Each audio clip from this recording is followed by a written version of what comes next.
Kanyo sa pagario marukinyo kinyo majaber chieng tarik 20 kod 2 dwe mar 8 higa mar 2023 gino mara ni chieo e yo makare wasepo ka mar kelo ni chenro mano mar piny kon bano mar mbaka oromo bed koro nyaka giko nyinga Sharon Ngao orunya jokanya nam kamoro mara maintiere kinyi makawuono piny oru e yo machalo nade kendo oyawre kamoro mara maintiere wasechope studio kae bore Nairobi achiel kachiel mar kelo ni chenro mar piny akwai mar mondo mi bed kodwa nyaka giko kendo machiegni nyinga Joyce Odur. Ora koro mag jonke no machiegni cheno makawuono nyinga Cleophas Oluoch ja kisumo kana kwar mokeo nyaka chisango antiere ka koro nyedende ariyo ma wangi lero kinyi makawuono yawre uru duto kamoro mora monti unka uchio Joyce achio makare Cleophas Sharon amba chio makare amba chio maber dak no mia memo maneno mana koro no amwani rote marede to Joyce orwak belt marede kata nyoro ni yo to koro wuotho kata nyoro bi ni yo nyoro bi don mana kanya egi momio kiyudo memo but kikijali kinyi pod odiochieng kala kama ni chio nade achio maber amor mar chopo ka bura Nairobi juma mokalo nwacho kaka koyo ngit sani en liet ko san mawinje kende liet to ngeny gi sani donge nyabere mane global warming ngato be lokro mar kor lwasi akeni nyaka jakanya kwar ichio nade ana chio maber nano mana picha sanol naka samane first of all mara dene kore ka ragade Mana no de nade an no kaneno kana tuke magadula negi yombo upiche ge noru mokana kagin to koro wacho ni negi yombo kati wacho to litni kata kamano Joyce okikonwa kaka timi no de kare isa wacho akata kamano nyaka Ramogi jonge ka pile kata bedo ni jo Arsenal no locho jo Arsenal nitiere kod mor an bende nitiere kod mor kata kamano chenro mar piny nyaka dhi mbele kaka pile nyawadwa Cleophas Oluoch biro chako kod twak mokwongo biro chako kod nonro mar gazeta aringe twak mapiyo manade biro chako kod weche manyien to weche manyien Sharon Ngao biro kelo nwa nonro mar gazeta neno ka weche mopogore omi peko odiochieng' makawuono Sharon aneno kanya gi dholiech indiko ni Ruto grows into darling of the west wasechopo gi wantiere ka gi gazet mano madestana nyakoronge jong mabendo bro bedo kwa rango bende weche motendre kod lala mago mag tije ahinya nyane nende jotije matiyo e mbalariany mopogore e pacho kaendi duto tenya koronge jong abro bedo ka kiloni e nonro mar gazet bang'e nyawado Joyce Odur donjo gi twak mokwongo e chenro mar piny e twak mokwongo odiochieng' makawuono bro bedo kwa menyo weche mag thieth kalore ni nyaka sani odiochieng' manyoro riwruok mar lakteche mano mar KMPDU ne ochiwo twak margi ayanga ne jofwambo ka bende ging'ur kata gichwalo ywak margi kotudore kod nok mar lakteche pacho kae to parni magi duto timore e kinde mabende sirikal ma pacho kae oketo girimiti kod sirikal mar pinyno mar Kingdom of Saudi Arabia mano mayiene nurses kaachiel kod midwives mar mondo mi owuoge pacho kae ka gidhi tiyo e piny mar Saudi Arabia ogirimiti machielo noket higa mokalo mane yiene nurses ma pacho kae odhi oti e pinyno mar United Kingdom magi duto timore to pacho kae nitiere nok mar lakteche nitiere nok mar nurses obro bedo kwa penjo nang'o miyo magi duto timore Kenya kae tije matinde ni wantiere kod nurses mang'eny mamoko nyaka tere pinje maoko kosango matimore kosepono no pesa miyude pacho kae matin koro miyo giringe pinje maoko mane momi wabro bedo kod jalony Cleophas nyoro na penjo no imbui mara mano mar Facebook motel twak makawuono Joyce ina ng'ayo de paro mopogore penjo maketo kar kacha en ni kiyudo thuolo mar timo tij nursing kata bedo nurse e pinje maoko bende nyalo dhi oganda jo Kenya mathoth wacho ni kona kata kiny en kaluwore kod omenda ma ichulogi chal mar tich e pinje maoko magidhi kono kaka iritogi kaka omingi arita moro yo moro makare kendo mano gima miyo gimijingo giwacho ni oyo an ka yudo thuolo mar dhi tanya wuok kata kiny nyalo bedo ni chal mar wach pacho ka ochal nade gi jok ma iwinjo kanyo ni ero magi jochiw thieth mopogore monego bed ni konyo oganda to bende ka nurses wuok iwacho bende skunde mipuonjo gi mopogore kama gintiere kata KMTC sani nitiere pacho ka nitiere moko bende madhi e mbalariany mopogore yano maka wen mantie colleges moko kinde ma giwuok kendo ka gido tije to giwuok gidhi e pinje maoko tiende nang'o nikech nurses gi dakteche onego bed ni tiyo kumoro achiel e kinde ma nurses koro dhi nyalo bedo ni madong' e pacho ka pod ng'eny moloyo mawuok oko to mano keto gi okang' moro machalo nade koro en gimoro ma obro rito wanso mana ote achiel Joyce mang'e dhiko kata ma iluongo ni Uni Nyakombewa Nyarginik owacho ni anto adhi ka yudo thuolo adhi ok dawe jowa owacho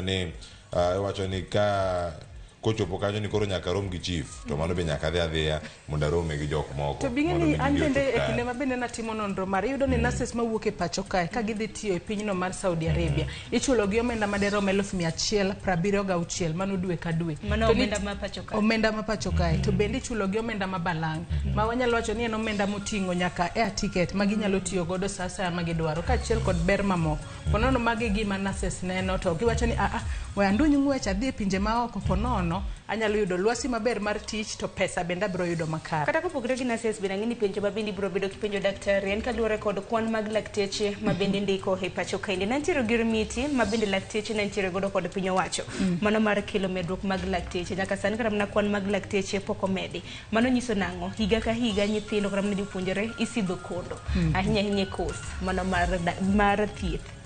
Okang' ma kamano koro ketwa kata mane lwasi machalo nade thuolo mag tije chalo nade nikech iwacho kanyo ka higa ka higa jogo mawuok e mbalariany chawacho mbalariany kata achiel kende lakteche kata madhi 100 mbalariany gin adi pacho kata di matimo kata mano nyoro no aneno e nonro mar gazet no ket jopuonjre ma notimo penj KCSE odo higa mokalo madirom 454 ondiki kata de timo course mar bedo daktari tok mane indiko gi tich e pacho ka kose giringo gi dhi tiyo e pinje maoko penjo maduong' ahinya Joyce omiyo nyaka Ramogi Jong tok mano kete mane Ramogi TV kae mar mondo mi wanona chal mar thietha e pacho kae tok mano to wadonjo e mbako romo kata kamano chieng' tich ariyo wantiere kod chenro mar orako tok mano to wadonjo e mbako romo Sharon Ong'ao biro donjo kod chal mar fuambo mondo ing'e weche mopogore ma joneno magwa kata ma jofuambo magwa luonwa e kor gwenge ma pacho kae tok mano to wadonjo e mbako romo kawuono wang'iyo higni 10 nyaka ne sirikal maloch gwenge chake pacho kae no ntiere kod devolution conference bende no chopo e yo makare Cleophas gin gigo madhi bedo kata kwanono nitie gigo mano wach kar kacha okenge mano puo kar kacha mag choko osuru tiyo kod lony manyasani tiyo machiegni kod jopiny chwalo dongruok ne jopiny bende jopiny winjo weche mag dongruok gima chopo ne oganda kumoro achiel ma dhi bedo ka kod jogo mowuok e counties mopogore ka dhi bedo kacha kod jatend migawo mochung' ne wechego mago mag loch gwenge kata devolution kachiel kod ka tudruok kod oganda mano wadhi bedo kacha kod mana jatend migawo mowuok e county ma Homa Bay wadhi bedo kode kawuono e chenro mar mbako romo mano Grace Osewe kachiel kod ka jaod bura mogwele kaunti mar Kisumu mano Mariam Abeid mabende dhi bedo kacha kachiel e studio mar Kisumu kod MCA mano mawuok e county ma Migori mabiro dhi bedo ka George Omamba mondo waranga ne MCAs nene yo machalo nade siasa madonjo e kinde telo mago mag loch gwenge kae to jogo mane telo koro gichwalo gi weche machalo kamagi machalo nade ne jowa duto koro nyakoro mogo jwang' penjo modhi penji kar kacha nigni apar gi bende bise winjo mit koso sebedo mana rach telo mago maga loch gwenge gin kuonde mage ma ok ochope kare ng'eny apisas madhi bedo go kawuono nyalo bedo ni pogi ka wigni 10 e apis magi kata kamano thuolo magi sebedo e apis kacha gin gik mage minyalo tim mondo mi ober ane ngima japiny kokalo e telo mago mag loch gwenge chenro biro ni Sadek dak 15 nyaka rom kata saa 5 mano mar onyango chak turi kod sani nyaka giko ikonowa paro mopogore kotenore kod twak ariyo madhi bedo godo kiny ma kawuono kachiel kod weche manyien mabende dhi biro ni mana bang' thuolo machuok SMS line oyawe na 3 ka yudowa kacha e mbui mar Facebook Ramogi TV X Ramogi TV KE yudowa YouTube bende wan achiel kachiel Ramogi TV kachiel bende e mbui mar Twitter mano X no bende sani koro wasedonjo kacha online koro kinyalo yudowa kacha achiel kachiel bende bedo mamit saidi ituri kodwa kacha mondo ming'e mathoth matimore mana e mbui waduto mag Ramogi TV wiki kwil bende nyaturi koda e Facebook fan page mara Cleophas Watch X account Nyakor Jong itudri koda mbui mara X kanyakla kod Facebook iyuda @Sharon Ong'ao. Nyakor Jong an bende itudri koda e Facebook page mara iyuda Joyce Oduor X account mara iyuda @Joyce Oduor _ machiegni nikech ma enro penya okongo magethon weche. Portal is lagging because you cannot access the portal any time of the day. I don't know if I will be able to report by that date because the fees are high.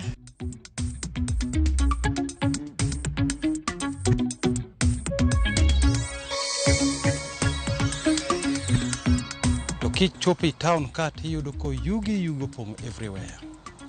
To gilando mabeni korela niti. Oningo githiedhnwa pi makata ka chopone wananchi to kik giugwa from iyo tuo.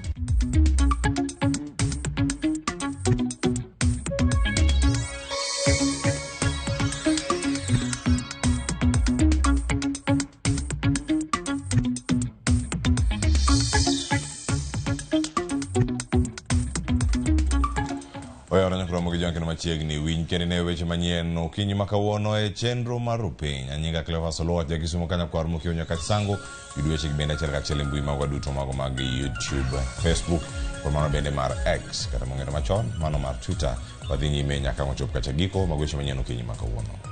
Madhi dwe achiel mano bang' migawo mar somo ya mbui mano mar oro kwayo mag hola kod sir ne jopuonjre madonjo kuonde tiegruok mamalo lai mar jopuonjre mane manyo kony mano wi oro kwayo e mbui mano mar piny owacho ne bor mokalo e apis no mar duol machiwo sir ne jopuonjre mano mar HELB. Kaka Judith Omondi lero, thoth jopuonjre mane ochopo e apise mag HELB odiochieng' manyoro koni chenro mag oro kwayo ok dhi e yo makare kata ok giyud yot kamano ka jopuonjre mapoka ochopo higni 18 bende koro kaluwore kod ni ok oyienegi kawo hola mano maonge opande. Magi gin jopuonjre mane otimo penj mar klas 12 higa ma okalo. Lai marabora ni yare malo karidore piny nyaka e ndara en mar manyo duoko ewi midhiero magiyudo e kinde magioro kwayo mag hola kod sir kokalo e mbui mar piny owacho. Ka nitie jonyuol kod jopuonjre mamoko wuok oko mar Nairobi. Gi jumbe 2 kende to piny owacho loro chenro mar oro kwayo. Jatatiji mar duol machiwo sir mar omenda HELB koni maromo jopuonjre 60,000 kende ma oseoro kwayogi ewi kwan mar jopuonjre 260,000 ma owinjo or kwayo. Jopuonjre ma ochopo ka koni gin kod tich matek e oro kwayo ka moko rito nyaka saa 7 mar otieno mondo mbui mar oro kwayo chak tiyo. Portal is lagging because you cannot access the portal any time of the day. You must sit up to late night, maybe from 12 to 3, because during the day there are many people accessing the portal. HELB chenye inafanya nimetik both the loan and the scholarship. Sasa loan ndo imeenda, scholarship bado. Sasa and scholarship ndo ina to take 93%. So nimekuja hapa nione guidance kama watanisaidia ni tick to your HELB. Kopogore gi ma ochopo yudo sira chiel kachiel e apise ma Nairobi e gwenge geno rumo ne jopuonjre moko e kaunti ma Kisii. Ma en japuonjre ma owinjo riwre kod mbalariany ma Kabianga mar timo clinical medicine. En japuonjre ma janyuol mage onge nyalo hike bende pokoro mapaga boro nyiso ni ok owinjo yud hola. I'm supposed to report on date 28 next week, but due to challenges I don't know if I will be able to report by that date because the fees are high. E twak marwa kod jatatije mar HELB Charles Ringera okoni kik japuonjre ma onge gi opande bed kod kibaji hola magi biro migi e kinde magi yudi opande magi. In terms of supplying the other details, for example, the index number and the birth certificate, they won't be allowed to supply that index number and birth certificate. That will allow us then to proceed for purposes of categorization. We'll then know how much amount of loan is pegged to that child. Immediately they get the ID, they will launch the ID with us through again the same system, and then their tuition loan will be released to the university. Ringera okoni gisetwa kod mbalariany mondo miyo yiorwak jopuonjre ma onge opande kendo singo ni gibiro chwalo omenda gi ka giseyudo opande magi. The universities have been requested not to chase away the student. So that's the arrangement we have with the university. They know this amount of money is going to come from HELB. It's like an IOU that we have actually given the universities.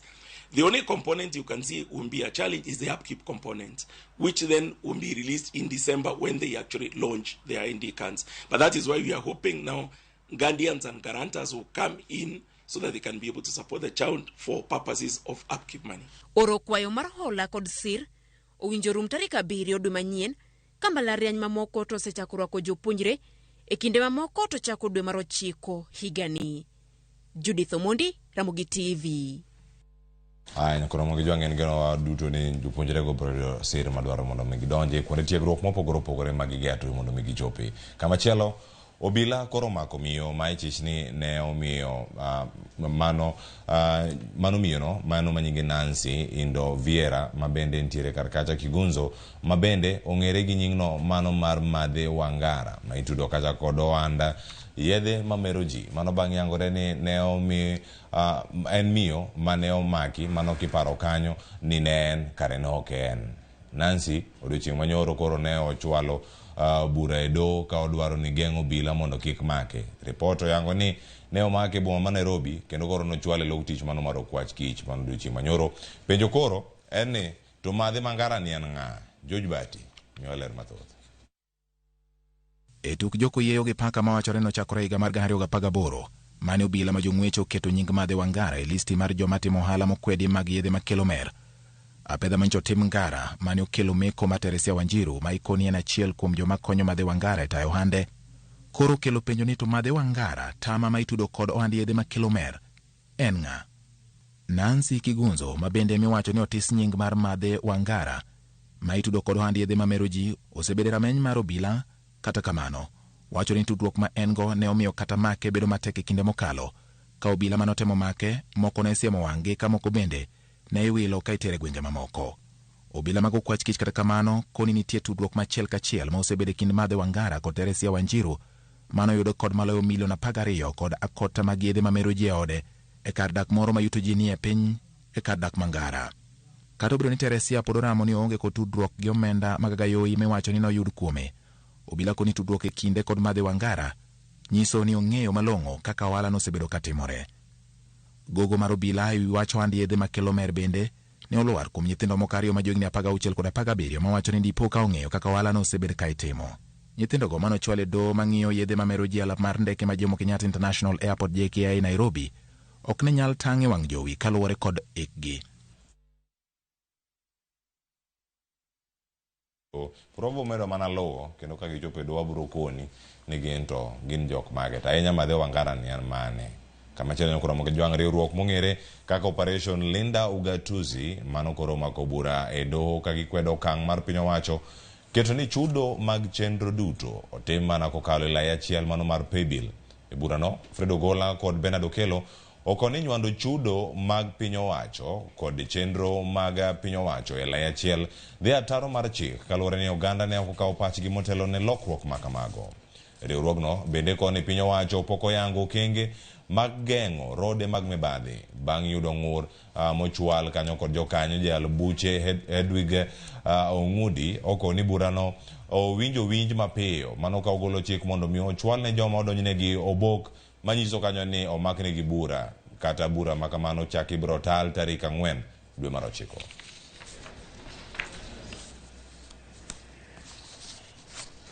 Kamachielo nyakoro moke jwang' kamati mano mar twak pod dhi nyime mano ka gigeto ikruok motegno mano mar lalruok mageto kelo kwe e thurka. Odiochieng' manyoro kamati no nomiyo thuolo jolony magi ndalo 3 mano mar riedo weche ma ochuno ma ibiro twakie. Kaka jafwambo marwa Eric Owenga lero, od bura mar Senate bende koro igeno ni biro bago romo makende mar twak e wi chenro mar lalruok. E romo margi mar adek nyaka ne chuogi kamati mar J10 jokanyo kamati nochopo e Bomas of Kenya manono tie wach bang' romo machal gi ma wuok tich mokalo. Migosi Opiyo Wandayi mane ochung'ne Azimio e lo Kalonzo Musyoka gi Kimani Ichung'wah nonyiso geno ni twak nie lai makare kaluwore ni od bura mamalo yande osepodho paro mar twak ma bende geto miyo kamati ni mise motegno mar chik kapok ochako tije ayanga. The National Dialogue Committee in its third meeting today has had very, very successful deliberations. And we have been able to review the progress we have made since our last meeting. Therefore, we are within time and we have been able to deal with almost all the preliminary issues that, as we appreciate, the technical committee has been working on, and they have made very good progress. And that is why we've also requested them today to now sit and finalize on all the other pending preliminary issues in terms of framing the agenda items and framing, agreeing on the revised framework agreement that will guide the talks Gie sani od bura mar Senate ni e yweyo to kalore kod wach mapek mar twagni, igeno ni od burano biro bagro moyiedhi mar twak ewi chenrono. Bang' od bura mar Senate podho parono, twak biro chakre ayanga kuom ndalo 60 motegno. The Senate is on recess and they were bound to resume their sittings early September, the first week of September, I think on the 5th of September.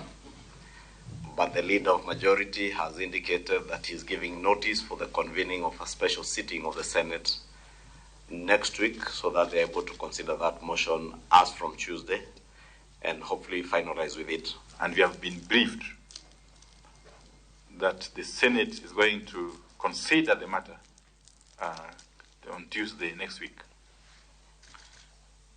with a view to having it approved. Giko odira mokalo mokum josiasa ahinya to motinore gi riwruok mar Kenya Kwanza osebedo ka nyiero wach mar twagni mokalo kendo giseyo kamatini ewi mano ma giwacho ni gisebedo ka giyulo mokalo.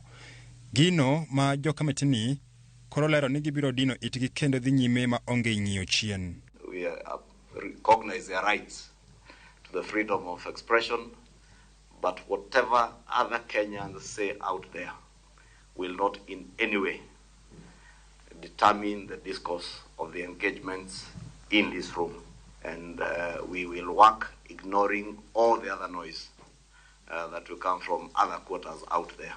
Kwethni biro dhi nyime gi bedo gi romo machielo tich abich mar jumani, kama bende gibiro kawo report kuom jolony magi machako kolo weche tich ariyo mar jumani nyaka tich ang'wen. Kata kod konjo siasa chal kama geto rocho kendo donjore kod wach mar twak madhi nyime ni jokanyo mag kamatini oramo no gibi ng'iyo chien kata bathe kendo gibono ni giketo mahino mar maneno ni twak odhi nyime kendo onyagolo madwarre mar chopo dwaro mar jopiny. Eric Owenga, Ramogi Tv, Bomas of Kenya, Nairobi. Riwruok mar jochiw thieth e pacho kae KMPDU koro dwaro mondo mi onywanda weche mag thieth e twak masani dhi nyime e kar bago romo mano mar Bomas e kind kweth mar Azimio la Umoja kod Kenya Kwanza. Lakteche go koro ywak ni higni 10 nyaka ne chak tend kor gwenge pacho kae. Sekta mar thieth osebedo gi midhiero ka oganda jo Kenya hinyore kaluwore gi nok mar lakteche kod onge mag thieth mano koro Lido Keo miwaler mathoth. Higni 10 nyaka ne ketayanga chenro mar loch gwenge pachoka. Riwruok mar jochiw thieth e pachoka Kenya Medical Practitioners Pharmacists and Dentists Union KMPDU yuago kethruok mar chenro mag thieth e kor gwenge maturuka. We have the National Advisory Council that have doctors in all the 47 counties. These doctors work in these hospitals. And in our meeting it has been clearly reported that there's a persistent shortage of essential medical supplies in all our public hospitals.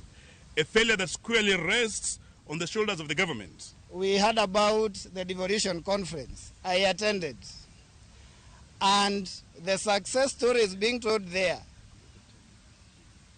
You wonder whether they are talking about the health system that we do know. Lakteche go wacho ni piny owacho pok ondiko lakteche kaluwore gi singo mane ochiw gi tend Kenya Kwanza e kinde mag campaigns ka koro gi singo chwalo kwayo margi nyaka e od bura mondo mi gisund piny owacho ondik lakteche go. Tumewaona wakitabika pale nje, wale ambao wamehitimu, wamesoma, wametumia gharama kubwa, lakini hakuna mpango wa kuajiri. And therefore on 12th of September we'll have a peaceful procession by all the doctors, all the nurses, all the clinical officers from Kenyatta to put a petition to the Ministry of Health for them to comply with the manifesto of employing 20,000 healthcare workers. We'll take the same to the Senate and to the Assembly the same day. Bende gidwaro ni weche mag bero thietho nywandi e twak masani dhi mbele e kar bagromo ma Bomas e kind piny owacho gi kweth maketo piny owacho tesre Azimio la Umoja One Kenya Alliance. As KMPDU with our brother Kuko, we are demanding that the current bipartisan talks that are ongoing, the issue of healthcare, the health agenda must be part of this discussion. We promised, and the CS signed actually, because that was a conference in Brazil that was about HRH, that we were supposed to employ 12,000 healthcare workers each year. That is not the unions asking. It is what the government had committed to WHO to do, so that by 2017, we would think about implementation of universal health coverage. Giseyo piny owacho kuom keto maine nyayo gedo mag osiptende ka yedhe kod gi thieth to gimiyo pek moromo kendo oganda jo Kenya ema koro yudo midhiero ka gikoso yudo thieth mowinjore. And the one that probably they have done very well is the PPP, public-private partnership, where the governors, I think they have done well because it's brick and mortar, and probably that is where they are able to cut their corruption deals. That one they have done very well. Giwacho ni dwaro nitie mondo mitend counties otigi piny owacho bero sekta ma thieth e pacho ka mareno ni oganda jo Kenya yudo thieth mowinjore. Solidarity forever. Ai nyakoro mag jwang mano bende twak madhi bedo kar kae ko otenore kod weche go mag jochiw thieth. Joyce duodhi bedo gi twak no mokwongo saa achiel nyaka saa ariyo. Kamachielo tuo mar nyaldiema koro chopo e sub county Manyatike mane county ma Migori kama koro report yango ni kwan ji maromo 5 oseyudo tuoni kendo dhi nyime kod yudo thieth. Jopiny ma Migori dwaro mondo piny owacho mano ma county ma Migori oketo okenge makare mar geng'o landruok mar tuono. Koro Jojuma nigi ler mathoth. Jumbe adek to ka county ma Migori ne lando muoch mar tuono mar nyaldiema e county ni kendo singo keto okenge mowinjore e kedo kod tuoni mar nyaldiema pod landore e county ma Migori. Malo ji 10 sido tuoni mar nyaldiema nyaka nyicho muoji e kinde mar jumbe adek mokalo. Lipot mawuok e migawo mar thieth e county ma Migori oseyango ni tuoni koro osechopo e gwego mag Makalda e sub county Manyatike kama bende odiochieng' manyoro kwan ji maromo 5 ne osegamo tuoni. Kendo en tuo manego ji. Koro nwakwayo Governor Ochilo Ayako otem mondo oket ler e sekta mopogore opogore kwachako gi hospital wadhi e pi. Landruok mar tuoni pod medo kelo luoro e county ma Migori kako machielo gande e county ma Migori seyo piny owacho mar county kuom rem keto okenge mopogore opogore mar kedo kod tuoni. Ket nigi okang' moro amora mar allocations magi mondo giket ler obedne kamoro amora, obed osiptal, obed environment kama ji nitiere. To kichopo e town ka tiyudo ko yugi pong' everywhere. To gilando maber ni korela nitie. To gini ofis, wandiko gi ofis.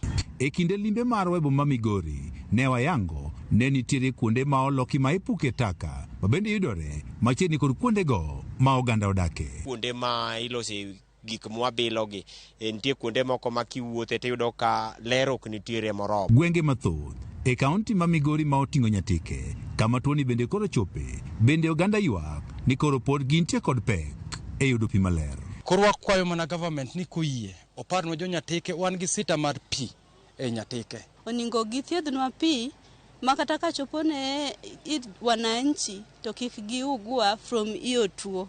Jodak e kaunti ma Migori dwaro ni mondo koro piny owacho konyi keto ler e kuondego ma ichieme e bombe mopogore opogore magiwacho ni ler koro pod tin.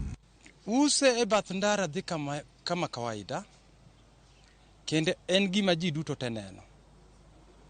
To jogo pok aneno ko sirikal omiyo gik moko moginyalo timore nade moginyalo konyo godo ka. Tiere jotende jok ma uso ne ji chiemo pok giketo ler moromo.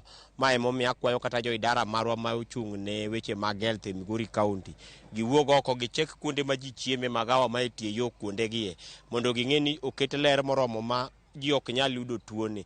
E sama bende koro ing'iyo okenge ma ikedogo kod tuoni, oganda kaunti ma Migori bende koro jiw ni koro giketo ler e kuonde ma gidake kata ma gitime ohala ka bende gineno ne gitiyo kod pigego ma othiedhi kata ochwaki. Jojuma, Ramogi TV, Migori. Anya kora moge jwangi report mar Jojuma huko e kaunti ma Migori makelo e giko mag weche manyien warom kendo e chenro mar magazet manya oda sharo ng'aw dhi kelo. Kikidhi mabor na kelo weche manyien nyinga kilo faso lot jakisumo kanya kwar mo nyaka chisango. Riti masani.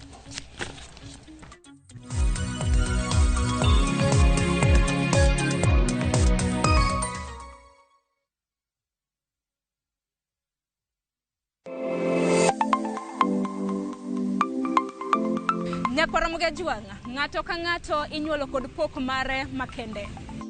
Hero mara mar okapu nochakre chon. Nafwenyo ni mae gima hero timo, mae gima lwetega nyalo loso. Ramogi TV koro mi pok mopogore opogore manyalo loko ngimani. nitie gima iluongo ni giving back to the community. Like iga moantie ni asepuonjo ji ariyo no. Parni chenro mar pogore nyaka Ramogi Tv biro ni chieng' tich ang'wen ka tich ang'wen. Chakre saa 2 nyaka saa 3 mar okinyi. Kod an Sharon Ong'ao. Kik bai.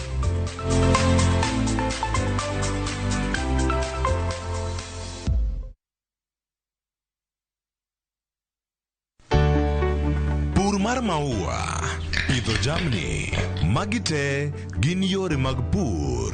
Be inyagori kod kute e puodho? Mchele nigi value addition. E pur gi ohala, walimo jopur ma opogore opogore. Challenges ng'eny e pur generally. E gima jopur iluongo ne janeko. Ka wafwenyo ni yore makare mag pur kendo waduoko penjo mora mora. Pogruok mane malich kata maduong' kind dhiang' mar ring'o gi dhiang' mar chak. Motenore kod weche mag pur kod japur. Kwaseketo manyiwa to sama wapitho cha be nyaka wapith gi DAP. Wan nyaka gi kanuna. Ma nyathi kamongo. Riwri kod alori nyaka Black e chenro mar pur gi ohala. Tich adek ka tich adek, saa 1 gi dakika 45 otieno.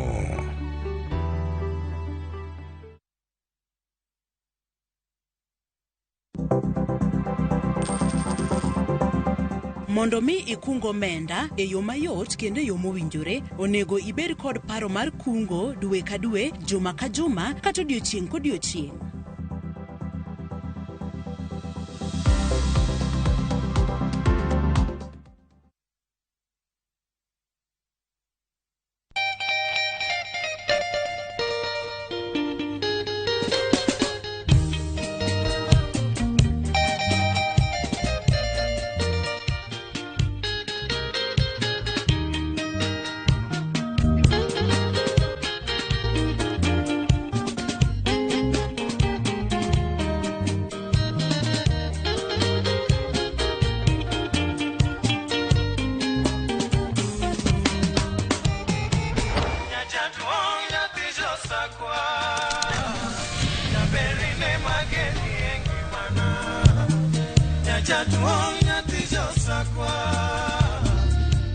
Radio Ramogi, Cartoon Jaluo.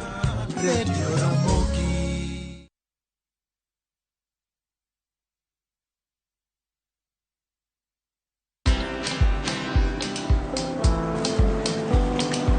Niaje?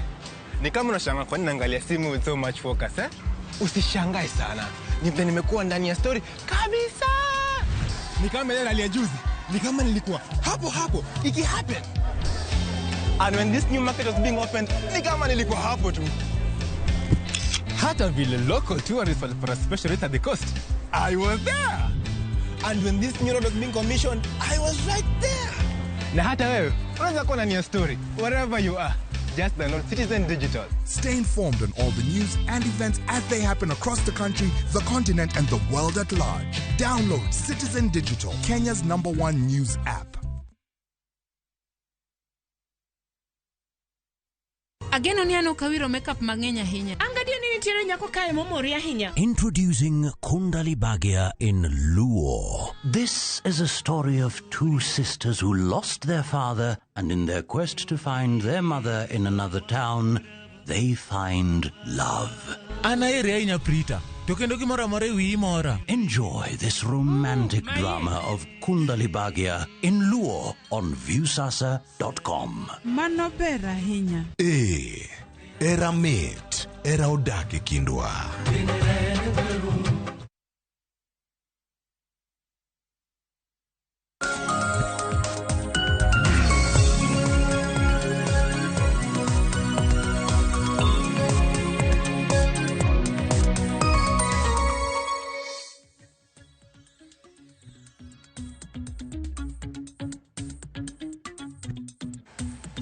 Nyakor mgajwang dakika 34 tok sa pagaro marokinyi gisane harwakini machiegni e nonro mar gazet. Nyinga Sharon Ong'ao. Kiny makawuono wantiere ka gi gazede ariyo. Wantiere ka gi The Standard kanyakla kod Daily Nation. Thor weche opogore nyakor mgajwang. Ka bende kawuono ke nchienti chariyo antiere ka kod jafwambo marwa Edwin Okoth. Edwin amusi ni misao.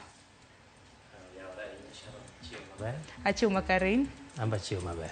Bas, amor mar nini. Kwang'yo kata na thor weche mopogore opogore ma bende nitiere gazet ma The Standard gi Daily Nation gin thor weche mopogore kaka jafwambo Edwin. Ineno mane madhi usore? Aneno ka wach mar Ruto ma sani koro chiegni ahinya gi jog pinje maoko ma be okete Standard. En achiel kuom gigo moganda ng'iyo nikech kinde mosekalo wang'e ni pinje maoko osebet ka chung' kod jogo makwedo piny owacho kata opposition. To wang' ni chal ma yamo loko mane thor wach mantie Standard. Nation nigi Stormy Teachers Pay Talks Begin. Mangiso ni wach kata twak e kind jopuonje e weche mag chudo koro chakore. To ang'eyo ni mabe jaga kelonwa gomo mang'eny. Koro watemo mana ng'eyo ni to ang'o madhi bet mbele kanyo ka jopuonje go bagen mar osara. Agini gibiro bedo ka gichako twak mar godishe makawuono mano riwruok mar jopuonje mano mar Kupet kanyakla kod mano mar Nat. Yodi nyalo paro lokruok ma bende noket kanyo gi aput ma bende nanono weche mag somo e pachoka. Nowacho ni jopuonje nego bed ni medo e kinde kwan atamalo 7 nyaka kwan atamalo 10 mano mar osara. Jopuonje to wacho ni ooyo gin gidwaro kinde atamalo 30 nyaka 70. Wach makamano wabiro bedo kwa mulo ni gazet mar Daily Nation. Edwin, wachaka nina gi gazet mano The Standard nikech chiegni kata na riwruok mar jatend piny Kenya gi pinje mamoko maoko bendo sebedo ka kilo lieta ahinya nyalo paro juma mokalo kane jambetre mano mar piny Amerika nitiere wach mano wacho ni yiero nota e yo mahuyanga e pachoka. Wach mabende nokodhi makare gi kweth mano mar Azimio. Dushi manyoro nwaneno jatend pinya mano maoko babende na timo limbe e pachoka indi. Mane wach mwachak godo mano ka bende neno kondike kanyo gi dholiech nyakwarom gajuanga Ruto grows into darling to the west. Wach makamadi wach ang'o Edwin?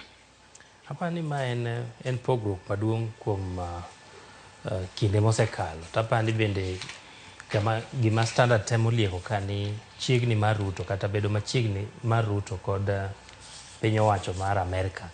En achiel kuom ranyisi mopogore ahinya gi kaka osebet ndalo machon. Ndalo machon ne yudo ni pinje mosedongore ne temo jiwo jogo maketo piny owacho kar tiendgi mondo giti kaka ne gisingo ne oganda. Tiende ni pinje ma osedongore thoro ga chungo oganda. To wang' ni waneno ka gitemo ng'iyo korka piny owacho ahinya. To gini an gi kora aneno ni luwore gi ambassador kata jambetre mantiere thuru ka ni en ng'ama chalo nade. Jambetre mawuok e piny Amerika mantiere thuru ka sani en ng'ama wang'e ni osebet ki en ja ohala. En ja ohala maduong' to pache wuon ng'iyo ni to lwasi mar ohala chal nade. Bang'e ni ok omiyo pek samoro ratiro kata gigo mosebet kimiyo pek e thuolo mosekalo. En ong'iyo ni to ang'o madhi timore mondo lwasi mar ohala obed maber. Kopogore kata mana gi jombetre bende waseneno jotend pinje maoko mathoth ma bende osebedo ka timo limbe e pacho kendo. Odiochieng' manyoro nwaneno ka jatend piny mano mar Indonesia bende nobiero e pacho kendo. Wach ma bende wadhi muloni kata kamano wang'ene na wach makama thor wach makama e ite mar ang'wen. Iwacho ni kinde mosekalo mano e jotend pinje ma pacho ka mosekalo chakre mano ma osenindo Daniel Arap Moi, Mwai Kibaki kod Uhuru Kenyatta. Iwacho ni jombetre mag pinje maoko bedo machiegni kod kweth mapingo piny owacho. Nang'o meni kweth kata mano mar Kenya Kwanza gisani bende koro wacho ni chiegni gi jombetre makama. En ang'o mok timre? Mane penjo maduong' ma bende penjo kod chi makawuono. Hapa ni mane penjo maduong' Sharon nikech kapo ni koro mano iso ni piny owacho koro yudo sir maduong' mogik ma ntiere nyalruok nige nyalo kata rocho ratich oganda ma ok giwinjo pek moro amora. Nikech ing'e ni pinje ma osedongore gi ma iwacho ga gi dho ngere ni gi hold strings attached. Gin ma gi pull strings. Giwacho ni mondo wakelnu kony machal kamae nyaka ukel lwasi machalo kama ne oganda. Nikech joma ging'iyo mogik gin ga oganda mag piny. Koro kapo ni wang' ni ineno ka koro gimbe gi siro kata gi chiwo sir ma ayanga ne piny owacho ahinya te weche mag telo. Apani mantiere gi pogruok ahinya ka opim gi thuolo mwaseng'eyo kaka Kenya osebet ka tiyo kod pinje ma osedongore kata the west kaka standard wacho to kata mna piny Amerika kende kata mna juma mokalo mano dwe mokalo nwaneno kata mbetre 13 mabende nitiere pachoka moro mamoko kaka Australia, Denmark, Germany, Netherlands, Sweden, Ukraine, Canada kinde mamoko mabende noseyo kang mager ng'anyo mano mar kweth mar Azimio mabende osebedo kabith katimore e pachoka ende kopogore gi mano eduro ng'ene ite mar abich wang'ne twak dhi nyime mano e karomo mano mar Bomas of Kenya odiochieng' manyoro bende kweth makamago mano mitayo kod kweth mar Azimio kod Kenya Kwanza bende noromo odiochieng' manyoro wach maduong' mabende ne gilose mano ichungwa kanyakla kod Wandai giwacho ni kik jotelo kata mna jopiny winj jotelo mamoko ma onge aput ma winjo twak makama wach makama nyalo paro Ndindi Nyoro e dira ni nowacho ni Kenya Kwanza nego bende ochungo twak makamano nikech ok binyago lemo tini gima gitemo wacho ni kik ji winj jotelo mamoko to wang'eyo ni seche mamoko kuom jotelo wuoyo to ok inyal we moko ichiko iti nikech gintie kaka giwuoyo lo jomoko ok apar ka nitiere kaka Opiyo Wandayi nitie gima onyalo tero mbele kocha ma ok owuok e jotend ODM kata jotend Azimio to kiwinjo ka jatend Azimio wacho gimoro kapar ka inyalo dino iti ne wach machalo kamano mana kamano bende jotend Kenya Kwanza boko dhi kacha kendgi ok gidhi kanyo gi pachgi koro nitie jok ma kiwinjo ka wuoyo e wi twak madhi nyime to nyaka chika iti omiyo mato wabro mana ukawo kaka giwache no to kata kamano jopiny ong'eyo ni to seche ma twak dhi nyime ni apani jomoko nego rit lewgi ahinya ka ng'ato twak pok ochakore aneno ka kweth ariyo gi pok oyango kata mana gik monego bed ni kete mesa nikech nego bed ni giromo chakre odiochieng' ma kawuono nyaka chieng' tich ang'wen chieng' tich abich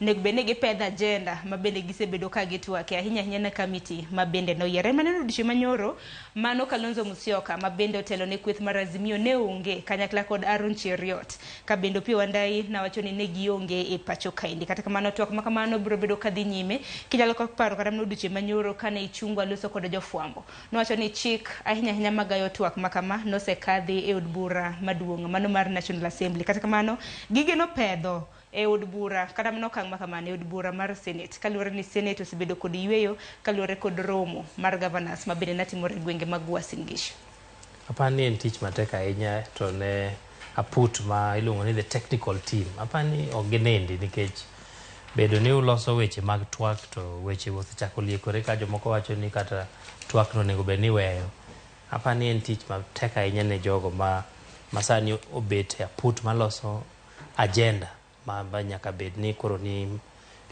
oseikore nyaka tich abich Edwin kopogre gi mano wach machiel ma bende nomi pek e gazet mar The Standard mane nyim gazet mar The Standard bende jotije mago mag mbalariany mopogore nyakwar Mgajwang' kidek kata mana lalo tijegi ka bende kwan mag courses mag mbalariany jopuonjore mathoth ne ok okaw kana ng'iyo kata mana nyim gazet mar The Standard iwacho ni courses mano madirom 200 no attract kata mana no ywayo mana jopuonjore madirom 10 kende bende aneno number of teaching staffs mag private university bende ibro bed kiduoko chien iwacho kanyo ni gi kwan mar 200 iwacho ni kwan mag jopuonjore ma bende nondikore ne courses achiel kuom mbalariany mag ji giwegi Pan African Christian University iwacho ni bada jopuonjore 7 kende ema nondikre ne courses makamago ka bende jopuonjore 3 kende ema noyiero mar timo courses mane university karamna mbalariany machielo mar ji giwegi mong'ere kaka International Leadership University wach makama omi peke ite mar 6 gi mar 7 ka duol ma bende osebedo ka tayo mbalariany e pacho kaindi mano mong'ere kaka Commission for University wacho ni mbalariany ma bende nyithindo ndikore matin ok bibede kimiyogi pesa wach makama neno komi peke ite mar 6 gi mano mar 7 wacha kanena gi mar 6 wang'e na kwan mag university admissions mago jopuonjore ma bende osendikore mbalariany mopogore aneno ka moko kuom gi oyudo jopuonjre matin ahinya International Leadership University nigi jopuonjre 3 kendo Standard olieko kaka jogo mawuok e universities kata mbalariany mag ji giwegi mok gin mag piny owacho ema dhi yudo pek ahinya ka koro jopuonjre madonjo tin ting'eni seche ma jopuonjre madonjo tin tiende ni jopuonje mapuonjo gi be nyaka bed matin tiende ni nitiere kata courses mok gibi puonjo tiende ni nitiere ji mang'eny manyalo lalo tich mana kaka ne owach ni e thor wach mar sigana ni omiyo ka nitiere university kaka International Leadership University gi jopuonjre adek, nitiere Kiriri Women University dhi yudo jopuonjre 17, Lukenya nitiere kata University Tangaza nigi jopuonjre 13. apani mago gin moko ma kuom mbalariany madhi winjo matek ahinya e kepo manyotimore wang'ni ne jopuonjre madonjo e mbalariany. E courses duto te International Leadership University noyudo mana ndikruok mar jopuonjre 3 kende. En wach moro matek nikech jopuonjre makamagi ka riwore kod mbalariany makamagi nitiere omenda ma bende piny owacho jachiwo ne jopuonjre makamagi. Koro wach makamano nyalo bedo matek. Kata kamano king'iyo kata mana nonro makama, anno ka nitiere mbalariany mamoko ma bende dhi bedo gi jopuonjre mang'eny miwuoro nikech Kisii University wacho ni intake margi mar semester bokalo Nena 4,723 gisani osemedre nyadiriyo. Intake margi chakre dwe mar 9. Gidhi timo kepo mar jopuonjre 8,632. Mbalariany mamoko ma bende kepo gi ng'eny neno Maseno University dhi kawo jopuonjre 7,702. Wantiere gi Masinde kanyo 5,241. JKUAT mano Jomo Kenyatta University bende moko kuom universities kata mbalariany ma bende jopuonjre okepe mathoth. En mana ni mbalariany mag pinyo mag ji giwegi ema neno ka kwan mag jopuonjre tin miwuoro. Tapani nikech wang'ni nyocha oket chiro e mbui ma jopuonjre yiero ni course ma kama en pesa di mbalariany machal nade. Koro apani ji oyiero kuonde mayot negi mokwongo, to mar ariyo bende ni ing'eni ji niga gi siso mar some mbalariany mag piny owacho. Nikech samoro ineno ni gin negi chako chon to gi courses moko nitie ma ong'ere. King'iyo kaka JKUAT, Kenyatta University, Nairobi University, University of Nairobi, ji ong'eyo ni gima kama isome mbalariany ma kama. Koro bedo ni ging'ere kuom thuolo malach. To bende nowene ji mbui ni koro iyiero ting'iyo nyaka ni omenda di midhi chulo ka to kipimo gi mbalariany moro. Apani momiyo moko koro yudo peka ahinya yudo jopuonjre ahinya te courses mayudore bende mbalariany mag piny owacho. Mana kamano nikech aneno kata mana mbalariany mar University of Nairobi bende okawo kepo mathoth 6,932. Wang'e na ite mar 7 kama bende waneno tipo kanyo, mano mar jakom, mano mar duola mag mbalariany pacho ka mong'ere kaka Commission for University kata CUE. Ma bende koro wacho ni mbalariany ahinya mago mag ji giwegi ma bende dotimo kepo mago mag jopuonjre matin. Koro jopuonjre makamagi wacho ni ok bi bed kimiyo omenda mar siero degree magi. Wach ma bende koro biro bedo ka kelo lala mag tije ahinya ne jopuonje mago mag mbalariany. Commissioner mar puonjruok mbalariany Chacha Nyaigoti wacho ni jogo moko oyudo jopuonjre to mondo gola tiegruok machalo kamago nikech piny owacho ok bi keto omenda e puonjo ji ng'at achiel kata ji 10 e klas. Koro apani gima biro miyo mbalariany koro ng'i yore mamoko en kaka inyalo riw kata courses go mondo bed gimiluongo ni unit kar mondo kete ni obed course mar higni 4 nikech apani mbalariany bende nodwa ringo mbele ahinya e keto moko kuom units matindo tindo lokore degree courses. Koro apani en nyaka koro gidog ging'iyane maber ni to inyalo los wach ni nade mondo gima en unit obed unit, gima en course obed course, gima dwaro diploma obed diploma, gima nyadhi nyaka degree obed degree. Koro nyaka romga jonka unido thuolo wanisom gazeti mar Standard ahinya ite mar 7 kanyi ne gimomiyo ni nitiere degree moko madirom 18 ma bende iwacho ni degree 18 oyayo japuonjre achiel. Iwacho ni degree achiel japuonjre achiel. Kopogre gi mano bende courses mamoko madirom 104 bende oyayo jopuonjre madirom 10. Wacho ne klas achiel koro dhi mana ting'o jopuonjre 10. Wach moro ma poda omako ji gi wuoro. Kata mna ka nang'iyo kata mna nonro bende yango ni jopuonjre mathoth ma bende nene bende timo degree bende no dhi somo tiegruok ahinya mago mag lwedo magi kuonde tiegruok mong'ere kaka TVETs. Kopogre gi mano Edwin kwa ringo mapiyo nikech aneno ka seche bende ringo mapiyo. Ite mar 3 bende odiochieng' ma kawuono wang'e ni tuke mago mag skunde bende norumo juma mokalo. Odiochieng' ma kawuono bende tuke makamago wacho ni joloch mag tuke mago mag music festival mano mar Prochiko Kuda Beach. Odiochieng' ma kawuono gintiere county mano Nakuru gidhi bedo ka gi perform kata mna gi miela ne jatend piny Kenya. En mana ni venue nane beni bedo Nyeri no loke mane dakika mogik ka bende otere nyaka gwenge mago mag Nakuru. Wach makamano ni ite mar 3. En gima idhi time school mar secondary mar Nakuru High kama koro gin chigni jo girube 600 madhi madhi timo kata dhi miel kata dhi were mbele jatend piny. Aneno ka number 1 kanyo ket KICD staff choir mago duol mochung' ne tayo weche mag somo mag curriculum ni KICD gin magin kanyo kaka gichung'e gia Nairobi, gin magichung' ne Nairobi kanyo. Nitie skunde moko maneno ka kata moko momako wang'wa kaka Kibirigo Primary mano wuok Nyanza, apani ma Kisii gin gi Gusii folk song. Skunde kaka Kakuma Primary ng'eni mage jogo moringo kuonde mantiere lweny. Ka giyudo ka gichopo nyaka kanya pani gimbe gitemo ahinya kaka jogo mawuok kuonde mantiere kod pek mag dak. Kakuma Primary School. Neno ka tuke makamago bende rang'iny mago mag mbalariany. Neno ka Kenyatta University bende noingo maloyo iwacho nosimbo madirom 20 kata mna mit trophies madirom 20 kopogore gi manya kwa Ramgajwang wani isom skunde mopogore opogore moko mawuok e gwenge magwa mago mag Nyanza ma bende biro bedo ka ntiere tuke makamago. Kuom ranyisi ntiere skul ka mong'ere kaka Rai Kanyaika ma bende koro noyudo loch mago mag folk song mar dholuo kod mano mar dholuya suba mag kategori mago mag gwenge mag Nyanza. Kopogore gi mano Kibirigo bende ntiere gwenge mag Nyanza mawuok e county kata mana mano ma Kisii. Kopogore gi mano bende skunde mopogore opogore mawuok Rift Valley, Western, Central kanyakla kod gwenge mago mag kadho wadh nam chumbi. Kopogore gi mano waring mapiyo piyo nyaka e ite mano mar 12 wang'e ni ntiere lweny mabende osebedo kadhi nyime tong' mano ma Kisumu kod Kericho, wach mabende osekelo lal mar ji madirom 7 kaluwore kod pogruok mar paro kata mna dhaw mabende nomuoch chieng' tich abich mar juma mokalo. Sani nyithindo jonyuol koro ntiere achiel kuom skunde mong'ere kaka Ndori Primary kama koro gijotie bang' lweny muoch mane tong' mano ma Kisumu kod Kericho. Gini nochakore achaka katugo Sharon, to be koro chal mana gima siko biro kinde ka kinde. Ok en ndalo yiero, ok en ndalo, ok awacho ni ndalo ma yiero to koro ji onego gore, to ok ang'e gimomiyo gima nyalo kelo ywaruok machalo kama, nikech king'iyo mos to apani onego non kuku mare, nikech ok wang'e ni gilaro aora moro kata pi. Gweng' ni ok en gweng' man gi oro mnang'i wach ni koro jomoko onge pi to jomoko nigi pi. Ma en gima ne gidho ngere nyacho ni en avoidable, en gima inyalo geng' mayot. To koro kama ochope ma koro ji odak mana e gwenge ma jimo location Nyakach, koro ji odak mana e skul.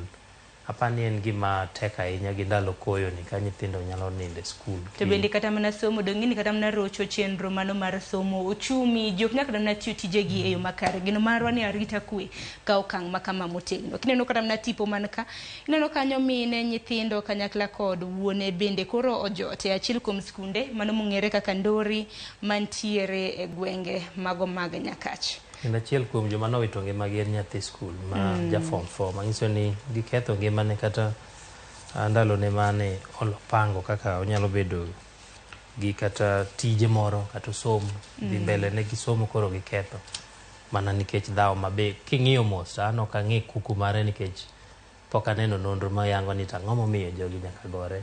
Wach moro malit, geno maro ni jotelo biro riwo pachgi kanyakla kod kramna jodongo mag gweng', kanyakla kod joarita mar neno ni kwe onya ahinya e tong' mano ma Kisumu kanyakla kod Kericho. Kopogore gi mano e ite mar 11 bende kaka nesenyisi motelo nyakwa Ramgajwang, jatend piny mano mar Indonesia notimo limbe pacho ka odiochieng' manyoro, nyinge Joko Widodo koro nitimo limbe odiochieng' manyoro. To koro mnaka gitimo ga limbe waja neno piny Kenya gi pinje mamoko ma bende timo limbe pacho kaindi waja yudo wega. Sani koro nyakwa Ramgajwang kidwaro wuok e piny Kenya kidhi Indonesia ok dwari gi visa mora mora, iwacho ni visa free entry. Koro Edwin inyalo chano wuothi ka ulivi dhi Indonesia. Gima duong' ni adhi timango Indonesia, mana bani pinjo maduong'. To kata kamano moko kuom gigo mane twako bete kind jotelo ariyo go en ni nitiere kaka Kenya nyalo tero mwandu kaka jamni e piny mar Indonesia. Ing'iyo ni keto mwandu e kind pinje ariyo osechopo chiegni bilion 86 e kinde mosekalo. Omiyo wageno ni winjruok ma kama biro miyo yaro thuolo mag ohala, to kendo medo ne Kenya kata medo ne piny Kenya gimiluongo ni forest reserve kata omenda mawuok e pinje maoko. Nyalo miyo siling mar Kenya bed motegno. ng'e bende sani nikech siling mar Kenya nigi nyao manyiso ni dola achiel en siling 140 gi gimoro mar Kenya. Koro ka Kenya uso mwandu e pinje maoko kaka Indonesia to bet mayot ne jonyiewo nikech nengo mwandu mawuok e Kenya sani koro iwacho ni nengo gi ne piny. Moko kuom ogirimiti ma bende piny Kenya nochuoyo kokgi kod piny mano mar Indonesia bende gichoko kokgi mano mar neno ni gitimo ohala makara ahinya mar oro modhi kaka mag tedo e pacho kaendi. Nitie weche mag textile production. Wang'eni piny Kenya bende nitiere lewni mamoko ma bedwa sebedo kwa loso ma waoro e pinje maoko. Mago gin moko kuom ogirimiti ka bende moro bende naneno ka gichoko kokgi ogirimiti e kinde piny Kenya. Piny Indonesia nochoko kokgi ogirimiti gi duol mano mar Kenya Pharmacy and Poisons Board kanyakla kod mano mar Indonesia Food and Drug Authority. Ineno kanyo jatend piny Kenya William Ruto kana goyo riti ne jatend piny mar Indonesia mong'ere kaka Joko Widodo e alap mano mar JKIA. Wach machiel ma bende wadwani atiek godo gazeti mar The Standard en wach ma bende nitiere ite mano mar 10. Nitiere johera moko ma bende nopogore e keny margi e kinde thuolo mar higni 7 ma osekalo. E keny kana gintiere gi nyathi moro ma nyadendi. Kata kamano nyadendi ma kamano nolalo ngimane e dwe mar 6 mano mar higani. Nyaka sani en dweche madirom 2. Nyathigi no pod oyiki nikech gwandruok ma bende nitiere e kind min gi wuon nyathi. Ng'adwa kao nyathi mar mondo mi odhi oyiki. Wach makama nitiere doho mano Nakuru. Min nyathino bende wacho ni en mosebet ka orito nyathino kuom higni 7 mosekalo miyo bedo ni baba gi osebet kowegi koro en ma en gi ratiro mar iko ringre mar nyako ma be koro oselalo ngimane no. Koro ywaruok ma kamae kaka medo dhi nyiso ni ng'ato nyaka be chul bill no Sharon. Bill mar dweche 2 no kako medo dhi to nyaka. Ten wach moro matek nikech mini nyathini wacho ni nyathine osebedo korito nyathine wuon nyathino jwang'o nyathi. En man ni koro bang' tho mar nyathi ma bende otimore dwe mar 6 wuon nyathine nodhi e doho mar mondo mi ochunga mar mondo mi mingi kik ike. Mingi bende wacho ni dwaro ike kaluwore kod akamba customary law. Kata kamano en wach moro matek ahinya. Wach ma bende pod kelo gwandruok kanyo. Nyathi ma kamano pod nitiere mochari. Mano koro en dweche 2 to pod ikwan. Geno mara ni doho biro bedo ka thego gi e yo makare. Donge kamano. Ada ni wadonje ko sintiere gi wach moro mar samoro no. Financial standards ada mana liko ne nyakwara mogi ni mondo some sigana moro kae mar financial standard iwacho ni how inflation burden is turning Kenyans into bargain hunters. Tiende ni pek mar ngima sani koro dhiro oganda koro timo gimiluongo ni bargain hunting. Ok ing'iewa gimoro dichiel. Ing'iyo ni to ada ng'iyo gini to ka en pesa di. Konyisi ni 50 ing'iyo ni Edwin usedi. Cleophas usedi. Kore kiyudo kodwoke kata gi siling 2. Mane mikao. Apani iseneno gina ahinya e weche mag wuoth Nairobi kae. Ka mtoka obiro ni 50. Ino ka jomoko pod giyware gi chien. Ka giwinjo 40 to gidonjo. Mano kama kotende kod nyiewo mwandu. Kinyeri ka ng'ato uso kata muda 50, 350. Ing'e nena manyalo uso 330. Mano kaluwore kod pek mar ngima. Koro nyaka rom ga jonka ni yudo thuolo wanisom gazet mano mar The Financial Standard yude yore minyalo kungo godo omenda. Edwin haneno ka dakika 2 dong' mar mondo mi orom saa 1. Waranga ne gazet mar Daily Nation. Daily Nation kanya kwa rom ga juwanga biro bedo kanyisi weche mabendo kwa mulo e gazet mano mar The Standard. Wang'eng'a thor wach mabendo chiw e Daily Nation. Ineno malo kanyo wach mabende nwasetwa ke gazet mar The Standard. Ogirimiti mabende piny Kenya nochwoye kokgi kanyakla kod piny mano mar Indonesia. Kopogre gi mano bende weche mago mag tuke mago mag sikunde ka bende tuke mago bang' rumo. Mano tuke music festival mar 95 kod 5. Koro diche maka wuono gidhi e county mano Nakuru mar nyiso kit tuke mago ne jatend piny. Kopogre gi mano thor wach nitiere ka Edwin. Wang'eni aput mochung' ne weche mag somo nosebedo konono somo ahinya nyalai mar somo CBC kaka inyalo ber. En nane be nang'eni twak otende kod puonj bende osebedo kadhi nyime. Inyalo paro duol mano riwruok mochung' ne jopuonje mano mar Kupet gi Nat osebedo ka kedo mar mondo mi jopuonje omeda osara. SRC nowinjogi monyiso ni jopuonje biro mede kind kwan 7 nyaka 10. Riwruok mar jopuonje onyono piny ni ok gidwa wach makamano. Ineno kanyo kochiwnwa picha mar jagoro maduong' mar Kupeta Kilo Misori gi jagoro maduong' mano mar NAT. Inyalo neno dwaro ma bende gintiere godo mana mapiyo. Aneno ka Kupet wacho ni kar mondo medgi 10 mane wacho ni kind 7 nyaka 10 mane SRC owacho. Gin gidwaro 30 nyaka 70. Giwacho ni bende nyaka ket yo ma jopuonje biro chorore go e weche mag tijegi kata career progression mondo gibed ni ginyalo wuok e lai machielo ka gidhi malo. Gidwaro medical benefits kaka weche mag thieth maber, pension, to gi moko mimiyo jopuonje ma pod tiegore kata intern teachers bende onego chul e yo makare kata moiko kaka osebed ka ichulogi. Mago e kaka Kupet kotelnegi koda Kilo Misori wacho. Nyakorom Gajwang' mago gene dwaro mag jopuonje ka bende twak e kinde riwruok mar jopuonje mano mar Kupet gi NAT chakre odiochieng' ma kawuono ka bende gibiro bedo ka giromo kod duol mochung' ne ndiko jopuonje tich mano Teachers Service Commission. Edwin mapiyo piyo nikech wendo osechopo adwani wane wach moro machielo ahinya nyaka luwore kod aput ma bende notimo nonro mago mag lokruoge mopogore opogore ma bende nosechiwne jatend piny. Koro duol mano mar KICD kata kiero Kenya Institute of Curriculum Development koro gintiere gi thuolo mar ndalo 9 mano mar rucho kata mana thicho oko subjects mago somo madirom 11. Kinyalo paro chakre junior wadhi kata mana senior schools kwan mag subjects ma gisebedo ka gitimo bende kaluwore kod aput manotimo nonro mar somo nego beni duoko chien. Koro gintiere gi thuolo mano mar ndalo 9. Sani jo grade 7 idwaro ni otim courses 12 to put manochuo gino nowacho ni onego duogi piny nyaka 8. Koro kaka idawit courses 4 gi apani e gima koro en wich bar ne aput machalo kama kata KICD koro nigi wich bar mar ndalo matin mawawachogo mondo giduok piny courses gi. Apani ok ang'e ni dhi nade kapok nyithindo yepo koso to buge moko manya giseng'iewo mabe pod ibiro tigo e courses achiel go to dhi kanyo nitiere lal. An kaka ng'ama ng'icho gi wang' ohala ng'iyo lal ma janyuol dhi yudo. Janyuol mosenyiewo kata jogo moseloso bugego bende gin publishers ma osechopo e chiro girito uso to koro koduok courses 4 piny dichiel apani kanyo be gin matek.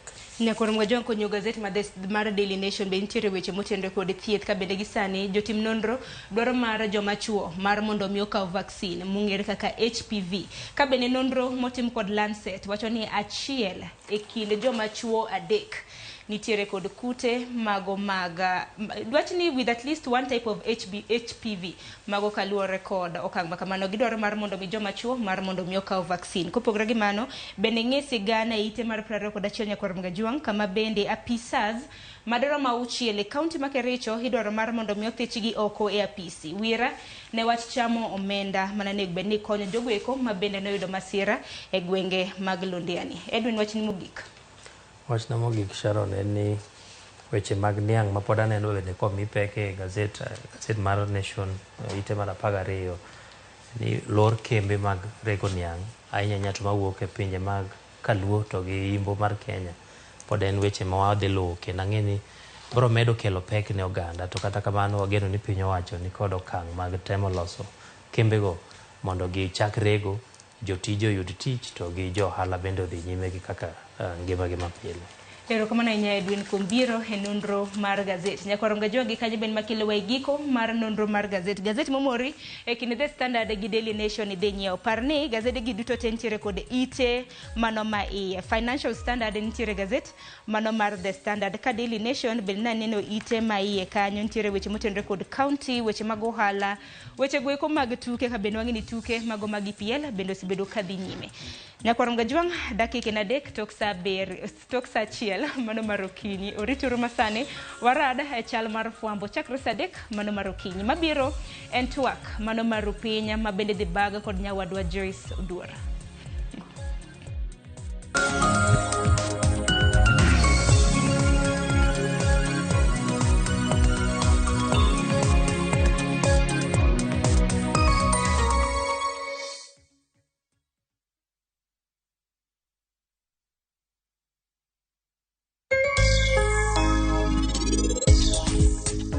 Machiegni jahera mar penj laktar kokalo Ramogi TV kawa wacho ni ngima en mwandu mate chendo ni en Ruth Otieno.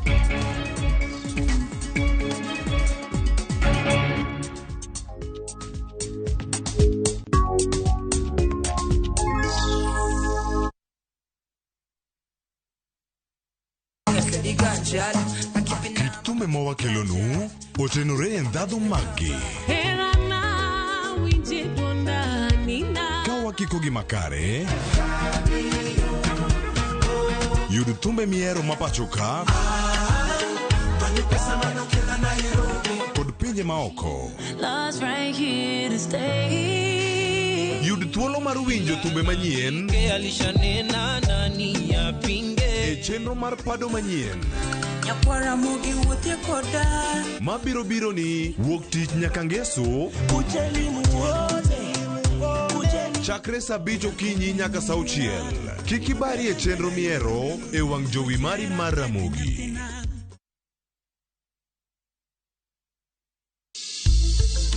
Riwri kodwa chieng' tich ariyo e penj laktar. Kikelonwa kod Equity Afya. Equity Afya, thieth machiegni kodi. Aniluonga ni Dr. Mwata Ian, an daktari matiyo sia Equity Afya. Ka upuonjowa e wi ng'eyo matut kuom tuo mar athung'a mar ich. Koro gima timre ni nitie gik moko kaka bacteria, nitie gik moko kaka viruses, nitie gik moko kaka parasites mage makelo shida ni. Mana e penj laktar, saa 12 odhiambo, kik bai.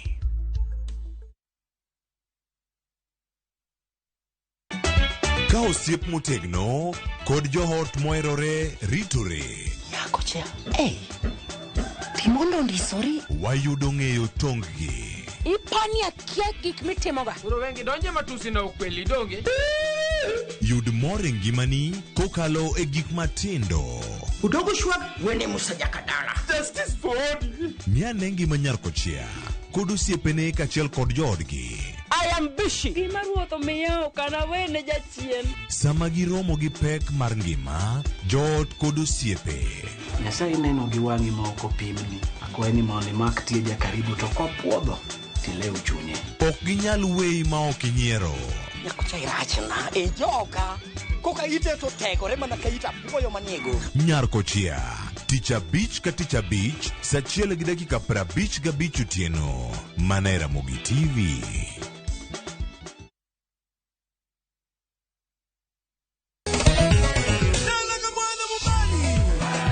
Ngoma Owake en od jothum. Ngoma Owake akelo ni mix mokwe. Reggae, ja, Rastafari. Tuaf gi jothumbe nyakoro mago jonka mora magintie. People crave is the different. They crave the exotic. Yeni kila thum ni kare. Kama nene edition. Benga kaluka Cha beach nyakura magajuang sukus kamwati memana kama Kitemana ngoma wake nyinga en Papa Viken wukich tichario tichadek tichangwen tichabich sapar gidaka paga beach nyaka sapaga rio warom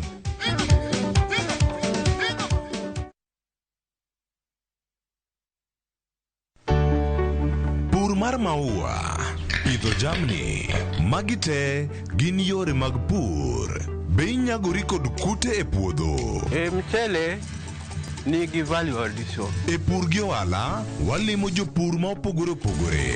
Challenges ng'eny e pur generally. Egime jopur iluongo ne janeko. Ka wafwenyo ni yore makare mag pur kendo waduoko penjo mora mora. Pogruok mane malich kata maduong' kind dhiang' mar ring'o gi dhiang' mar chak. Motenore kod weche mag pur kod japur. Kwaseketo manyiwa to sama wapitho cha be nyaka wapith gi DAP. Wan nyaka gi kanuna. Ma nyathi kamongo. Riwri kod alori nyaka Black e chenro mar pur gi ohala. Tich adek ka tich adek, saa 1:45 otieno.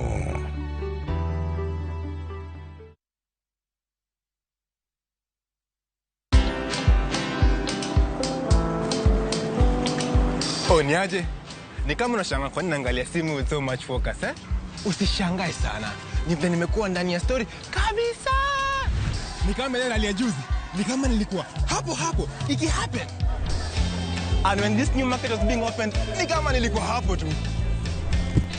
hata vile local tourists walipata special rate at the coast, I was there. And when this new road was being commissioned, I was right there. Na hata wewe, unaweza kuwa na nia story, wherever you are. Just download Citizen Digital. Stay informed on all the news and events as they happen across the country, the continent, and the world at large. Download Citizen Digital, Kenya's #1 news app.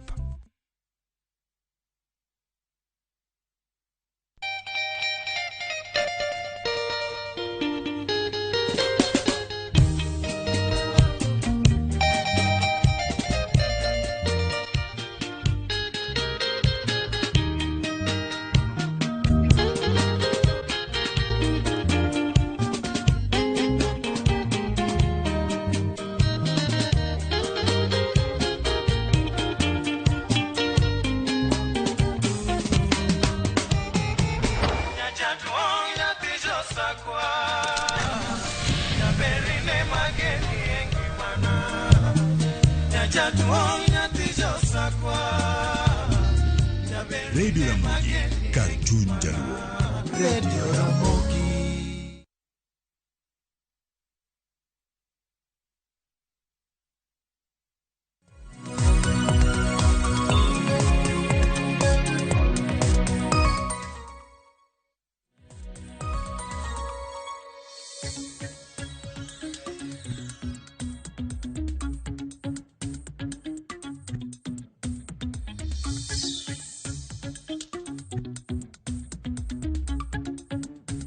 Nyakaramogi jonga geno no kinyi mari dhi mbele yo makare gie sani aneno kanyo ka en dakika par kende tok saa achiel mar okinyi. Pile ka pile kochopo kanyo saa achiel mar okinyi wachako twak marwa mokwongo e chenro mar piny. Okinyi ma kawuono thuon wach ma bende wadwa twake e twak marwa mokwongo machakore sani nyaka ngomol kanyo saa 2:30 mar okinyi otudore kod weche mag thieth. Chal mar thieth e pacho kae. Chal mar thieth e Kenya gi sani chalo nade ahinya to higni 10 koro nyaka ne ayanga sirikal mar loch gwenge e pacho kae. Sekta mar thieth nokete lweta sirikal mar county. Kata kamano ywak osebedo mopogore opogore kalore ni sirikal mar county okosebedo katayo weche mag thieth e yo makare. Mano ka achiel koda kaka piny Kenya oseketo girimiti kod pinje maoko, mano moriwo pinyno mar Kingdom Saudi Arabia ka achiel kod pinyno mar United Kingdom mar mondo mi nurses ma bende tiegore e pacho kae oyud thuolo makare mar dhi tiyo e pinje maoko.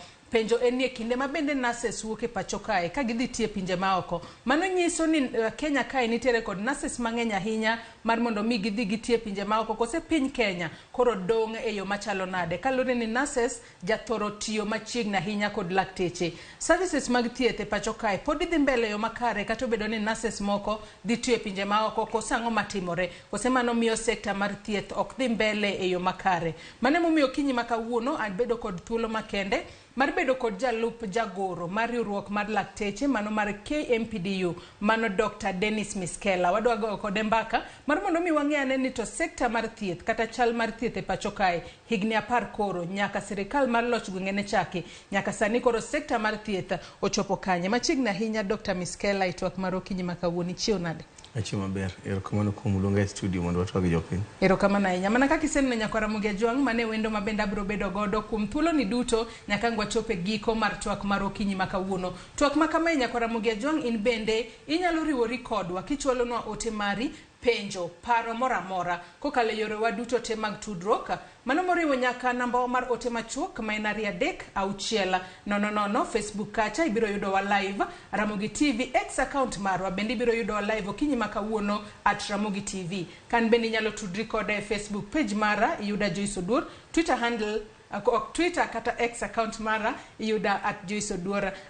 Dr. Miskela wantiere kod higni 10 mag devolution e pacho kae. Adwa ni wachak kod kanyo. Chal mar thieth e pacho kae chalo nade? Odiochieng' manyoro e kinde mabende ne riwruok mar lakteche mar KMPDU ne obago twak ayanga ne giwacho moko kuom gigo mabende ne gidwaro. Ka bende koro gidwaro ni sekta mar gidwaro no nywandgi mane twak mabende dhi mbele Bomas of Kenya. Mae biro nikech ang'o? Sekta mar thieth higni 10 koro nyaka ne devolution chakre chalo nade? Erokamano. Kuom higni 10 mosekadho e thur kacha ne devolution chakre osebedo gi ng'ikruok mathoth. To maluwore gi kaka ne weche mag thieth obedo devolved down. Nitiere kaka ne jok manondiko sheria noketo schedule 4 mane bede iluwo kane iligolo weche mag thieth gi other functions tije moko national kitero sirikande mag gwenge. No ka governor kana donyo to noketo pressure mag keto ne ker manokadho ker mar Uhuru mondo o migido services gichak makani temo ng'is gi ni girit mondo ket structures kata ket okang' ma weche go nyalo chopo go piny to ne gitamre mag ni ker Uhuru ne temo thiro devolution to ko nomiyo nowenegi kaka ne wacho ni kane gin sis magi umo gi piny ni hatimnegi kamano to mano kelo challenges mang'eny ni structures kata functions ne okobedo done properly pesa ma tije gi ne dhi timo ne pogo keti ko je ka wende thieth no or piny kacha to funds kata pesa pod dong e ministry kejo ka ministry mar health wasani 90% mar devolution mar healthcare ni sirikali mag gwenge to pesa mang'eny mogik almost 70 to 80% e budget mar healthcare dong e ministry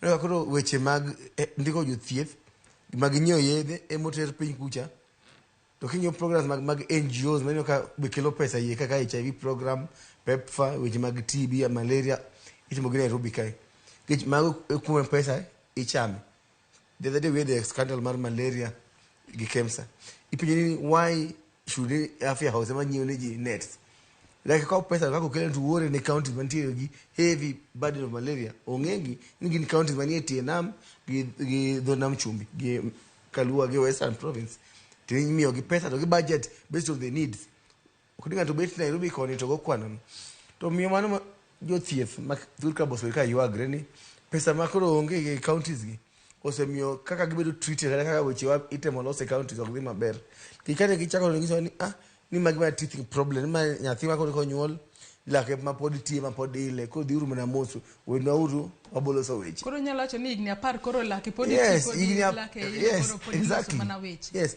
omio 2017 no the strike mono tem los weche gi ma bende wi gi agreement mag jo county ndiko CBA kod ne gi go timo to the most sad thing ni onge gima negative mane wawire kod gi from pesa mane gimedo ni medowa ne jeri go ndiko jitich promotions onge masani kinyo most counties wase flag Busia Kakamega wase flag Embu Nakuru counties ma poko promote activity mangato kaka no dhi joburu pachiel kano cha kutich 10 years ago mane joburu pa poditi nyaka kawuono ineno to ng'e joburu giki leo godo kata one day retirement benefits gi bo affect issue about employing the acute shortage the dakteche mose we tich na sirikal kata kapok wachopo acute shortage mano nok mar dakteche pacho iwacho ni wachno mar promotion en achiel kuom wechego ma bende lakteche yuago matamra gi nono iwacho ni moko nyalo bedo ni tiyo kuom thuolo mar higni 10 koro to poko migi promotion ka ber lakteche ka thietho e osuptende ma pacho kae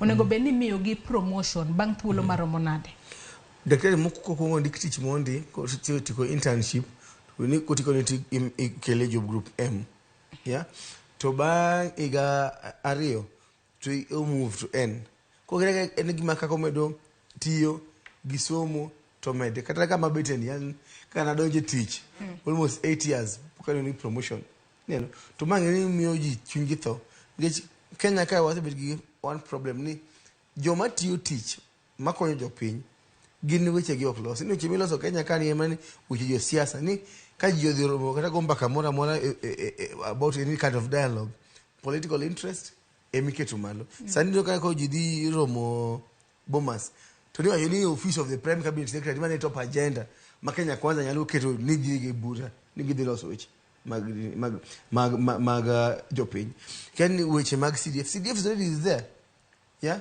is a priority for now okay give me nyaka ko ne ji magna break ni dalose kata BBI ni neno kan timo weche BBI kan mamiyo gi proposals wa around health service commission jopuonj ni gi commission margi police ni commission margi ba bende ko paka ke dwaro gi gore go pile gi IG judges ni gi commission margi every sector must gi commission to ko healthcare kai wangizo gini ka weche mag counties gi otamogi kechini je what year county apart from the governor dijo ko yo governor teach obedi CECs ka most of them making your qualifications given oko institute of education MCA you know what you mean birth certificate maybe to better MCA to ni ngado be piny ma discuss a 40 billion budget. Ma one of the things we discuss the budget ni en budget man healthcare. How we live and understand in this investment in healthcare. My output. Daktari yatama ko kondika jagiri prario ga boro. Ichulo 100,000 nango. Okay, no so we give abirio. Kono ngeni kaka in MCA ni jatelo. Onge omsache gima daktari all ministers isicha. Onge oni en kichule kia 200,000. So neka consultant ma most senior maybe earn 500,000. So and jatelo and more. So the mutiro which bag mshara mag thieth. In fact, as so bad that some counties kaka Kakamega kilo daktari selling me a beach per day kako tongo on locum. They don't employ them on permanent anymore. Same with Nakuru. Yeah, daktari karamana Kenyatta kai ma daktari ichulo mshahara na katamana ngama bi otongo madhi mjengo kidogo yote. Once you're done, that means you daktari chunyo tho could they teach daktari. You question yourself, will they be able not them of pay your tour? You get daktari kiwacho the problem to be like patient the mobonge shida ni to the ongeni maigiwa thagi my ipimo to cut the doctor himself, the nurse, clinical officer, no, then might not give frustrations. Okay, ani o Kongo goal ni tagru clinical so dio Kongo lost we check mata ke bende poko chule msara. Loan kabisa. Mahitaji bende ntire gode out komodake. Kuma mmoja wini kile weche ma omio koro ochupuka kwa wacho ni kaji diromo wacho anything a cost of living. Which man health kabenya kabende in two ways. Nikota wabende cost of living no ko they high. To as healthcare workers wabende wa suffer. Wabende we also need that pay rise and all that. Get taxes moment mangenyi. Number one. Number two, cost of living ka tago jo pay. I've thought about cost of healthcare. Yes, ngatokyal the rego machiem dala. Ngatokyal the judo school fees. But the worst of all ni kanga to tuo sani finyo omoka luko Kenya kai. Nyaki use lopi moro, nyaki use deri moro. To maybe the angni then eminyedo mondo usi mondo ka yiri kata giba chame odni. So healthcare has contributed was also kilo weche mag vier kaluo. Sani kata unka ubete ngeni ntie WhatsApp groups mangeny ma untire ma ngato ka tuo dhi chango. Ngato setho dhi chango pesa. Rielo timbre healthcare ma okwa focus on kwa losa nini is the biggest contributor to poverty right now. And that's why UHC which mag theater manono wacho sani wacho ni you must be able to when you theater maber moke dhiela lok mora mar yuto edalani kitu. Wach machielo mabende ne uwacho odiochieng' manyoro en kaluwore kod nok mar lakteche pacho kae. Ang'eni in kaka daktari Dr. Miskela pono ne ng'eyo kwan jopuonjre mabende otiegore higa ka higa mar mondo mi obed lakteche pacho kae. Wang'eyo ni nitiere lakteche mapok ondike tich to nitiere mago ma kaka iwacho ni osetiyo tichulo omenda matin ahinya, mano omenda ma pile ka pile. Nyaka sani onego bed ni piny Kenya ndiko lakteche adi e tich kae. Kwa wacho kata wantiere kod kidienje mopogore opogore mago subtende pachoka wantiere kod mago ma levels mopogore opogore. Level ka level mar osuptal onego bed ni nitiere kod lakteche adi mondo jotuo kochopo kacha kik yud hinyruok mora mora, kik yud achiedh nade mora mora, mondo ka wawach ni Kenya koro onge nok mar lakteche. Ka riwruok mar thieth piny ka WHO wacho ni daktari achiel obene tiyo ne jopiny 1,000. To sani Kenya ma sani daktari achiel neno jotuo 16,000 for per auchiel. Moko be 17,000. Yes. So that's one auchiel. Nurses. Okay, nurses, 25 nurses should be able to see 10,000. No, 83 nurses. Out of the 10,000, they should have 83 nurses handling them. To Kenya Mamasani N25, maybe we are less than half.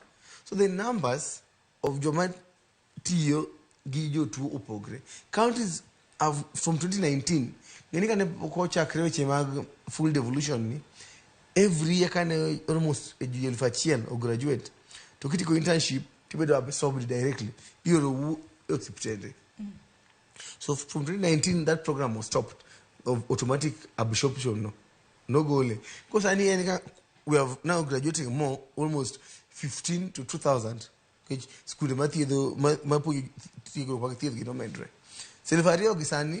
from 2019 up now, less than 100 doctors were employed. So you employed nitie dakteche matho. To ang'o momiyo mae timore? Ang'o momiyo sirikal ma pacho ok dwa ndiko lakteche tich? Tadiera jo Kenya duto nitiere kod ratiro mar yudo thieth makare. Daktari kidhi osiptal kacha nyaka ine daktari. Ang'o momiyo ok ndik gi tich? Nikech sekta mar thieth nitiere sirikal mar county kosa ang'o matimo? Begin this shortage was a bit of county government.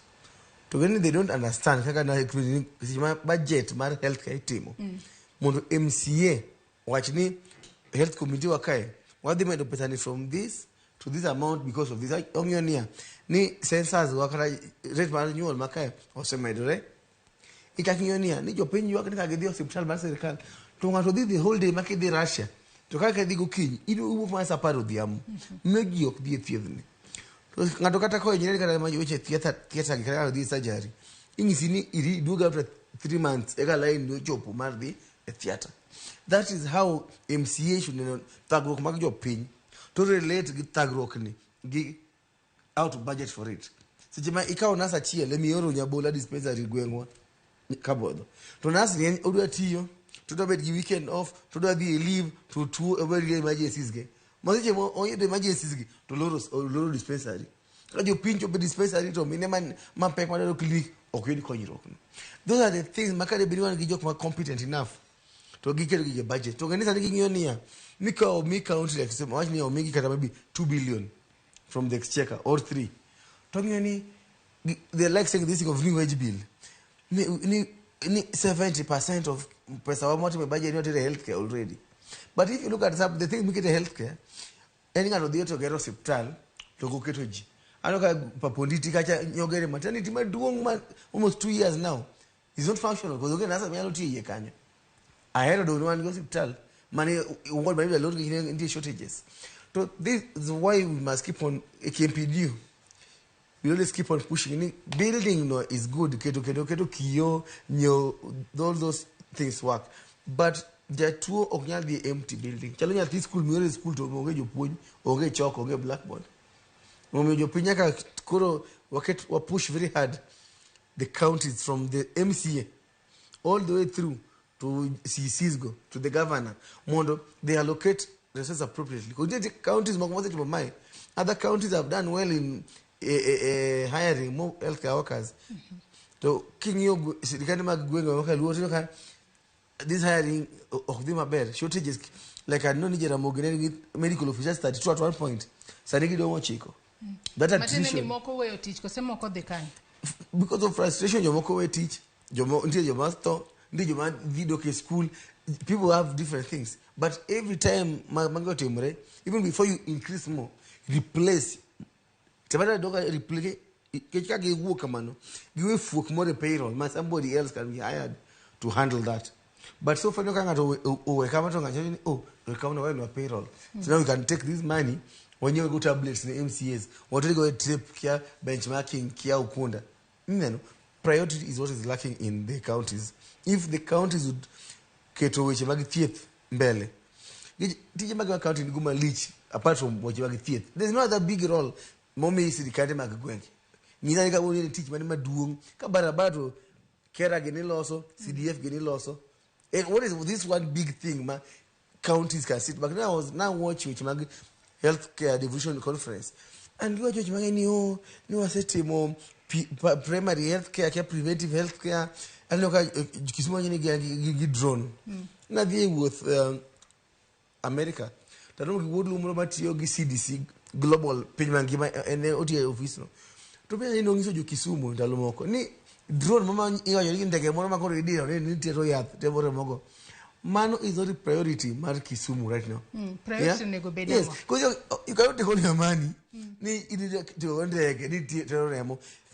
Why can't we just have no actually basics banyaka bedio siptendewa nika wasegiro health center dispensaries gi mokero ngi nurses moromo gi youth moromo to some kama malaria endemic zone yedhe malaria kikosi maybe antibiotics kikosi at least at dispensary health center level then you say every dispensaries gi hospital gite until get pull together to be an ambulance in that region basic monego bedo siptendewa yeah.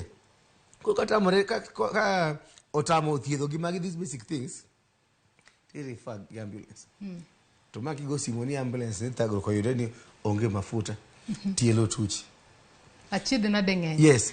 Kapod wantiere mano kanyo kata enok mag gik mopogore opogore ma bende pok ochopo kare osuptendewa ma pacho kae. Wantiere kod wasewacho ni isewacho yo makare ni nok mar lakteche to nitiere. Kata kamano, iwacho kanyo ni nurses maderom 25 onego bed ni neno jotuo 6,000 koka 10,000 mano odiochieng' ka odiochieng'. Nyaka sani waseneno ka piny Kenya noketo girimiti mano ka ochakore wanyalo wacho ni gimoro dwe mar 7 mano ma higa ni girimiti mar 2 mano mar kao nurses ma pacho ka kata mar yiene nurses ma pacho kae mar mondo mi uge pacho kae gidhi giti e pinyno mano mar Kingdom of Saudi Arabia. Higa mokalo bende sirikal mar amanen jatend piny Kenya Uhuru Kenyatta bende ne oketo girimiti kod pinyno mar United Kingdom mar mondo mi nurses ma pacho kae uge pacho ka odhi oti e pinyno mar United Kingdom mano nurses maderom 20,000 nowuok e pacho ka kadhi tiyo United Kingdom. Penjo en ni e kinde ma nurses wuok e pacho kae ka gidhi tiyo e pinje maoko osuptende ma Kenya kae matende ni nurses ng'eny ahinya ma nurses 25 nitiere osuptende te manyalo neno jotuo 10 kosango matimore jotuo 10,000 ngini penjo nyalo duoke dire ni kuom nas mosetieko tich to onge kama dhiye kuom nas ma ichulo siling 20,000 bang' somo gitije ma gitiyo ni back breaking mano nas ma nyaka bed gi haki mar dhi manyo yuto kamoro to ka nurses wasani are on high demand ke nurses are very good. Otiege yo makare. Yes, kinena nurses kata ma wuok Kenya kama dhi America sani kama tiye kende nurses 7 wuok every month. To gin nurses are very very competent. Most of the my demo tie gin manage experience. Gin which bag the experience with ye kai. Nurses ma the Uingereza. But you know team agreement. Gima kono mar Saudi Arabia. It's good for their yuto mangi. Kende sani ngene wedo ni diaspora joma ni oko. Ema kelo no dola mongi kwa na weche mag majano weche mag kahawa. Forex number 1 forex ana enda diaspora remittance sani piny masani. When I was serikal temo ni karibu ndo jogo dhio. The only problem about kaka ja union ene ni sichemi kao nurses go itero oko to osiptende wakai to ongema countries kaka Nigeria, Ghana sani odonje crisis okethre gina thiedho gi nurses gitema qualified not got out there makolo they don't have nurses to kwa ngio mbele kai Kenya they cope with that problem because one leadership more health sector more look at the long term plan gini go to train and export gini ne pesa donjo because they don't care about ni sejema in hospital my nurse ma experience to onge mi obio konyere to nyathi okwame experience my delivery okay very soon what they in a very very serious problem but for the nurses it's okay let them go give the gimani ka nyalo improve gimani but I heard challenge government ni gitemana me those nurses opportunities here first because I'm very sure ni ngamine wuog dala gika madhi manyi joko go wuog no more ndika mosa yude ngikro egwenkai so wawajno wakuwa loso siptini watemu apong ma ratio mar gap ma wango cha waloso then niko wangi excess because you can't tell me Kenya kai sani ko ni piny ma Uingereza piny ma Saudi Arabia piny ma America very rich countries ningino nyalo punyo nurses gi maromo to niko Kenya ni wan gi nurses maromo no but currently as we do one keto fuk maduong piny kae ma dhi kelo problems mbele kae na very very short while kwa manonya kwa tem kwero muno kik with a normal thing my encourage Miskela Dr. Miskela ilero no yo makare kaka ikinde mabende kata lakteche kosetieko tiegore kaka gitimo internship margi kuom thuolo mar higa achiel mondi eka koro pono ni nyalo ndiki e tich nurses mabende itiege pachoka nikech sani koro nurses makamago ka achiel kod midwives omigi thuolo mar dhi e pinje maoko gine kinde magitieko tiegruok onego be ni luwo laimane mar mondo mi ondik gi e tich gin bende pono no giyude omenda mabup magiyude pachoka e kar dhi hao omenda makamage pinje maoko. Yeah, nurses kosetieko sombgi to gin gitimo board exam ko na cancel exam de cancel gi madhiro miyo gi penj makise kadho penj ni ekimile seni mar dhi tich e gwenkai.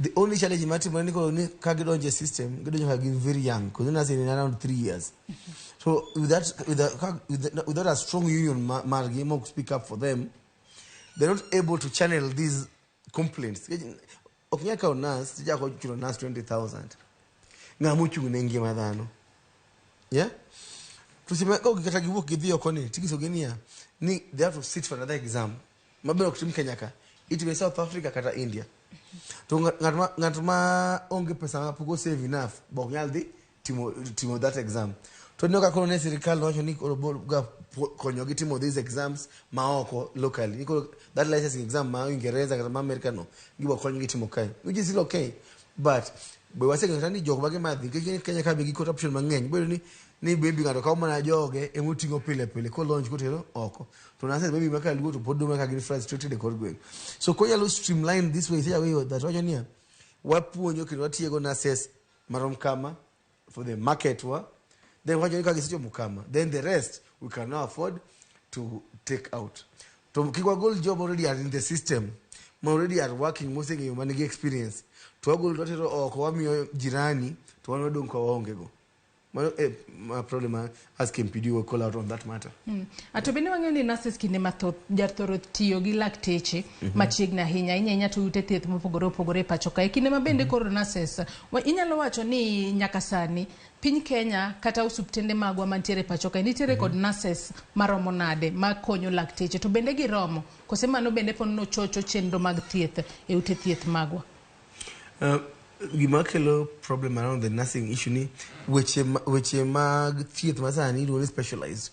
Inka daktari ka bedo medical officer tapuonjre kata weche mag nyuol weche mag joma mine gynecology kaka nasomo tinga somo bero gi mar palatal surgery tije monge weche mag theater mag anesthesia same gi nurses sani nitie nurses ma iluongo ni renal nurses mag weche mag kidneys roko and all that nitie nurses mag ICU nurses mag midwife makonyo ji nyuol ineno koro ka you don't have the right number of specialized nurses follow problem which say as doctors we are struggling itimo ward round no jotuo to kioro kata mono chwe yadhni to ka nurse achiel to ene won mane jotuo praberio kine o chakde chuo yedhe gi from jatuo mokwongo mochop pucha yadhno ko biga yude faithfully 8 hours kata katiko kamano or kata pimo sukari jatuo biro ni gitu mar sukari kine chwe yadhni mang dhi pimte timelines onge to kani neno kana wuotho e pinje maoko ginti kaka daktari kose no jatuo computer mondi ko ne daro this test duogi kiti computer kanyo to kondi koni mayat mi jatuo bende kore to nas kawe immediately to mi jatuo in fact the wards moko miloro America ni nurses onge moromo teaching with COVID and all that nurses no way teach mang'eny more the other businesses because they have been closing down because of shortages for them if there's no nurse you close that hospital to any guy one nurse achiel anything for the hand to stay there but the quality of treatment okay that whole process is not very good that's the challenge ma timre a public hospital kani no ka jopiny waka inyani oni nurses masani giro konji o na bi hospital jatuna no bedo treatment rach motho gima jopiny ok understand ni seche me idhi ino ka jatuoni no komi yath jatuoni no ko luoke no ko luoke kidonda ne yini nurse ne mithogo idhi mtandao idhi complain kito video tikeni nurse ni kata nindo pokno nindo for the last 2 days Moko be complain nurses woyo ne gimara yes which frustrations imagine in nurse I don't accept that but you give that no ng'ato no donjo tich kata mana pimodho pokno modho kata lunch no kodhi en kende gi jetuoche to system ko gisejo tesni wagi shortage nothing is done along the way can jibet gi stress levels jomoko donjo alcoholism and drugs because you see how patients are suffering githo mawuok no ema kelo these problems kinyo for example weche mag maternity kata mama Lucy kai ni ng'ato jatuo no biro ma nyathi othoye no kokonye jang'ato no bleed out to okonye unnecessary udwa deliver ji mama Lucy must have 2 million population honestly miyo man much kayo kama dwa nyuol ero ntie kai merima ose konyre be ma bleed be ndi bathe koni it's chaos and this how to make out your opinion blame the right people magin governors gi jomo make decisions the poor nurse takes the biggest blame nyaka wakonjo wagi wabende kwa ero ka jopiny thagre To kaber nurses onego bed ni ndike tich.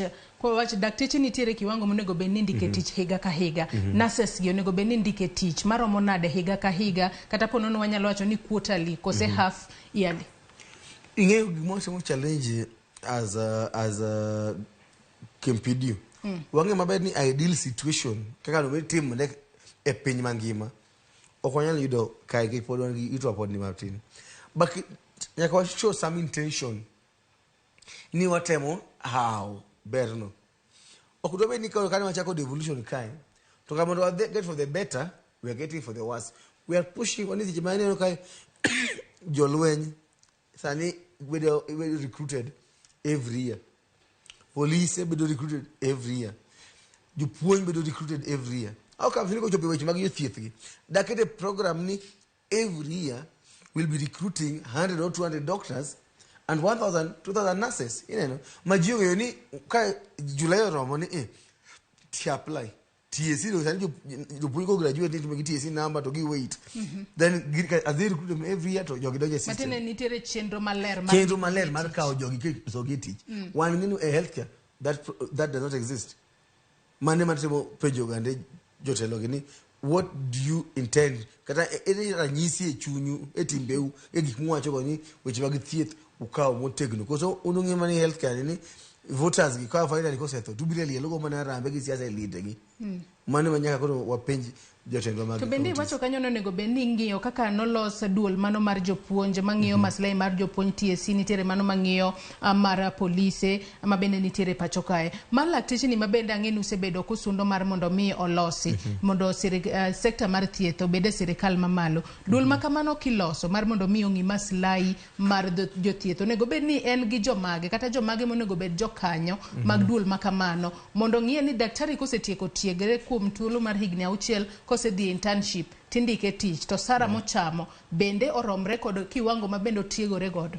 Yeah, duole wase yuago kabisa king'iyo sani joma manage weche mag jothieth gi en county public service board. To board ni kata joma nie iye gin joma ok understand anything kata guidelines ma PSC chiwo ok gikia, schemes of service gikia. Neno ko yuka county achiel is doing a good job. County moto for example mano kalure kod public service board mar county no kose dami ranyisi Homa Bay e bo governor witi jothieth ni chulo mshahara ko leo 1 month 2 months constantly from the first day manadonje pa for the last 10 years. To kane mama donjo Mama Gladys oka campaign Mama Gladys, but for a fact ni a count Kenya kasani one of the counties which chulo ji earliest in Homa Bay. Ni simply because ni koloni board gitimo change, now doctors have to go so okunyal keto kamano ni we have to be at the mercy mar siasa ni based on ngamo win then ineno ni lokruok bete maber kata marach inka isomo kata ngato ne classmates to ni dhiti county X to the county moro to ni ka county modhi no ne county marach to ini kada mi yombe mi dhimbele mi kabnya waduke ni because of counties to the same country to mshera michulo jini bende ok ni county kao osuru magi kawe chiro magi chulo go dakteche hapana. En msana mawuok exchequer Nairobi and taxpayers money. The salary michulo dakteche en pesa mawuok Nairobi ma onge tiende mondo ni county achiel kao pesa no tiyo kod maber chulo ji the right salaries, county mondo kao pesa ni chamo timo gik moko make sense at all. You know, in fact there's something only facility improvement fund bill ma we now tantani sasa mangato the hospital muthi do thieth mo chulo bill pesa no onego kaw go hospital no to tiyo go mondo gimedi yedhe gimedi ndiko jotich gimar gero hospital gi sani kikaw pesa ma kaka wan kaka wakani for example Embu ama Kiambu you will also 1.5 million 2 million in that month pesa no ite the county governor amwani pesa ni obote ona obo loso go barabara gibo the get trip Mombasa gibo nyiewo computers en pesa mukduoge andaza ino kasi mko ni yedhe orumo kem sacho ni one wase mi yedhe moromo to you owe us 200 million pokno chulowa gi yedhe gikelo negi to you chulo to they don't plow that money back negi chul kem sa mondo med gi yedhe ko ne ku jobo gi shortage gi pesa cha ka donjo cha to ku gole jalo ngama uso nyanya to ko uso nyanya mo ido hande to do chamo halano bedo gi pesa mo okano mar nyiewo stock modo kendo We're now pushing most counties. I know until counties mostly West Pokot again. Mostly sign that bill, man. Facility improvement fund. My pesa mi raise hospitali. Itiyogo kanyo mondo losgo iberi go hospitali mondo jopiny oyud thieth malong'o. To wang'eyo ni kinde mabende sirikal mar Kenya Kwanza mano mar jatend piny William Ruto kinde mabende ne gitimo kisera margi mar ombulu mano ka yiero mahiga mokalo pok ochopo. Nitiere manifestos mopogore opogore mabende ne giwacho ahinya to e sekta mar thieth. Sani wanyalo wacho ne en higa achiel koro nyaka ne sirikal mar William Ruto chak tele pachoka kaluwore kod manifestos mag Kenya Kwanza un kaka jogo mantiere sekta mar thieth. Buse neno ka gigo ket kare monyalo wacho ni ero koro wan jothieth wawinjo ber. Manifesto mar Kenya Kwanza nowacho ni gibo ndiko jothieth 20,000 higa ka higa. To mano pok otimre kaka wang'eyo. Kwa no ido buok kaka ne ker nyiso ni en dwa launch community health service jo nyamrerwa 100,000. To pinyindo nyamrerwa ni enti yako de kanye. To gin joma ne to gisomo ang'o. To wasai se ka nyamrerwa mitiere kod gweng' minyiso gini koro gin tijgi wuotho kod gweng' gi fwambo tuoche. Ka gido kama tuo to gitiyo hospital. Kagi kao data mag jo pressure gipimo pressure to koyudo ni pressure titiyo hospital. To pinyo gini kise kao gitiyo hospital to gawadi thiedho gi. Oknyal wuotho kod gweng' kika imanyo nyithindo mapok odhi skul moko somo. Tiro gi skul. To idhi skul to jopuonj onge, buge onge, chok onge. Nyaka get system ajo ni kindiko nyamrera 100 to indiko 10 medical officers. Ma hospital kada reach a gweng. Ma ka nyamrera paro wuothe kod gweng ni to gi report to maybe daktari achiel. Gik mag yudo gote daktari ma handle. Ko tamre to next referral dhi kanye. So there should be a proper referral bill. Ni cause yodi e kod gweng kai what next. But currently na blind maki ngado wuothe gi tablet odia ni kama data ni ango ndio mama nigi diabetes ni sukari. Yodo ka what next? Yedhe onge insulin onge hospital kata metformin machine ya pime go be onge sirene da chuoki go be onge. So what was the need man diagnosing tuo no ko kinyal manage? Just ends up frustrating people get ni your ignorance is bliss.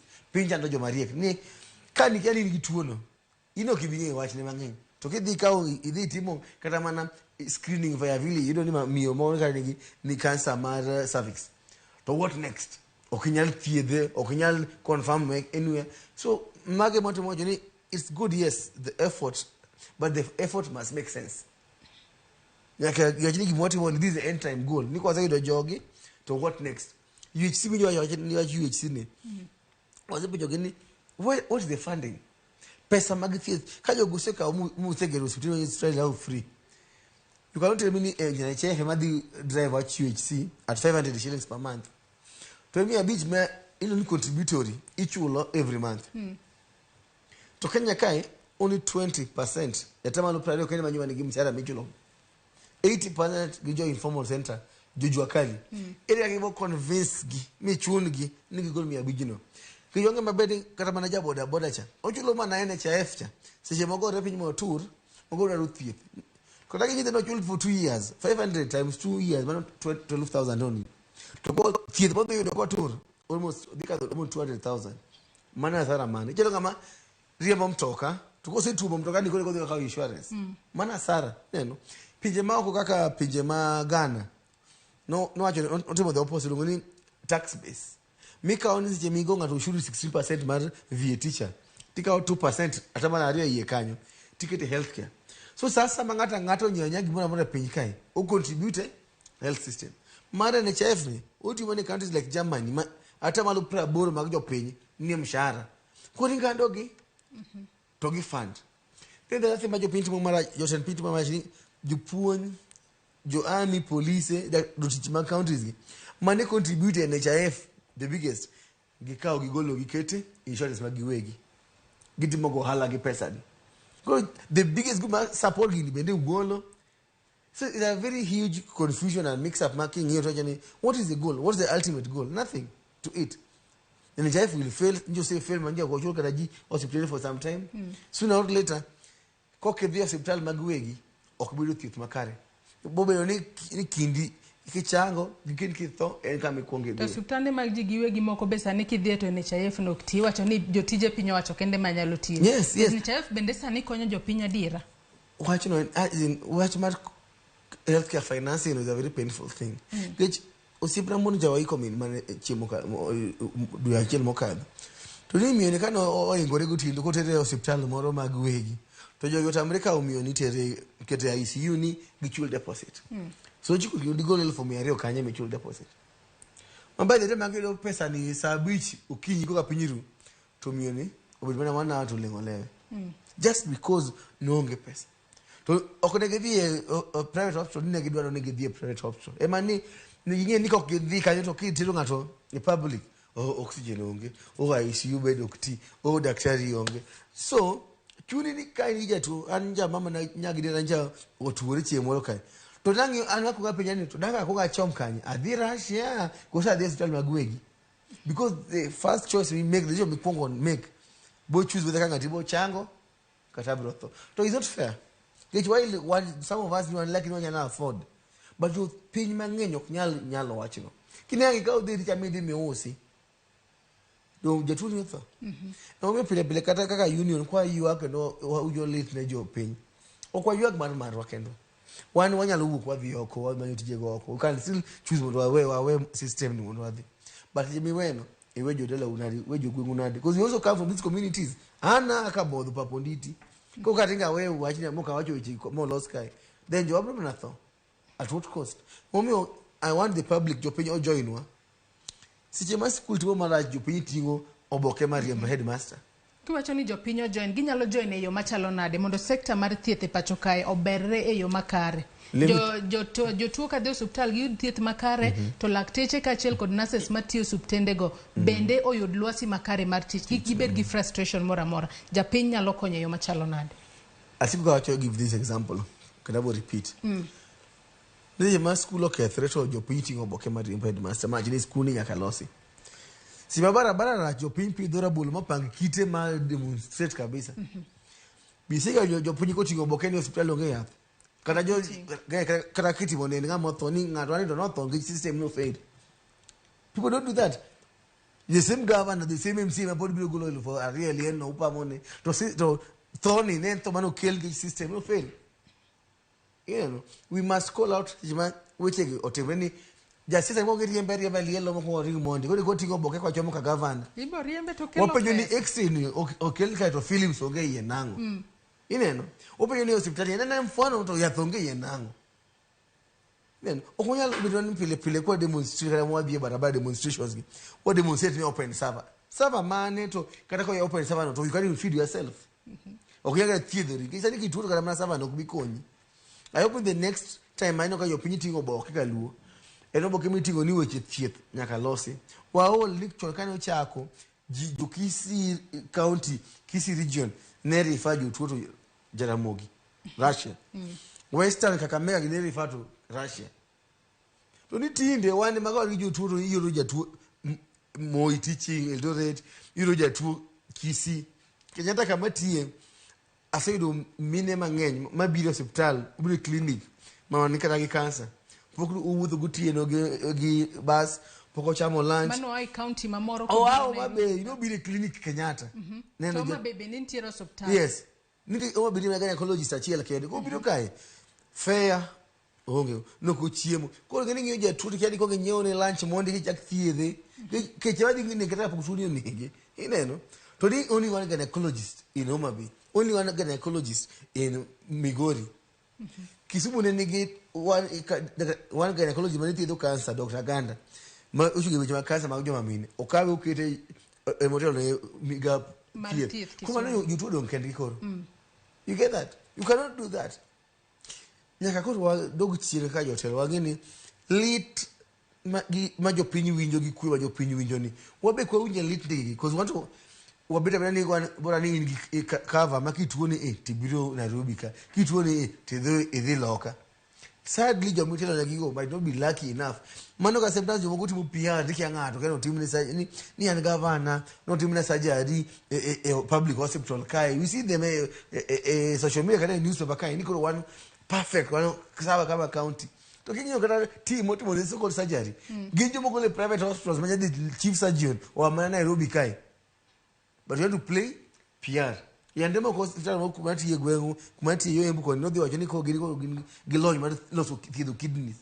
Gikaw japui mone ni roke ni problem gikedo ni kete ni transplant. It failed terribly jatuo ni no tho. Because this games maji to go mag PR ngado kia lori obiro gi nyath ni kemsa. To gipongo lori mana kata mana mbele gi Panadol. Ko jo beja ni yath no kel to yath thonge. Ko ni jo taxi ji kwalo yedhe uso giuso yedhe gipando yedhe. Kara yedhe moter kanyo onge na PR mana gitu PR. So we must stop. Which mag PR healthcare to kinyal kete PR ko fail to result ile makanga to tho. That's what you see when you at least got to move in school but no hoyo.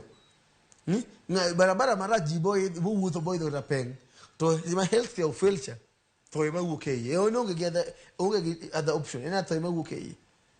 Ko mo me push very hard as healthcare workers as jopin to make sure masema jo assembly yakuru ma assembly ni the first thing discuss in which mag faith.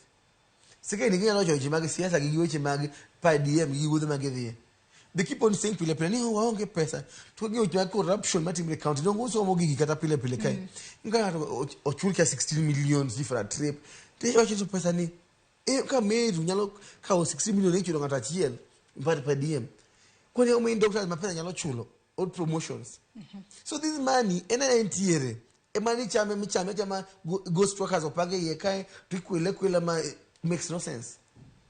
Priority onge makare. Onge priority. To ngaonego be ni keto priority ni yo makare ise wacho ni ise miyo jopiny gino monego be ni gitimo. Ahinya hinya mar neno ni thietho biro ne gi yo makare ka ging'anyo to ging'any ne weche mag ndara kende weche mag school gikete maino mar gi nyake weche mag thieth. Imulo kanyo weche mag yedhe bende ma itero subtende mi wacho ni jomoko timo PR lorio biro mar yedhe to karambele gin mana Panadol yedhe mamoko onge. Counties magonego be ni yudo yedhe kanye mar mondo mi hospital obed gi yedhe duto. Beni wacho ni yath onego be ni tero hospital kalore gi kama gweng'no nitie. Kwa tiyo kod ranyisi gwenge mantiere machiegni kod alwora mar Nam Lolwe onego be ni yedhe mag malaria ok kos kuro. Yedhe mitero hospital ge onego be ni nyiewo gi yo machalo nade.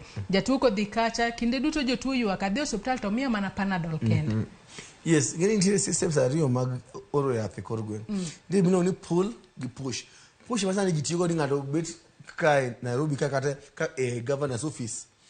Tojo ni yoda nyo yedhe mag malaria 300 million. To giketo tender to ng'at ma ging'ere to kelo yedhe go. Tiyo ni yedhe ni mag yedhe malaria. Tiyo gi counties te. Kama nanti Embu ni yedhe mag malaria. There's no single malaria case manoyo doga in Embu. For what? Yes. Yet, when you have pull, means the demand. Hospital my going on. You believe you want another man ukelo yedhe bag malaria. To gi yedhe bag ori nyanja be chalo nyithindo gi. Gi supplement mag joma mine. To ka gi sendi ko demand tiyo county. Demand no ngaone go benne ndiko. Facility no joma tiyo kanyo mongeyo disease burden gi joma yudo kanyo. Ngato ko wacho ni wato nyabondo kai gima chano mo gike jo ngware ma turgi wanodo man umiwa na implants gi gik theater e mukel no kai tutero demand county to county wacho ni they are their needs to gindiko budget agi order for yedhe go to KEMSA ngeni this is the overall demand of the yedhe gi marom kama e piny mangima for malaria kama to bende magi timore joma nitere thieth timo gigo oro demand ne county to ongiya the system opogre they are using the push system magini the miora ora makata moke dwar yoro ni ora rumbi maonge nonro mora mora yes you Panadol go kedi Panadol gi actual mago yedhe no oro nyabola neno if they could listen more to the demand and kaka gynecology thinking and madwaro ka wuono ni mi yedhe mag pressure yedhe mag prevent menekik lal remo mang'eny kose konyre to an maka that is what you work on that. But they don't do that. The other day I told you there's a scandal. Kaluo kai county Morgan Syntocinon, an emergency drug. No for 2 days. How do you? It's you at the maternity. Syntocinon. Ma and yet my every mama yeah. And because just lack of planning, the lack of priority ni gima ngado ketobele ma ngeny mogi ni what do get governor's mansion, what do I get KMC's offices. What do I get? What do I need? Governor's gari. No, some very, very loop-sided. Priority, getting at Tojok, run healthcare. Do they know what they are doing? Ade ni mak mana paro gi kanyi nyakora Ramogi Jwang pod wantiere twak okinyi makawuono kod Dr. Dennis Miskela mabende en jalup jagoro maduong' mano mar KMPDU. Ka bende watwak kutudore kod chal mar thieth e pacho kae pod wantiere twak aneno kiolo ote magi kokale namba mar 3 Facebook kacha bende wantiere live kaachiel kod X or mana ote kaachiel kod penjo moramora abro somo bang' yweyo mwaka ogesani kik idhi mabor.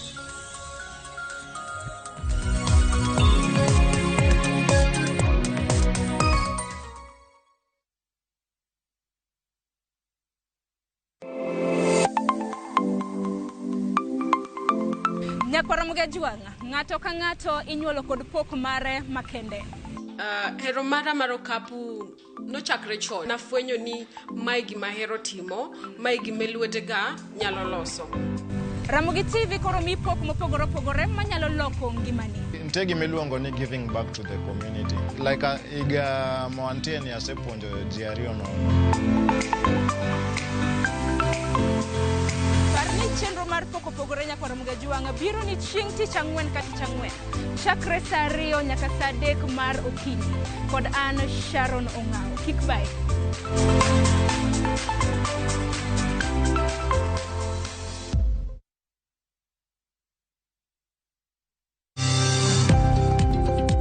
E ohala gi mwandu wakelo ni jolony e weche ohala. It is important mondo wan kaka joluo wabed gi dongruok. Wafwenyo ni adiera matut mag timo ohala. Tijni kidwa time en mana mashin mar luoko to gi kuma inyalo yude pi. Wawuoyo e wi yore makare mag timo ohala. Kisechopo level mabedo brand, onego bed ni gimoro amora mitimo en gima timo ang'o makelo pesa. Wakonyi dongo ohandi ka wamiyi yore mag kano mwandu. Investment group kawache mana gi nyinge no en choko pesa kasto ikete kamoro kasto golo nyinge mabiro konyi e kinde mabiro. Omiyo wakwayo ni ji duto ket pesa gi e savings mondo wapuonji kaka gibiro tiyo godo. Riwri kodwa chieng' tich ang'wen saa 1:45 otieno mana e Ramogi TV.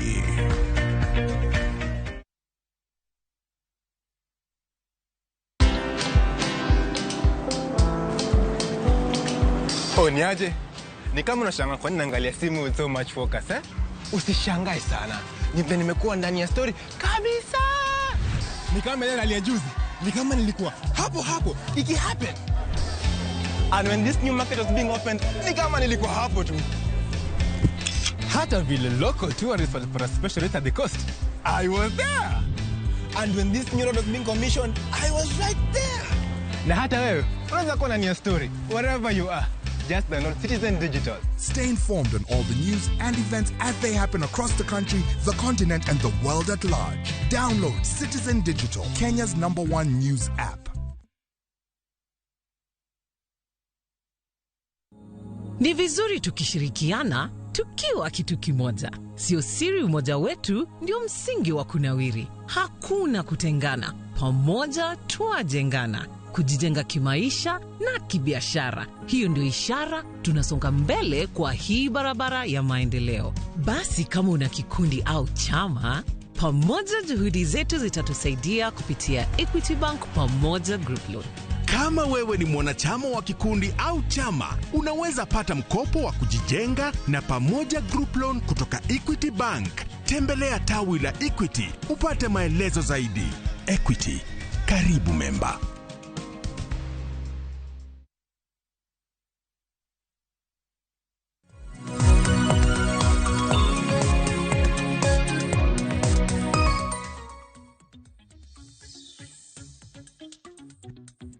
Machiegni kendo nyaka Ramogi Jwang kendo erokamano ahinya kuom medo kete Ramogi TV e twak marwa mokwongo kinyi makawuono kama watwak otudore kod chal mar thieth. Antiere kae kod Dr. Dennis Miskela mabende en jalup jagoro maduong' mano mar riwruok mar lakteche mar KMPDU. Watwak otudore kod weche mag thieth kata chal mar thieth e pacho kae. Bende anyisi ni nyalo tudri kodwa kichwalonwa ote penjo moramora kokale yore waduto te mag tudruok okinyi makawuono. Moko kuomu benaneno ka tudore kodwa kendo chwalonwa paro mopogore opogore kotudore kod thuon wach mabende watwak okinyi makawuono. Kwa nyalo mana somo ote makamago achiel kachiel, ote mabende wuoronwa okinyi makawuono, gin ote mopogore opogore ka bende Davi wacho ni chudo ma Kenya ni piny to uchumi berach. Oko bet omenda bopa dipo ka ngimagi olokore. Mano kotudore kod wach jothieth madhi thietho e pinje maoko. Ote machielo, Tom Mboya wacho no yaure Joyce mae Tom, student nurse kawuok Apondo magina ahero. Anyalo wacho ni sani thoth ji somo nursing mondo giyud escape route to countries abroad. Mano ote makare ahinya Tom Mboya. Ote machielo, Rosi Nyateng wacho ni dawe ok rom kendo yore thieth rochore kalure gi nok mar nurses. Gima kelo ma en ni Kenya ka gik moko ok dhie maber karibu te kendo ngima tek sidang. Mano Rosi Nyateng kanyo. Ote machielo mabende joneno magwa podi oronwa ngisi ni nyalo tudri kodwa kokale yorewa duto te mag tudo. Ka Rosi Nyateng kendo wacho kanyo ni ngima pek omiyo kiyudo kama ichulie maber kendo sama chon tidhi ma Kenya ka tek tweta. Mago ote mabende joneno magwa oronwa kokale yorewa duto te mag tudruok. Ka bende Emma Nyakwara Kikuno mene wacho ni from Homa Bay daktari moro nawinjo ka riambo kotit ni yedhe kokel to ikelo matin, to yedhe to gin daktache kata gin daktari go ema gikawo uso kargi mag uso yedhe, kendo kidhi e public hospital to inyisi ni idhi nyiewo yath e chemistry makama karakuro ema gi supplies yath mag hospital. Kenya nigi corruption everywhere. Dr. Miskela bungisowa kama na diera kosemano en miriambo. Ka bende Balozi Makoninga wacho ni Joy siptende onge yath anenou ka an nyamonye. Mago ote mabende joneno waoronwa kokale yorewa duto te mag tudo. Akini wachake wach yath kanyo. Jopiny wak matamra gi nono ni ka gidhi hospital daktari ngisi ni dhi nyiewo yath e chemist. To kara en chemist mar daktari en adier kose gina seyo miseyo go daktari. Ngene ka nino ka jopiny wuoyo weche mag yedhe go to aelewa their frustrations. Ngene je midhi hospital okena ne dhia mone daktari giwangi kama ridog ot. The complete chain ni kibuke ot midhi hospital mothiedhi onego mi ingetuo to mi yath kendo mi dog dala mi chang mi jake dog report ni chango. To system asani makidhiro ni na mbaka migo kodi to kidaro pim laboratory okti yori oko ne dhi pimri kidaro ko sitik moyiri tuo ni ko yathonge chake dhi nyiewo yath tipinyi to yath ni adhi nyiewe nade to kata NHF achulo ma faithfully ma every month out siling 500 to ni yath koro onge. So I understand frustration mag jopiny. To kopogore kata gi yath nitiere subtende moko makata kidhi tingisi ni nyiewo nyaka sindan mida chuo go yath ang'o ma miyo magi timo. Ki mine modhi konyre dhi nyaka nyiewo gloves nyaka nini nyaka pamba because gigo onge supplies onge. Ineno kaka mega ne daktari wacho kata they are going to close the maternity because of such shortages. But gimada hizo jopiny ni onge kama asayude report mora ni ng'ato odhi nyiewo yath. Yedhe mag sirikal ndika ni GOK not for sale. Okay kama ng'ato wacho ni yadh ni anyiewe e chemist opposite Russia kata pa bonditi mane yadh mane obe ni jopiny kawo for free kata cheaply. Not evidence for that. Mani jo siasa ko onge maber ni emotions kati magis e fail jopiny kaka se go PR gi lori mana ngisi lori mag kelo mana panadol chani to ku penyo questions ni ni joge makwalo yedhe gi to as a union onge na report ma se yude mbele na ka wuon ni daktari mama no maki ni ne kwalo yath mo maki okelo ywak mora mbele na. So mago mana story but again maber ni yes you thieth mati siptende go oyawo chemist oko kanyo oyawo laboratory oko kanyo oyawo kata ultrasound oko kanyo. Why? Because the better hospital kai iyo akupile ni yawa kelo machine mar scan minema konyre sandre okwanya go gi picha si wono just can't untiri kanyo lakini machine to onge ke machine oketre ni yawa kilo machine mar pimo remo full blood count jopiny thagre to onge mawinje wachini ko chiemo ne jopiny ka mondo kato ko biro papondi tikacha tiyo reno de tim scanning Nairobi Kisumu odho nyath Kisumu kara ya konjo pinyo aket chemist ni oko kai kata ultrasound kai makanga to biro tagise ni kato waonge kode lakini ndi kacha ko we do this to help your pain to japika ni by that ko wako sene basi next time ni bobi to bozini kai to onge ka picha mona kai bigo picha Kisumu kidu kilo picha nikawa song. It is out of that helping makara yellow point mo I bring evidence ngini this hospital also managed by only board of management ma ginjo gwengo maybe the boards go you magalo pick anything magete report near ni kai you kill machine kai to jogi moketo. You can see that. Okay, I've never had that report. What I can tell you, opinion, things are not very good. And blaming it, okay, Lola, why manage you're blaming the wrong person. It was pretending in the team, can I chimp you to a room? No, I need a woman, you are not admitting patients. Then only chimp you to. Kaunge chinjo tu to kana mose bed admitted to the chamang. You discharge them. Yes. So that's why what you make yedeki nyakakoro penji local authorities from that chief. Ni gedi kana gedi with the chemists go. Don't they're not getting secret chemists. Don't get opposite kanyo. Today they get stocking any the money ni okay. Look at Magedo ngamokwala to timna atua maina ja kuma bedo punish appropriately. Kama ndile makosa ma wewe ndile kuomo tena by the motive let us not be afraid to whether report the police ni ya the nyeo ta nyeo kaja tondike ni mar serikali. It's evidence on it because that's also very bad. Atoka podwa ntire to akutudore kod chal mar thietha e pachoka Dr. Miskela. Sani wang'eyo ni wantiere kod subtende mopogore opogore kendo piny maru serikal gero subtende mopogore opogore pachoka. Pinjo enyo subtende mabende wantiere gode pachoka bende gintiere kod rang'iny mar timo bero kiwango maromo nade nikech oyudo ni e Kenya kae nitiere kata jotelo moko masani ka gidwaro thieth kata ka gidwaro bero moko podi wuok e pachoka dhi manyo thieth e pinye maoko. Osubtende ma pachoka wanyalo kuona di manyalo timo some major surgeries e pachoka ma jatuo nyalo dhi kata Kenyatta kata timo ne bero maoko how thieth e pinje maoko. Ngini weche mag specialized thieth mong'ith mamalo care. Kenya kani wangi very good joma olony tijino. Top surgeons kata ki wuotho ko ka ran piny ni North Carolina osiepna moro mane tiyo ga mana Homa Bay odhi osomo koso mana cancers mag remogi kendo timo program maber e weche mag sickle cell Homa Bay County but yet to move away yedhe mag sickle cell ne onge machines no wacho ni to ne okelgi and he moved so jomonge nigi lony no to ntiere challenge mabiro sani ni en equipment onge moromo workforce juma kida timu kana surgery the most easy one bero mar mi mada konyre daktari ntiere grasa ario makonye gima mioro gingamo chugre kiro ya mar pain they have 5 people supporting one doctor to shortage no miyo you can't do those specialized care number 2 so government by building get hospital mang'eny they don't make sense kinyo kalua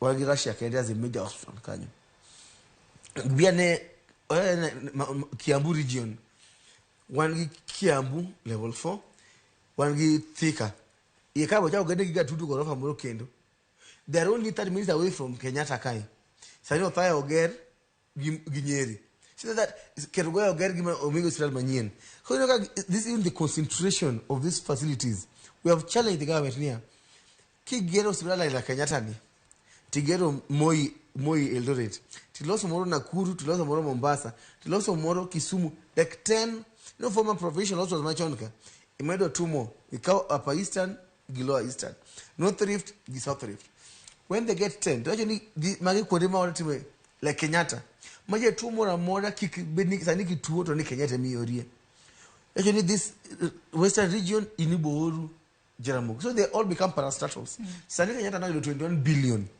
from the exchequer mara apo nyo pesa magi yudo magi choko hospital umo kandu 30 billion magi and go hospital Moi Eldoret no me 15 billion de bino go hospital la oni kaka Kisumu waseke so governor Nyongo mondo ka Kisumu god work na national government mondo sibimio billions gi bene Kisumu bimio 10 billion giran their healthcare Mombasa shall be surrender that facility to give you the same exchequer so that kaka counties dogni gin gitimo weche mag nyamreno gi to gitimo weche mag dispensary gitimo weche mag health center kujo be level 4 koro kama koro bedo specialized care matin ni to go katiba choni health is a shared function.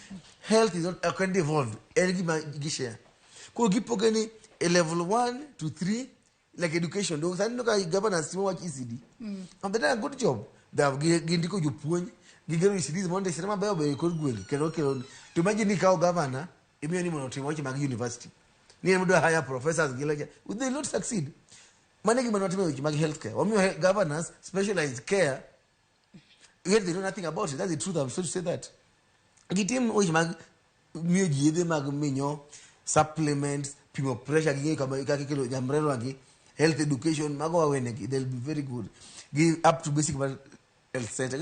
The other day nangija tomorrow ne one conference moro mag cancer.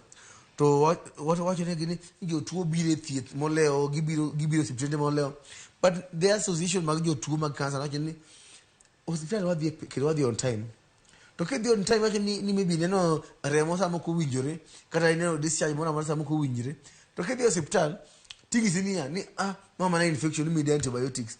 And then antibiotics when you chiemo kibiro ni for any cancer any stage more than belly. Simply because there's nothing manually referral policy from level 3 to level 4.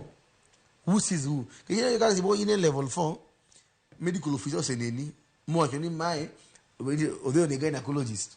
Could you boy level 5? Could gynecologist so get akine nigi intern kendo ko akine ni kendo because there's no policy ka you to really move from community to dispensary center all the way makota mreko wa yani finally we were all ready for super specialized care maybe Kenyatta. You know, but as of now things are not happening like that because we are not even classified those facilities properly.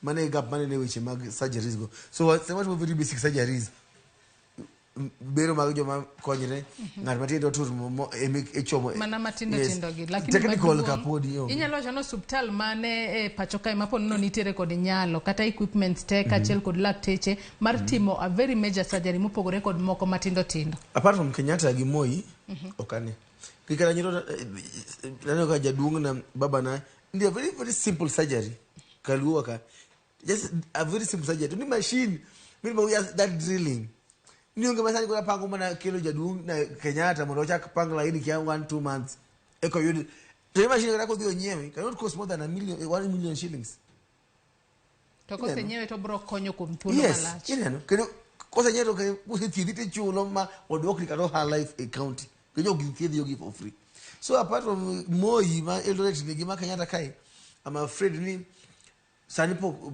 weche mag thieth kedaro thieth mochomre kabisa ko kibiro waya mono jakelo mane arubi kama timna very simple surgery mag joma minegi ni usiwuotha ko chata kwa ludo nothing is happening ko dogo biro kanyara ko no panga ni timo ne surgery next month yeah it's so frustrating na sasa ma jatu ko tudala to si umagi go nini ni usiwuotha ka wase tagre ni ko wauda biro Nairobi to ni kuja to ndiri governor kene yoro negi pesa ma imiogi 415 billion every tangu devolution chakre.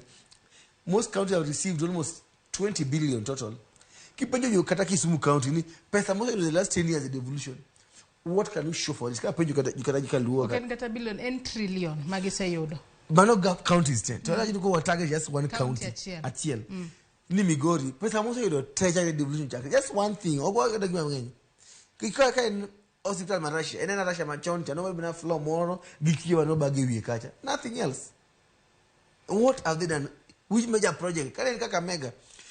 Operation building a very big facility manati away news can you without after pumping almost like 3 billion into it. To bende ka to bedo ni ji how thieth kuonde mopogore nitiere pesa ma bende wuok e sirkal mamalo mar mondo mi osir counties osuptende mantiere counties.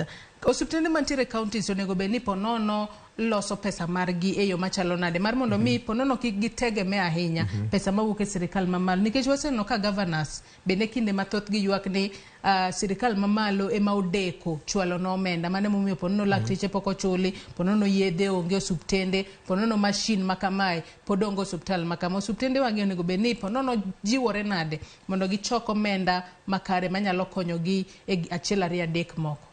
Yeah, gini hospital wagi sijamai dhia hospital kitimo registration chilo silingi ariyocha mano en revenue sami dhia laboratory mitimo gigo kutimga nono yeah mago revenue finally kido ya thumo chuni revenue en pesa ma employees my tea facility no ino ke chulgi county chulo nigi mon pesa mu generate ni is just buying back the drugs. So easy the facility improvement fund and so simple ni pesa mu loso ye kaini you can ukelu panadol gisling ariyo to use sling a dick or you don't pesa ucha give profit. What is so hard just buying another panadol pesa no? Why should we go say where pesa ni idi tika when the governor to call something else ma okay related to healthcare mano keleni. You know, we tell them just allow the facilities mondo get invest back. Hospital magwegi lots of profit because of they plow back pesa ma ngato ko timune surgery mi ko biro mo konyre ma itio ilo linda mamodo kunu 17,000 to watching ewati umonagi 15,000 ko mamani wangi 2,000 on top ikopa tu inyogo gloves magukendo giyedhe maido ago and you can even end up having so many ma board man hospital no ndiko kata na dakteche ginases donc skunde gidonte jupuji mag bioji madong igolo chango pesa ma chundiki igolo kan shortage. Why can hospital bende be allowed to do the same? My dakteche mani members gamar egin medisup maran facilities and more than willing to do that. Mingi sini in kiloso ka 2 million every month mi choko tiwe je panka ko chini ma order nyego chibu jo tuo ma order replace go yedhe wa no rumo ma you can even directly order drugs to KEMSA. Is money one goes to play me a real opinion, me a dick to until criminal account. Mine is way up type technology. You want a refill of 1,000 paracetamol. You want a refill of amoxil marom come. You know, ma okay, get a middleman, go get up as a county when they give tender, give agenda, give only one gun and carry. So it's a whole mix. My go that interest. Masani chadwa mogi. Okay, that interest, Maro Halama. Everybody when they catch you your company man we want me mnatenda markelo no saline oh we there rugi kyanga nada tenda markia kilo gloves county ina tenda mandalo mko ni watu mo strike woni lipa kama tenda kijofanya ni penyi Kenya kai ni the only thing ma ichulo on time and tenders kende. It's very frustrating. Matene ni weche mamoko kaka tietho ko mimaino kaka dwarore. To hie onego beni kinde mabende kata jatuo ma odwa dhi manyo thieth. Onego beni ponono wuotho ndam maromo nade mar mondo mi oyud thieth makare. To bende king'iyo kata kigoyo darubine piny Kenya kae. Bende subtende nitiere machiegni kod jopiny ma ginyalo yudo kony makare mok gi haw thieth mabor. Yeah, weche mag thieth nitiere some delay kata leo moko makelo tho. Leo moko ngani ka jatuo bet ma tuo to okwa mwa mondo dhi hospital on time. Mano the first delay. Delay ma ngani ka jatuo samwani ko dhi hospital. Odo wuotho maromo nade mo chopo hospital mo yude thieth no mano delay mar ariyo. Delay ma de ni ko chopo hospital no. How long does it take mondo daktari onene mangi tuo machiedhe? You know. So this delay ko jago mar jatuo ni sani ko jopiny are enlightened ni kino problem ila ni kata ila ni to idhi hospital. So there are most likely have been sorted out through health education and social media and awareness. Gisomo majusomo sanini. Mine sanidi tumunya clinic kagi mine ma expected ma pek. So what's the problem? We almost 80% antenatal clinic attendance. Ko dile makelo problem and ni ka say because ka not the hospital. Initially infrastructure was a problem ni barabara ni onge sani pengi piki maintain distance has been cut short. Ni ibu chikirie piki to rigi ko hospital. Yes, we can discuss ni maybe poverty gidhier nyaluta bido fair medical hospital no, but manobere is somehow sorted out. The biggest delay ko manani ki chopo hospital ni to ni mondo neni daktari na chiel obet outpatient kaja casualty kine ne nyimo chup kumi kane ni ngama kana pressure no ingero stroke. Number 2, ko se biru chopo mo donje office no. Mondo nge ori mitim test go giyoge ye kama digi tim giyoko expensive yonge pesa. Chake yodi ma yudu tuo ma jak thiedhi. Ko delay ma hospital now is the biggest delay. Yeah, makoro inye jopiny. And then watch ni cannot be sorted by hiring na make the casualty get 4 doctors ko be riti. Ma onge gimirito. Laboratory matima ko se wuyo ko doginia go the room to upim sukachi pi malaria. kitiko ni mama ini ni typhoid be chemist kaja chemist odiath kaja next room 5 ikaw ya the zero system your drugs are ready do after 1 week is anything we don't system atiyo kidu after 1 week ni pukanyo maber tikizini makoro engo sani we were already go 30 minutes CT scan the next level of hospital. That was it's a very simple system ma yotna kaji nigi chuny mar konyo jopiny to nyalo to gimomiyo kange sometimes I don't think ni jogi nigi intention mar konyo jopiny ni public system uthira intentionally mondo ji odhi private kaki kaka weche mag somo no thir ma ji dhi mana academy weche mag public transport ube uthira ma kono chinya kinyo na ngwachi more miringo town kai water and sanitation nigi thiro masani ka kito dispenser odigi pi minyione to ni fridge okkel pi maler mangato nyalo kare chlorine pi nyalo tamo kendo ji twak marwa kotudore kod wach mabende nudwaro ni onywandu e twak mabende dhi mbele Bomas adana soma ne ote moko mabende no ka joneno magwa oronwa ko kale Facebook kacha kama bende wantiere live okinyi makawuono Nyango Otieno Junior wacho ni lakteche ni kare sani lakteche mang'eny pok ondiki to counties wa nigi lakteche manok mok nyalo romo jotuo pesa michulo to tin chuno ni nyaka gidhi osuptende mag osuptende gi mag ji giwegi sama itemo tiyo professionally bende irado kod threats mek weg county kanyisi ni county margi yet ni en ng'ama ithiedho min gi ka bende wacho ni magi joma konyowa sama imoko mangima obagi onego migi luor after president ote machielo kinyalo mana ketno ote moro mabende pod wuoronwa kokalo e Facebook kacha kama wantiere live Cynthia Haniz Zincheko wacho ni lakteche gi bende negitiyo gi chak tok tiyo gi marijuana kose nonego gikela mandgi kawacho kanyo ni wawinji kaka gidwaro kony ka bende ote makamane wacho ni koka gidwaro twak e joka mago ote mabende no ka joneno magwa oronwa kanyo kokale Facebook kacha ote machielo mabende aneno ka wuoronwa kae en Philip Chianda wacho ni pachgi manade gin ka gin jo siasa kara gima timora kata kamano pod aneno ka pod yorunwa ote mopogore ka anyanno kanyo ka Evans Matthew Oliver wacho ni twak nonego ket achiel kuma tende lakteche jopuonj polise jotelo mar weche mag industry kachiel kod development bende iketo e twak makamago ote neno ka wuore mopogore kae kata kamano Geko Alfred bende wacho ni doctors should relax and let the bipartisan talks continue ka bende mago ote mabende wuoronwa kachiel kama bende wantiere live okinyi makawuono wach mar nywandu wetu kapo nono ni okomul wach lakteche e twak mabende dhi mbele Bomas of Kenya ang'o manyalo timore ng'eni jopiny Kenya kanya koro herre gi wegi mon ka gihero josiasa piny ka wahero josiasa mon ka waherore gi wegi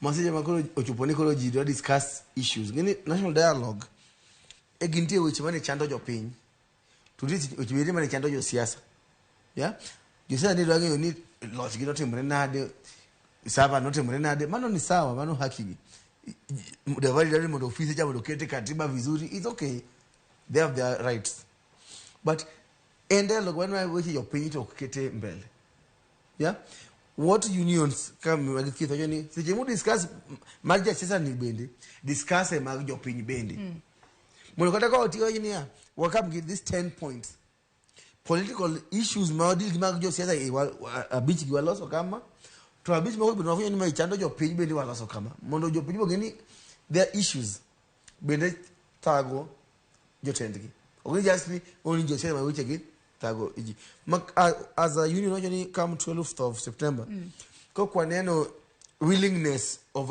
addressing kada kwa neno chuny mar loso weche gi weche e dialogue kai obo wacha watu mwana maandamano wa very peaceful wapo ni okubiga watia gas watu wabudho waji ngisi ginia ni waolo gine ka jopiny thagre to wapo ni jopiny bro join maandamano ni ngeji mai to watu bone jopiny ma kwati maro wegi to machando jopiny ma Ramogi chuny wan Adoni wa TikTok mar okinyi makawuono wach ni mogik otudore kod chal mar thietha e pacho ka hinya to igni 10 koro nyaka sirikal mar loch gwenge ne chak tiyo ayanga e pacho ka to kapo nono ni okao kang mar duoko sekta mar thieth e sirikal mamalo bende en gino manyalore kosen koko mugo ya goya kata gino muchola chola ten wach mok nyalre. Wach ni mondo giduoke as such. Oyo ni healthcare in a shared function. Kikwene county. Yes, county kikwene tingte. Gitim mar maybe level 1 nyaka level 3. Mayot, ting mayot, wamigi mayot no. Nyamrero giri ka wamigi gitim. To kuro ma curative expensive ma ni resource intensive man dero pesa mang'eny ni. National government oting. Mane watemo suggest. Number 2 watemo suggest ni mo wacho weche ilagi. Kick governor, this discussion also the mbele for some time. To governor sema thiru ga watching. Sasa mo watching what share these functions properly. Gitiro to ni who do for the devolution because ndika give benefit this confusion. So mean omi budget actually ndiko gida chemi areyo. To in real sense you only have 100 for them. But 100 goes to doctors. So can you search it body go to Nairobi. Ko ja Nairobi kae me 200 salary for 200 doctors. You on the ground, you get doctors miachel kene modo gin ghost doctors. Kanye majichieme. Mario eni seje mako employment ni. Mako ngato want to hire 5 doctors. To job board gathi achini ni kile tije account wakati yakimima 400,000. Report mwango office wa complaints upon complaints ani go boards mag counties. Duaro 7,700 ka ngarondi kila teach. So the guy did you benefit from this confusion. Why can't hospitals order for the drugs from cancer directly based on Gidwaro? Get everything out on the tender Momoti Momagi, Mobu Chiemi. So then now what you mag could depend corruption give me the mock coin. One rem majo pinu win you siasa kajotelo. Monwaduchi, whatever conference, we will propose not even national health conference.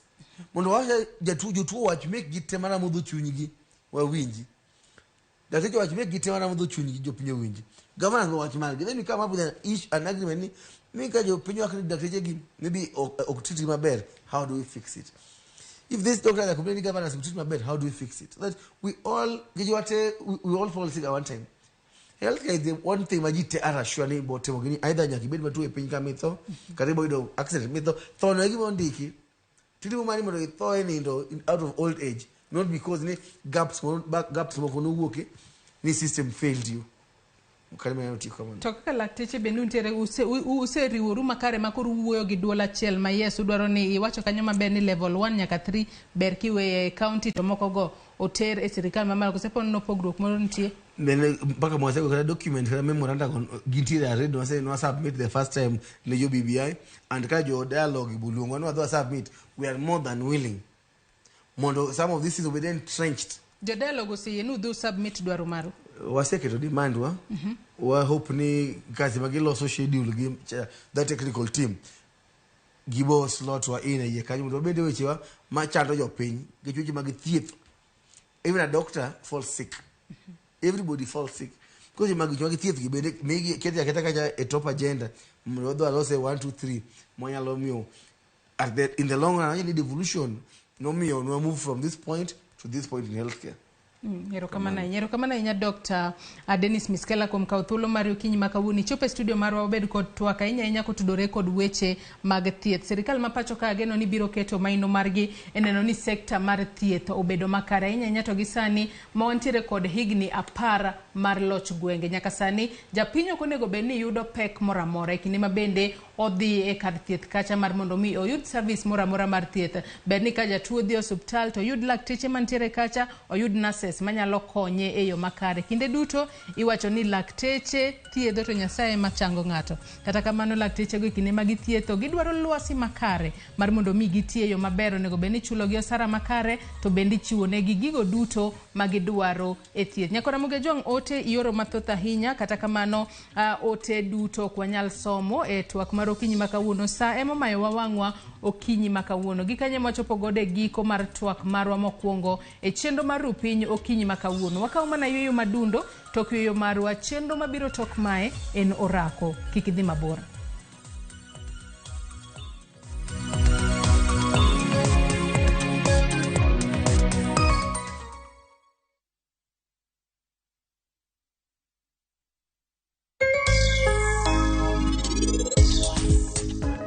Machiegni jahera mar penj laktar kokalo Ramogi TV kawa wacho ni ngima en mwandu mate chendo ni en Ruth Otieno.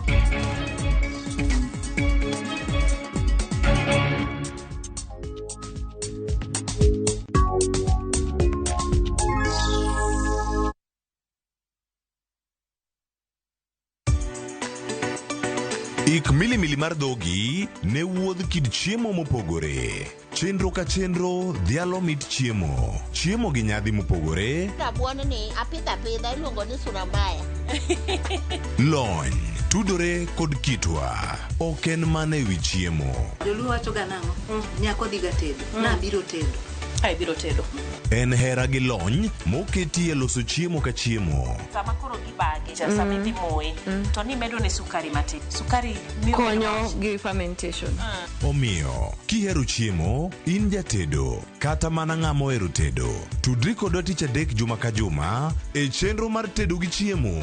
Gi Jailieta mana e Ramogi TV.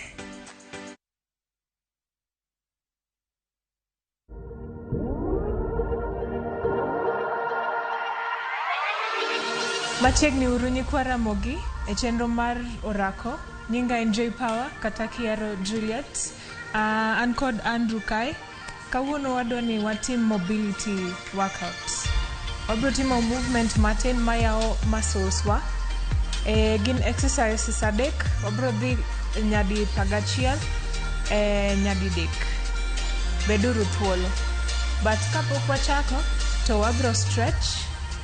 Wachak gi upper body, washrag, achiel, ariyo, adek, ang'wen, abich, auchiel. Shrug mbele, achiel, ariyo, adek, ang'wen, abich, auchiel. Kaeto piny gi achiel, ariyo, adek, ang'wen, abich, auchiel.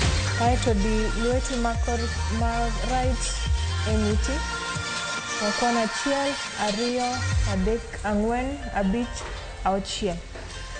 Badino tere toki kocha kaeto idhir achiel, ariyo, adek, ang'wen, abich, auchiel. Waloko machielo. Achiel, ariyo, adek, ang'wen, abich, auchiel. Kaeto ng'ei achiel, ariyo, adek, ang'wen, abich, auchiel. Watieko stretch upper body, koro wadhi back timo good mornings. Inyalo keto lweti e nungoni kata chest. Adek, ang'wen, abich, auchiel. Kaeto dhi e bathe.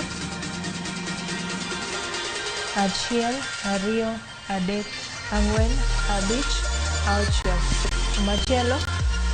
Achiel, ariyo, adek, ang'wen, abich, auchiel. Kaeto ket lweti te piny. Pam gi mondo omul piny. Aeto lock knees obed straight. This time ilower hip ni nyaka ni kaeto ting'o malo. Wadhi achiel, ariyo, adek. Mano inner thighs gi quads. Dong adek, ariyo, kaeto mogik. Lweti achiel opposite leg kaeto tero machielo cha toki. Knees gi mondo bed straight te. Machielo cha.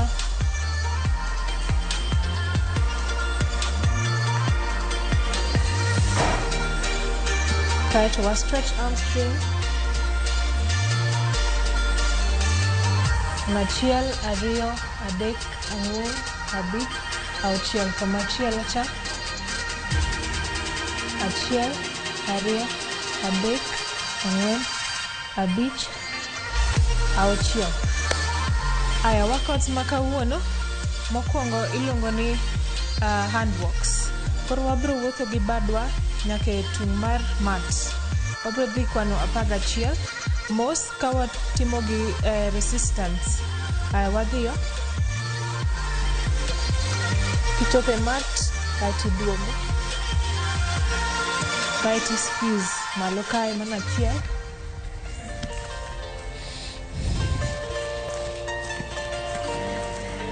Ariyo.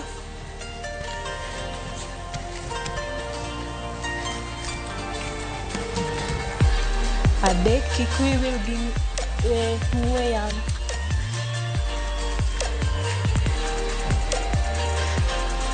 Ang'wen.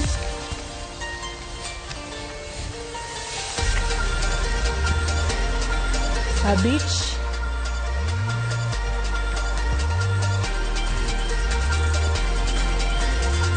Auchiel.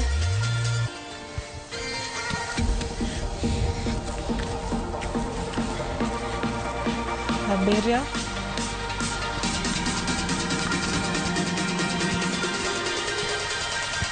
Tim mana kinda. Aboro.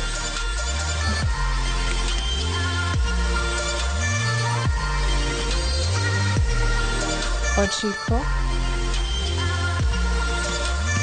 Onge push up. Ariyo modong'.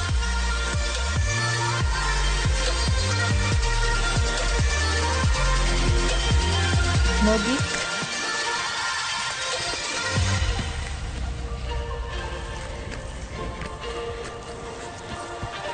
Apagariyo. Wabro yueyo bang' exercises wayueyo kwan 10 kaeto wadhi e machielo cha. Inyalo modho pi e kindeno. 1, 2, 3, 4, 5, 6, 7, 8, 9, 10. Ae machielo no ibede plank. Ae tikelo tiendi achiel nyaka kuma lweti machielo ni nitie. Ae i stretch badi machielo cha. We hold 2 seconds kasto waloko. Wadok e plank kaeto wa combine gi hand walks cha. Kendo plank, the other leg, kaeto stretch lweti 1, 2, duoko piny, dok e plank, kaeto hand walk.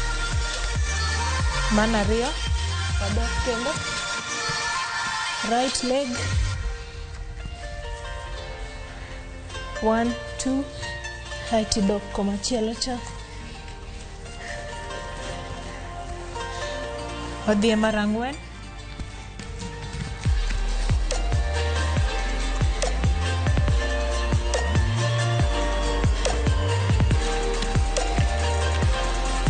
Kik iol, mana abich.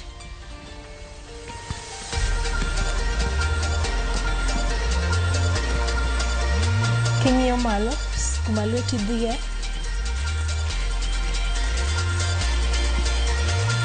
Auchiel.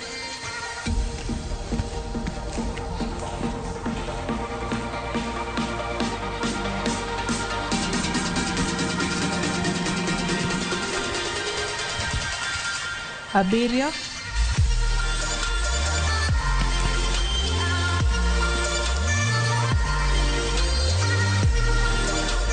Kaeto piny.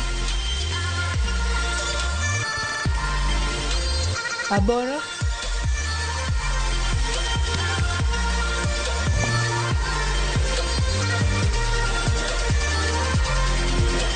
Good. Ano chiko, achiegni tieko.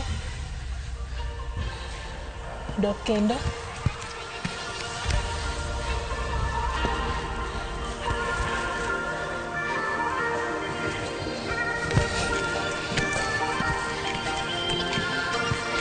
Paro dong mana ariyo, tim mana kinda.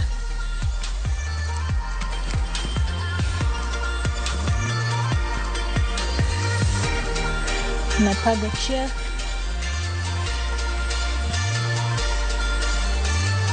Dok kendo.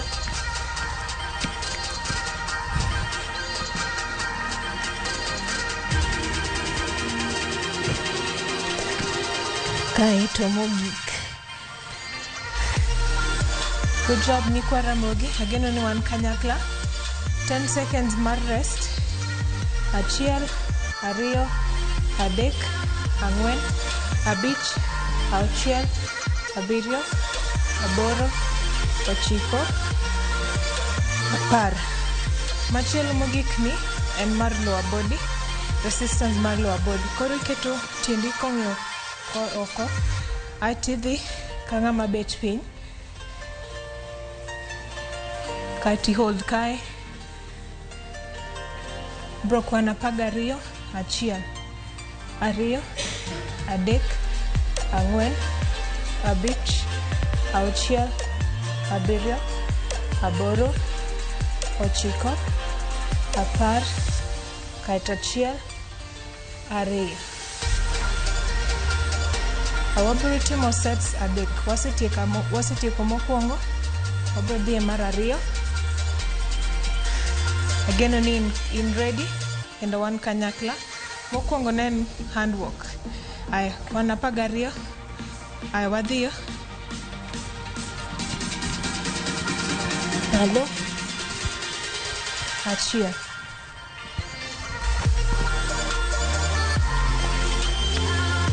Ariyo.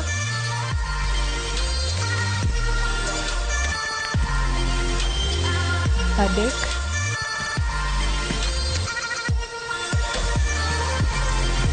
Ang'wen.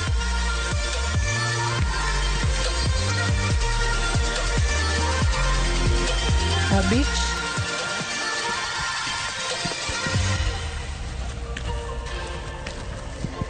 Auchiel.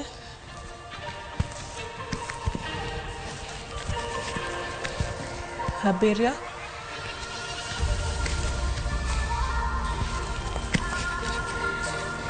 Aboro.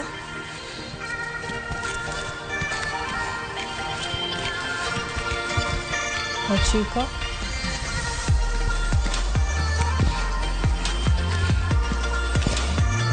Apar. Ariyo modong'.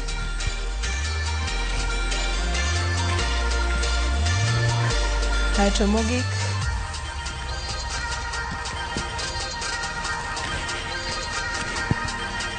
Apagariyo. Aya, kaeto machielo no, wabiro combine handwork, kaeto wanyono malo kacha, kaeto wa stretch, arm stretch, ha? Apagariyo bende, ka in ready, nachiel, ariyo, adek, ang'wen, abich, auchiel, abiriyo, aboro, chiko, apar. Wadhiyo.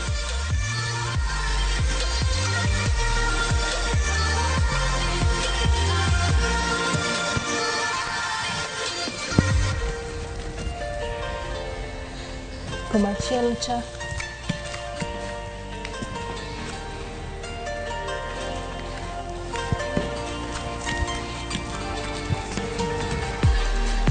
Ariyo.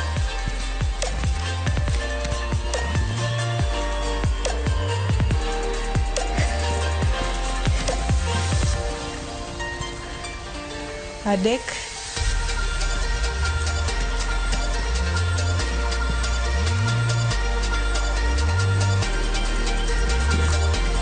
Ang'wen.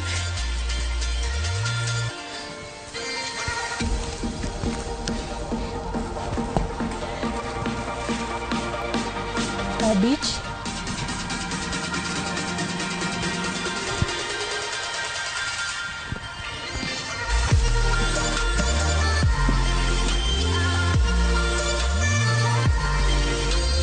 Auchiel.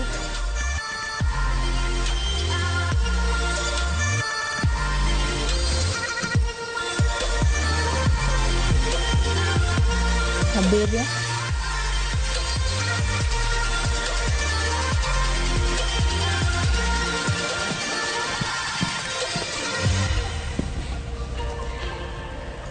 Aboro.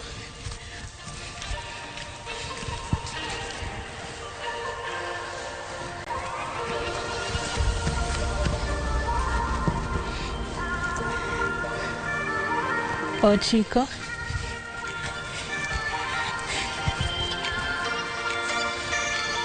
Odong' adek, ikiol.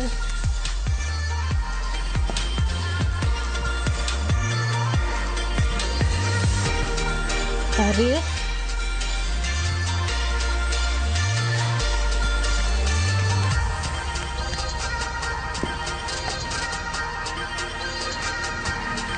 Mana saga chiel.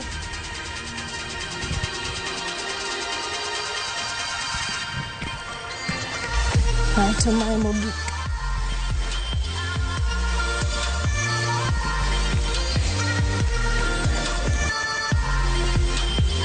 Good job. Maradek, then lower body kendo. Obro hold 12 seconds. Kani ni rach, inyalo chung mana kae. Ket chest ni mondo bed straight, lweti straight, kae ting'i mbele. Kain ready, achiel, ariyo, adek, ang'wen, abich, auchiel, abiriyo, aboro, ochiko, apar. Kaeto wadhi. Achiel, ariyo, adek, ang'wen, abich, auchiel, abiriyo, aboro, ochiko, apar, gachiel, gariyo. Iteng' tiendi. Wadong' gi set achiel mogik. Nyikwa Ramogi ajwang'. Wabro dhi e break mar kao pi. Kaeto wabro duogo mondo watiek chendo, watiek set mogik no. Ero kamano.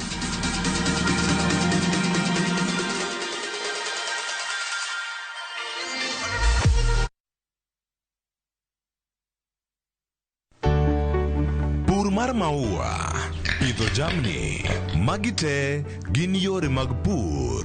Be inyagori kod kute e puodho? Mchele nigi value addition. E pur gi ohala, walimo jopur ma opogore opogore. Challenges ng'eny e pur, generally. Egime jopur iluongo ne janeko. Ka wafwenyo ni yore makare mag pur kendo waduoko penjo mora mora. Pogruok mane malich kata maduong' kind dhiang' mar ring'o gi dhiang' mar chak. Motenore kod weche mag pur kod japur. Kwaseketo manyiwa to sama wapitho cha be nyaka wapith gi DAP. Wan nyaka gi kanuna. Ma nyathi kamongo. Riwri kod alori nyaka Black e chenro mar pur gi ohala. Tich adek ka tich adek, saa 1:45 otieno.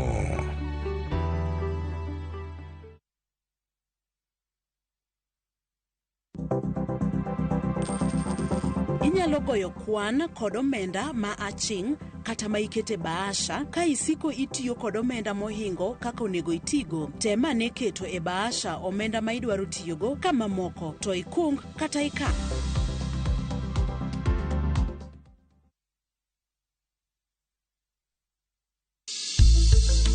Riwri kodwa chieng' tich ariyo e penj laktar. Kikelonwa kod Equity Afya. Equity Afya, thieth machiegni kodi. An iluonga ni Dr. Mwata Ian, an daktari matiyo sia Equity Afya. Ka upuonjowa e wi ng'eyo matut kuom tuo mar athung'a mar ich. Koro gima timre ni nitie gik moko kaka bacteria, nitie gik moko kaka viruses, nitie gik moko kaka parasites.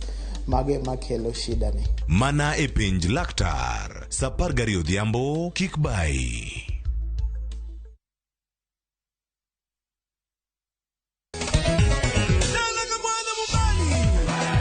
Ngoma Owake en od jothum.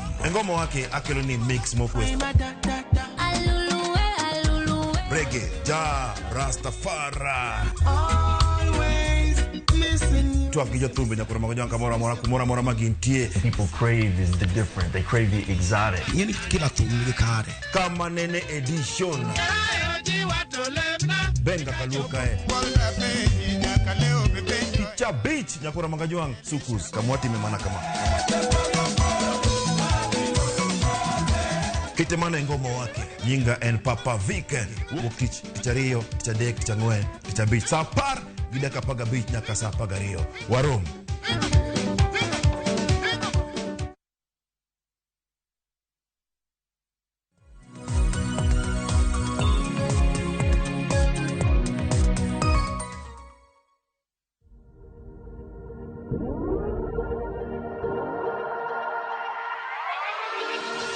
Machiegni uru kendo nyikwa Ramogi ajwang'.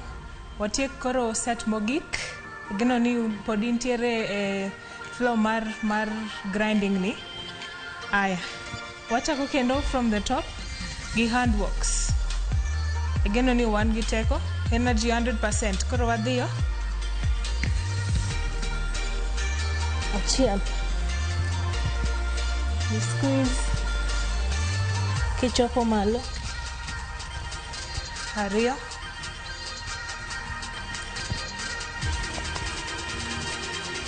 Adek.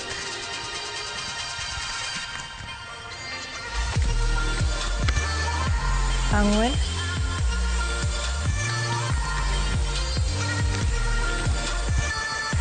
Abich.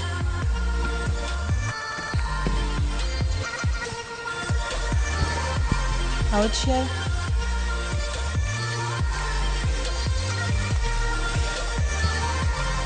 Abiriyo.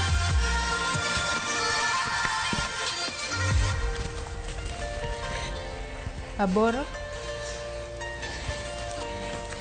Kik ilung' waste ahinya. 9.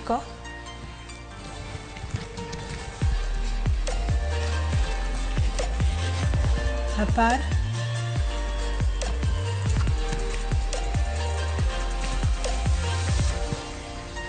11.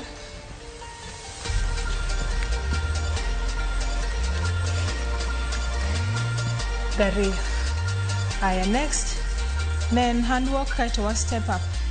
12 bende wadhiyo.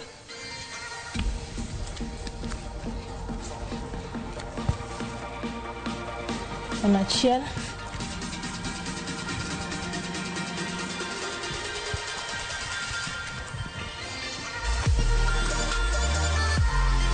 Ariyo.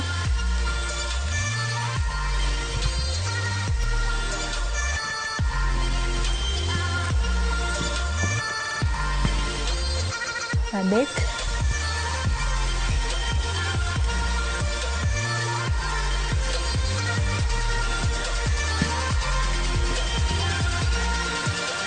Ang'wen.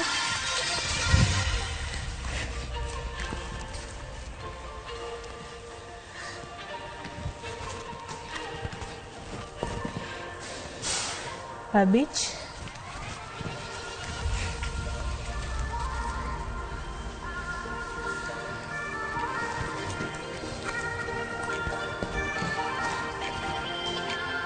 Auchiel.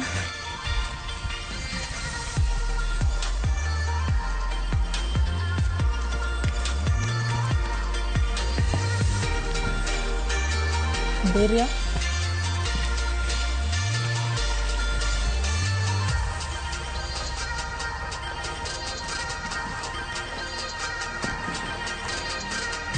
Aboro.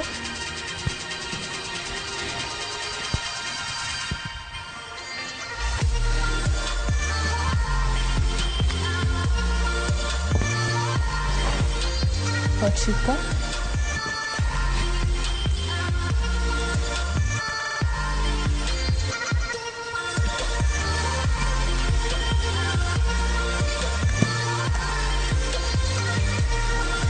Apar.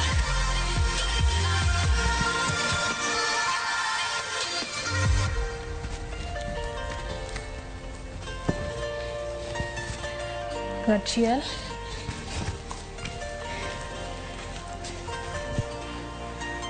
Mogik.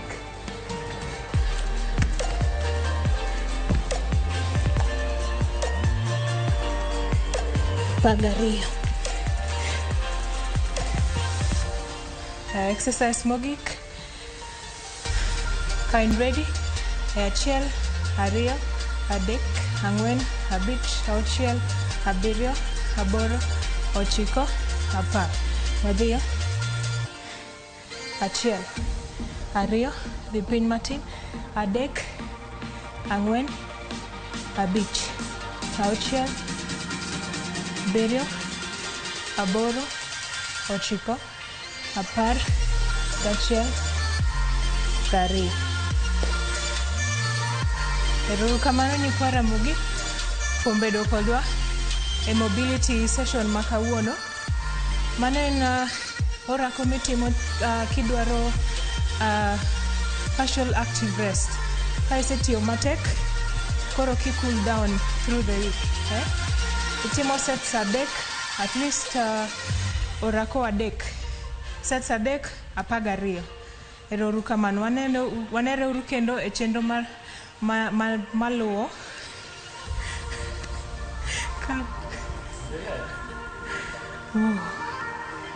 I think tutachukua hiyo ni finisher tena from tops.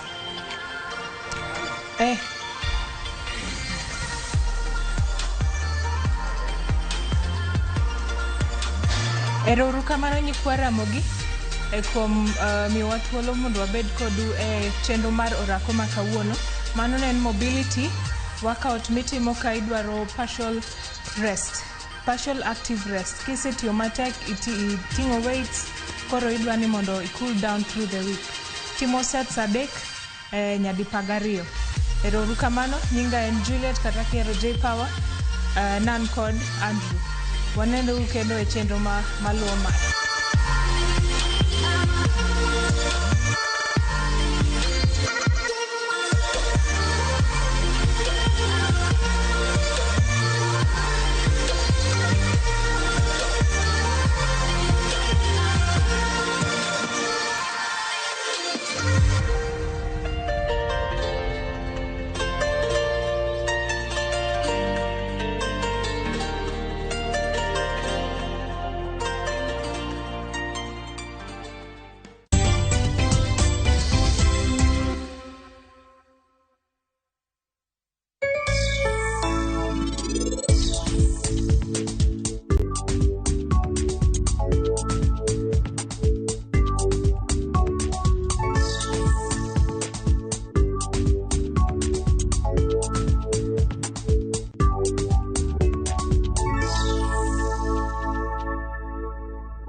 Niaje? Ni kama unashangaa kwa nini naangalia simu with so much focus, Usishangae sana. Nimekuwa ndani ya story kabisa. Ni kama ile hali ya juzi. Ni kama nilikuwa hapo iki happen. And when this new market was being opened, ni kama nilikuwa hapo tu.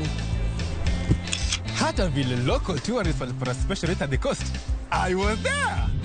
And when this new road was being commissioned, I was right there. Na hata wewe, unaweza kuwa ndani ya story wherever you are. Just download Citizen Digital. Stay informed on all the news and events as they happen across the country, the continent, and the world at large. Download Citizen Digital, Kenya's #1 news app.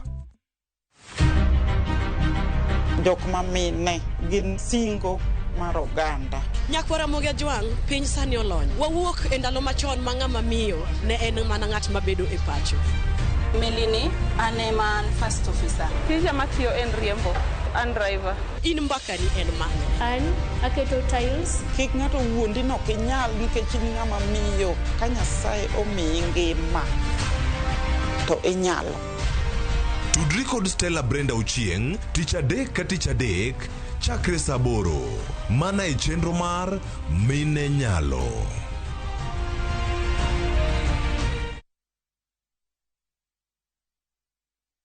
It's another holiday and the little ones will be all over in your space. Why not let them meet Tilly, AJ, Kim and Pendo for some great inspiring stories in the Hummingbird Tales. You know, as we grow up, we can change what we want to do.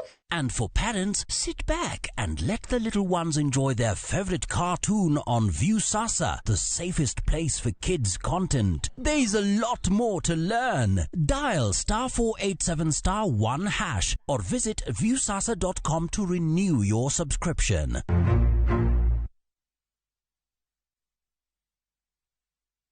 Sasa kwa tao moja tu unaweza pata third party cover for your private motor vehicle valid for 30 days. Say goodbye to expensive motor vehicle insurance. Pata bima kutoka Direct Line Assurance. Kujisajili bonyeza *487#. Weka namba plate ya gari yako, ID namba yako, email address yako na ulipe thao moja tu. And your digital cover will be sent to you instantly. Collect your sticker at your nearest Total service station. Dial *487# upate third party motor insurance valid for 30 days. Pap, ni thao tu.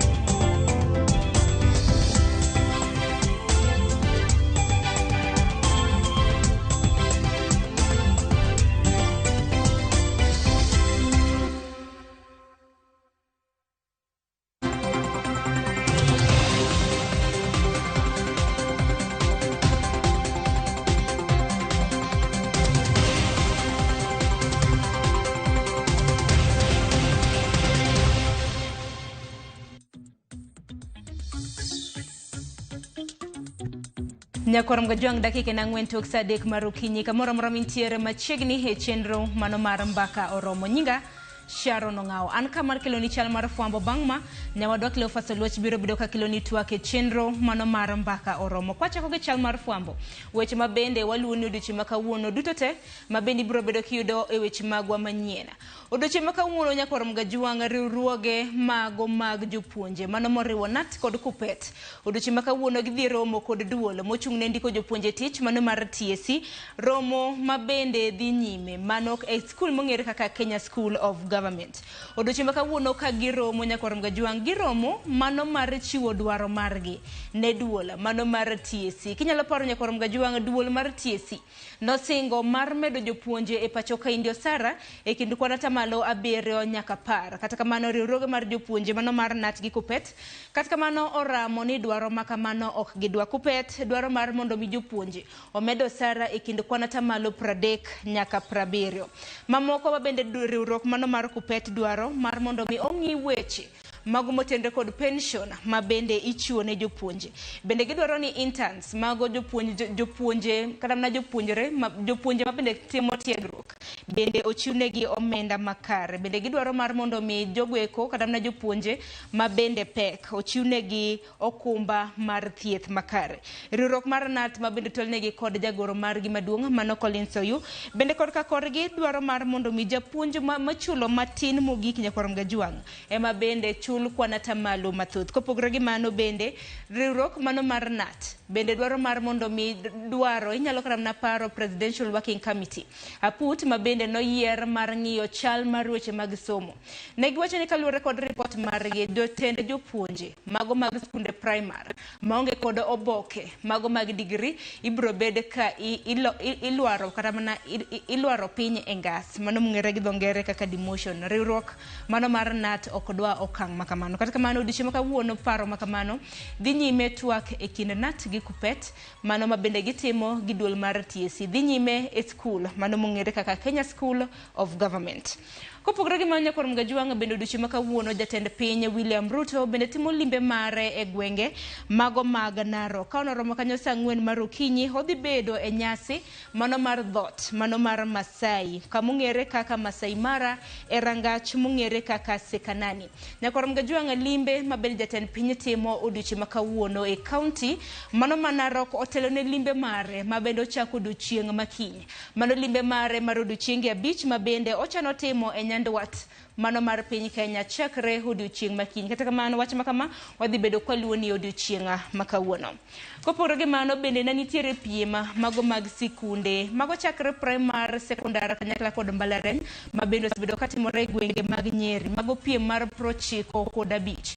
Piem makamago noserumo koro joloch e piem makamano nyakorom gajwang bende odiochieng' makawuono gibiro bedo ka ginyiso tuke mopogore opogore mabende ne giloyo mano e gwenge mago mag Nakuru. Ne jatend piny Kenya dhi bedo wendo modhiala odiochieng' makawuono ka bende tuke makamago ibiro bed ka itugo e skund sekondar mong'ere kaka Nakuru High. Ka bende higani e nyasi mano mar nyiso kit piem mopogore opogore mano mar 95 maleyo classes kata mana piem madirom 600 bende notang' kanyo. Nanene gwenge magwa mag Nyanza nyakorom gajwang moko kuom skunde mabende noloyo mabende koro dhi bedo ka nyiso kit tuke maggi ne jatend piny. Oro kanyo skul mano mar Rai Kanyaika nitiere skul mong'ere kaka Nyarach Secondary, St. Ignatius Loyola nitiere moro mong'ere kaka John Mumanyi Nyanchururu Primary e kind skunde mamoko. Skunde makamago biro bedo ka nyiso kit tuke kit piem mopogore opogore mabende ne giloyo odiochieng' makawuono mana kana senyisi motelo e skul mong'ere kaka Nakuru High School. Jatend piny dhi bedo wendo modhial bang' kosewuok e county mano ma Narok. Kopogore gi mano nyakorom gajwang bende nitiere riwruok mar rowere mong'ere kanyo kaka Interparties Youth Forum mano monywando rowere mawuok e duond buche madirom 17 ma pacho kendi. Odiochieng' makawuono gintiere kod twak koromo kanyo saa 6 mano mar odiochieng' twak mabende gibago e magawa moro buore Nairobi kaendi. Ka bende twak margi en mar riwo wi rowere kanyakla ahinya twak mabende osebedo ka dhi nyime mano twak e kind kweth mano mar Kenya Kwanza gi kweth mano mar Azimio. Gidwaro mar mondo mi rowere gin bende oriw pachgi e twak ma bende dhi nyime. Ka bende wang'eni twak ma kamano pod dhi nyime odiochieng' ma kawuono nyaka chieng' tich ang'wen, mano e kar romo mar Bomas, kapok gichiwo kata mana kamiti mano mong'ere, kamiti mano e kind kweth mar Azimio gi mano mar Kenya Kwanza, kenyalo paro nomigi nyaka chieng' tich abich, mano mar pedho agenda kata mana kuku mar weche ma bende gibro bedo ka gitwake. Romo makama mana ka nasenyisi chako kanyo sa 6 mar odiochieng' en wach mwaluoni machiegni. Kopogore gi mano, bende nitiere nok mar arita ma bende wang'eyo e tong' mano mar Kisumu kanyakla kod Kericho. Tipo mineno ka, ma en regional commander mano mag gwenge mag Nyanza mong'ere kaka Flora Moroa. Odiochieng' ma kawuono nyakwarom Gajwang' Flora Moroa dhi loso kod jofwambo magwa mantiere kaunti ma Kisumu chutho kotende kod weche mag arita e kind tong' mano ma Kisumu kanyakla kod Kericho. Wang'e tulo ma bende nomuoch chieng' tich abich mano mar juma mokalo, tulo ma bende nokelo thoe mag ji 2. Nyaka sani chal mar arita to chal nade e tong' mano mar Kericho gi Kisumu. Koro odiochieng' ma kawuono regional commander e gwenge mag Nyanza Flora Moroa odhi bedo koloso gi jofwambo magwa e kaunti ma Kisumu. Okang' ma kama nyakwarom Gajwang' bende biro ka bende wang'e ni nitiere moko kuom jopiny ahinya jodak mago mag Jimo location mane sub county Manyakach manyaka gi sandi bende moko kuom gi oseringo miechegi ka bende gintiere skund primary mong'ere kaka Ndori, kama bende gin kanyo ma bende koro gigoe tach mar neno ka arita makare nyalo duogo e gwenge maggi. Jafwambo magwa luwo wach makamano e kaunti ma Kisumu. Kopogore gi mano atere nyaka e kaunti ma Homa Bay kama jafwambo marwa Ali Abich nitiere. Odiochieng' ma kawuono wach ma bende Ali Abich dhi bedo ka luwonwa en kaluwore kod nok mar pi e boma ma Homa Bay. Okang' ma kamendi nyakwarom Gajwang' biro tok kambi mochung' ne keyo pi e kaunti ma Homa Bay mong'ere kaka Homa Wasco.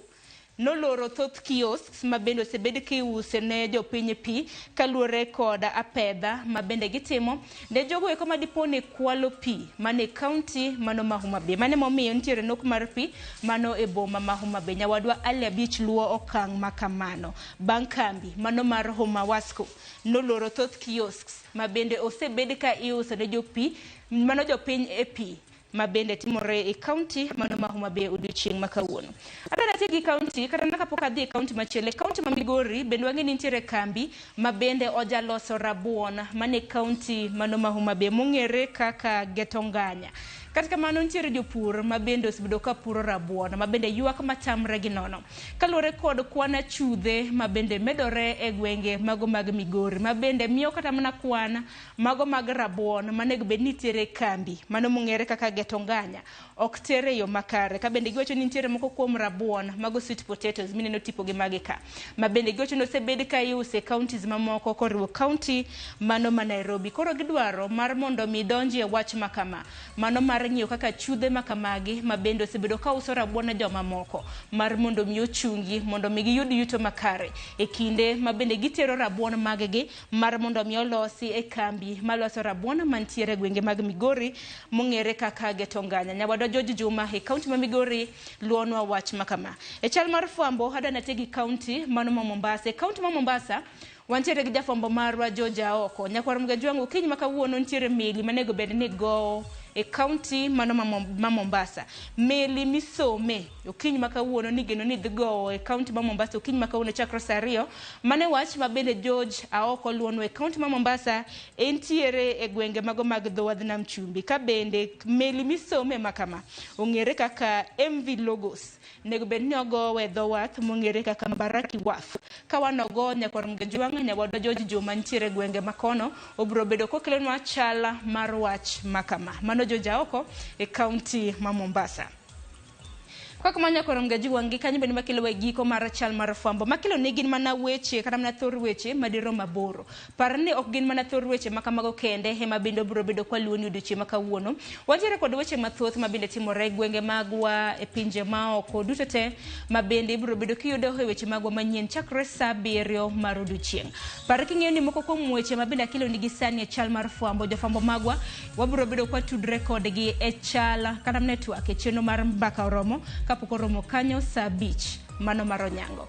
Gisani yiena mar mondo miako yo matin mabiro en twak e chenro mar mbaka oromo ma bende dhi ta kod nyawadwa Cleophas Oluoch. Kik dhi mabor.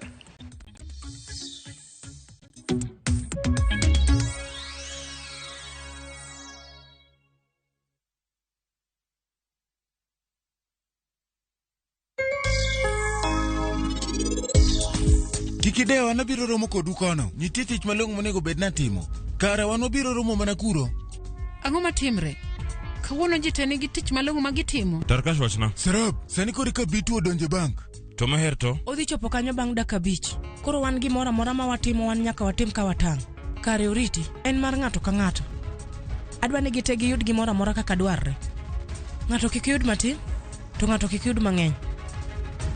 An mana kayo tino ni kende.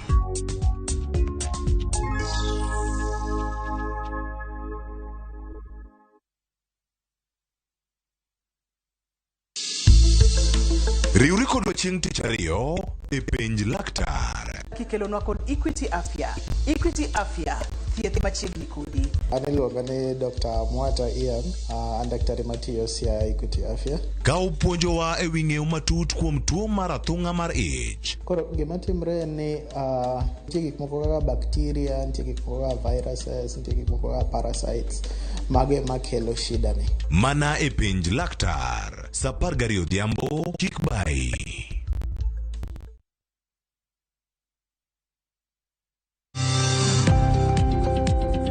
Ohala gi mwandu wakelo ni jolony e weche ohala. It is important mondo wan kaka joluo wabed gi dongruok. Wafwenyo ni adiera matut mag timo ohala. Tijni kidwa time en mana mashin mar luoko to gi kuminya yude pi. Wawuoyo e wi yore makare mag timo ohala. Kisechopo e level mabedo brand, ono bende gimoro amora mitimo en gima timo ang'o makelo pesa. Wakonyi dongo ohandi ka wamiyi yore mag kano mwandu. Investment group kawache mana gi nyinge no en choko pesa kasto ikete kamoro kasto golo nyinyo. Mabiro konyi e kinde mabiro. Omiyo wakwayo ni ji duto ket pesa gi e savings mondo wapuonji kaka gibiro tiyo godo. Riuri kodwa chieng' tich ang'wen saa 1:45 otieno. Mana e Ramogi TV.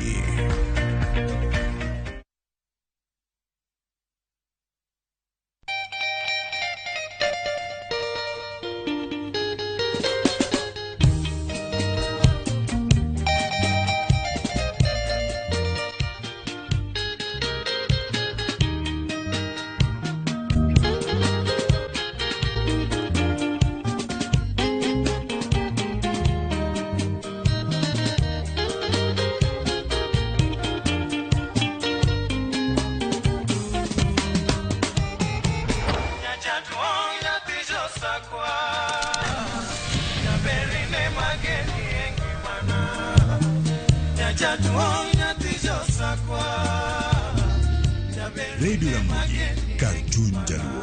Radio Ramogi.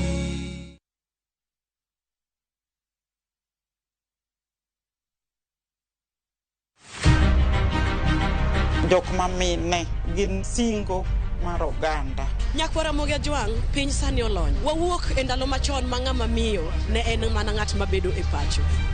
Melini, ane man first officer. Tija matiyo en riembo, an driver. In mbaka ni en mane? An aketo tiles. Kik ng'ato wuondi no kinyal nikech in ng'ama miyo. Ka Nyasaye omiyi ngima to inyalo. Tudri kod Stella Brenda Ochieng' tich adek ka tich adek chakre saa 8 mana e chenro mar Mine Nyalo.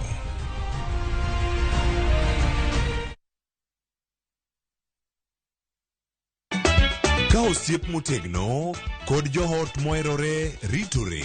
Nyako chia, timondo ndisori. Wayudo ng'eyo tonggi. Ipani akia gik mitimoga. Uro wengi donje matusi na ukweli donge. Yud mor e ngimani kokalo e gik matindo. Udogo shwag wene musajaka dala. Justice for all.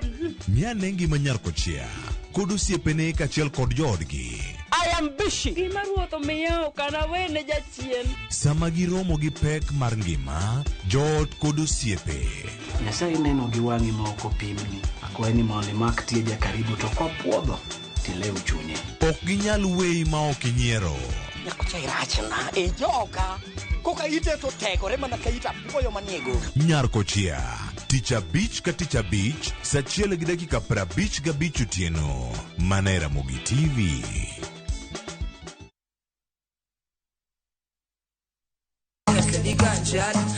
Ket thum thumbe mawakelonu otenore en dhadho magi. Kawa kikogi makare, yud thumbe miero mapachoka kod pinje maoko. Yud thuolo mar winjo thumbe manyien e chenro mar pado manyien mabiro biro ni wuok tich nyaka ngeso chakre saa 5 okinyi nyaka saa 6. Kik ibari e chenro miero e wang' jowi mari mar Ramogi.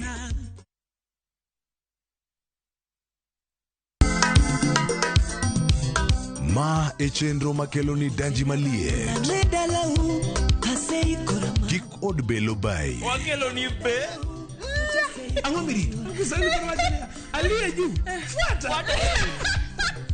Ma e chenro makelo ni duond yawuoto nagi. Apuro puoth ngima, apuro puoth poetry bende apidho kodhi. Duond mine nyalo. kod ohala. Ng'at mochako ohala nikech ng'ane no ochako. Gino gidhi mabuo. Mbak ndalo. Wuoyo goganda mar onagi. Kajiwo gi kik gibedi gi luoro. Kod Stella Brenda, Lynn Ramogi, kod DJ Kolo. Wuok tich nyaka tich 5, saa 8 odiochieng' nyaka saa 10 odhiambo. Mane Ramogi TV.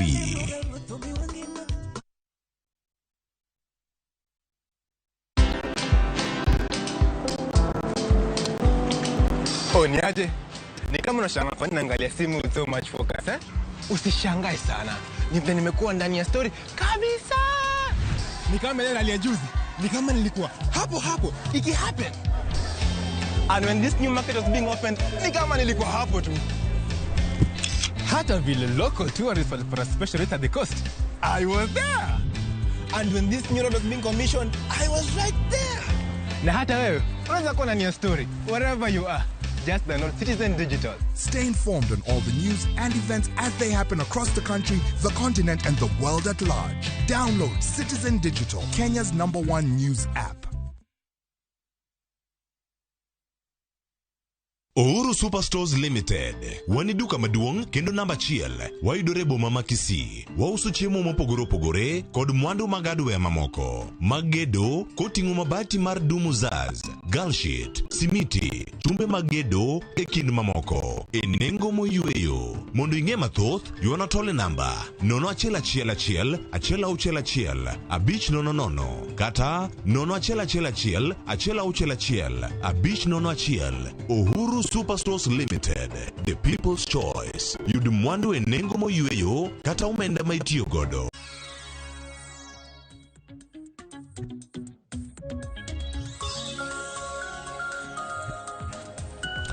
Machiegni nyakura moge juang, saa osekalo kanyo dakika 22 tok saa 3 mano mar okinyi ma kawuono, kinde ma wantiere kodi kachiel mana mondo mi wakoni gik mathoth ahinya madhi bedo kanyo ka waluoni mondo mi beda ne kod ng'eyo ni mage mabiro kendo mage madhi bedo kacha ka omiyo pek odiochieng'ni ma kawuono. Arwakini machiegni e chenro ni mano mar mbako romo e thuolo ma wakawo mondo mi watwag kod ogandawa mago manetelo mantiere e okenge mopogore opogore ka odiochieng' ma kawuono wadago tarubin e wechego mag loch gwenge.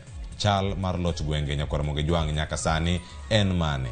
Gik mathoth ahinya mosebedo kata katimore higni 10 osekalo mano are telo mag loch gwenge ne chakre kendo koro nyaka sani nitiere okenge mopogore opogore moseketi. Gin mage? Bero chal mag jo Kenya mano kokalo migepe mopogore opogore nyalo bedo ni achiel kuom gigo mabende bedo kata ka imiyo pek. Odiochieng' ma kawuono wabedo kae kod twak kod wuodluo kod nyiluo ariyo mabende wadabedo kae mabende wadagogo twak kata twak wadabago odiochieng' ma kawuono otenore kod loch gwenge. Juma mokalo ne nitiere romo magala moro manobagi man county ma Uasin Gishu kendo e boma Eldoret kacha jotelo buora nochope. Ne gichopo kacha gi mise mar hingo kata mar dhialo higni 10 mago mag loch gwenge. To bende nitie gimoro amora minyalo bede piny mi wach ni oyo mae gima osetimre yo makare kendo mae gima ok osedhi yo makare. Magi minyalo se to magi bende monya bedo kacha kwa wacho ni wapako kama go osetimore makare ahinya e counties wa makaluwe madabedo kawarango odiochiengni makawuone. County ma Homa Bay, Migori, Kisumu, Siaya, angwaranga ni matimore county ma Kisii, Nyamira bende. Ni ginto gin gi paro mane kotenore kod higni 10 gi mage mag loch gwenge. To ginto ber mane magiseyudo, rach mane mubiro kode, tere kaka inyalo losgi mondo mi ka watieko chenro kawuono wabede winjruok ni wanyalo ywayo joketo mwandu e counties wa. Wanyalo ywayo joketo mwandu e sectors mopogore opogore. Wanyalo bero chal mar kor lwasi, wanyalo bero sekta mar somo, wanyalo bero weche mag choko osuru, kachel koda kamago mag uchumi. Mago da bedo kae kawarango tainya kawa miyo pek weche gi mago mag devolution kata mago mag loch mag gwenge. Adhi chake studio moro ma Nairobi kae antiere gi wendo machielo e yor lony manyasani kata Zoom, mano ka intiere kache county ma Migori, kachel koda ka wendo machielo mabende en MCA madhi bedo kar kacha e county ma Kisumu. Koro kinyi makawuono antiere kae kod jatend migao mochung'ne weche go mag loch gwenge kata weche go mag tudruok kod oganda ka gintiere county ma Homa Bay. Ukinyi makawuono antiere kae kod Grace Osewe machiegni Ramogi TV. Erokamano Cleophas. Iluonga ni Grace Masi Osewe. An jatend migao mar loch gwenge kod tudruok Homa Bay. Amora ahinya bedo kodu e studio kae.